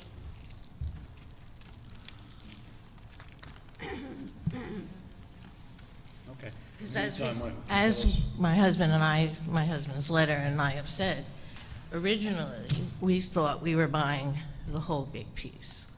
But that's over and done. That's theirs. I think they could have grieved the R40 at any time instead of paying it all this time. I was just wondering how close septic is allowed to be to a road, which is awfully close. And then last time I was here, Ms. Zaloga had mentioned that they offered to plant trees, and I didn't want it. They offered to plant trees on my property, not theirs. And I would love, if it goes through, that they plant trees on their property and maintain them and vegetate between us. But, Yeah, and I think they had agreed to that. I think they had agreed to a planting plan at the last hearing. okay, well, I had no idea. Yeah, they didn't 'cause- submit it because we asked them to come back. Okay, that's great.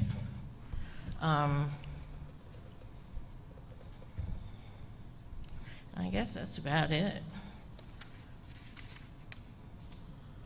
That's about it. Okay, very well, thank you.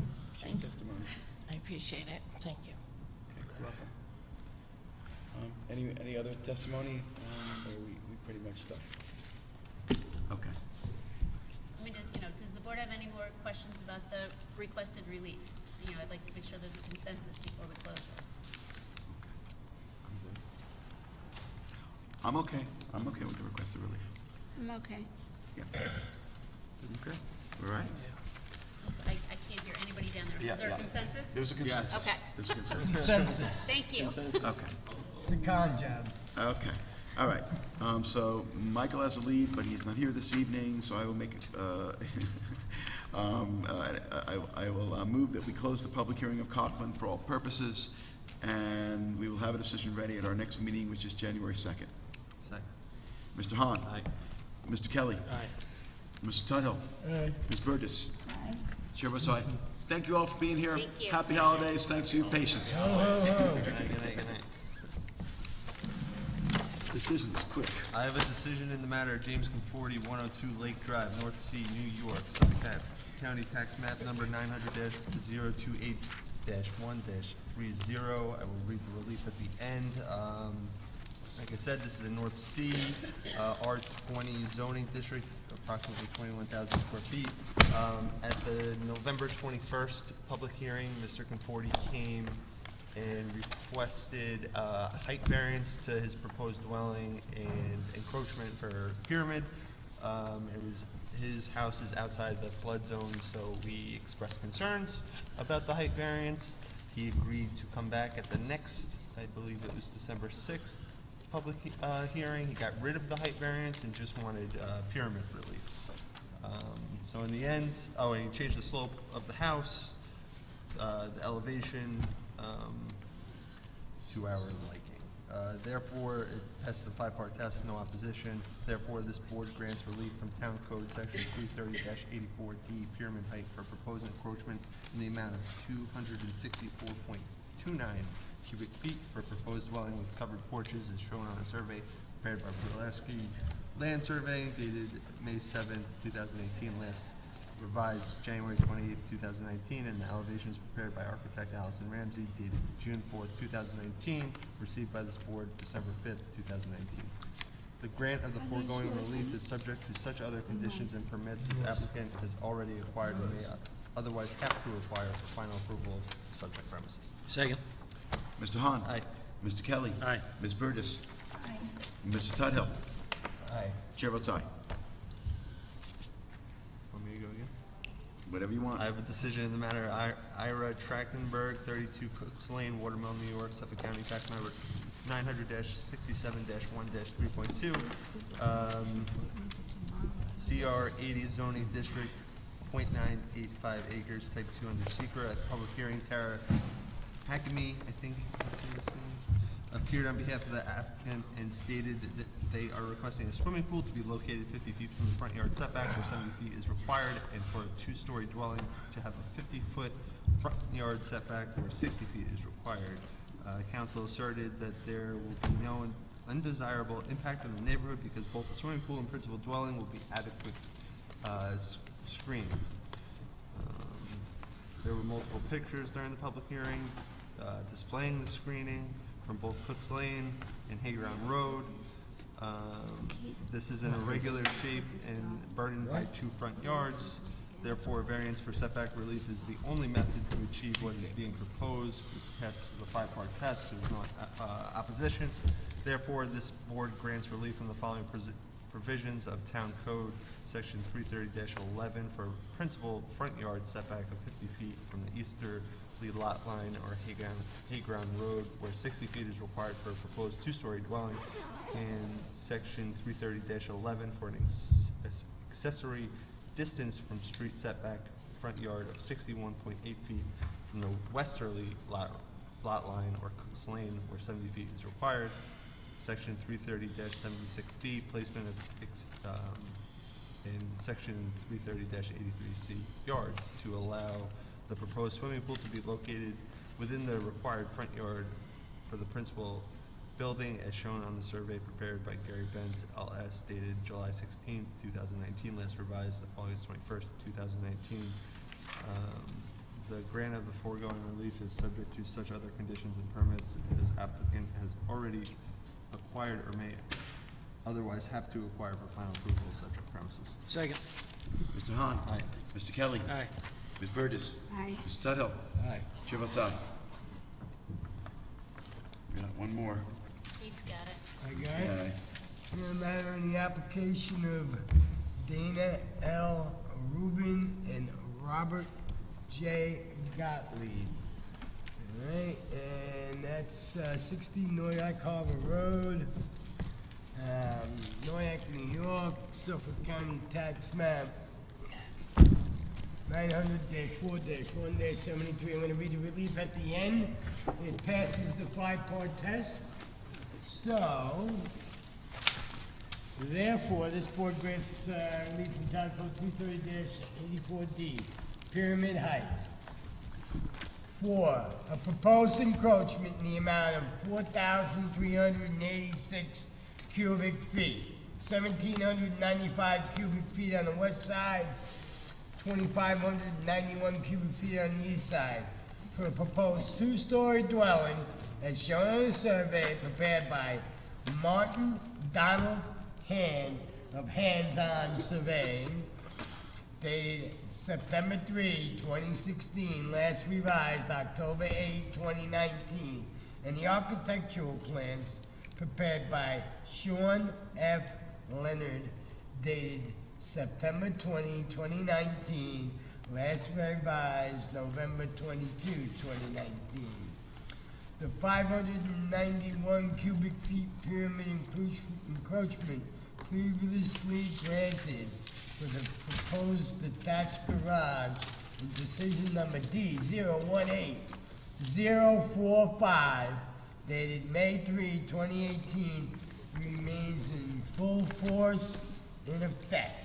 The grant of the foregoing relief is subject to such other conditions and permits as applicant has already required or may otherwise have to acquire for final approval of the subject premises. Second.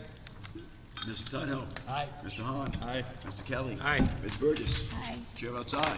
Merry Christmas to you all. Merry Christmas. Motion to Happy close.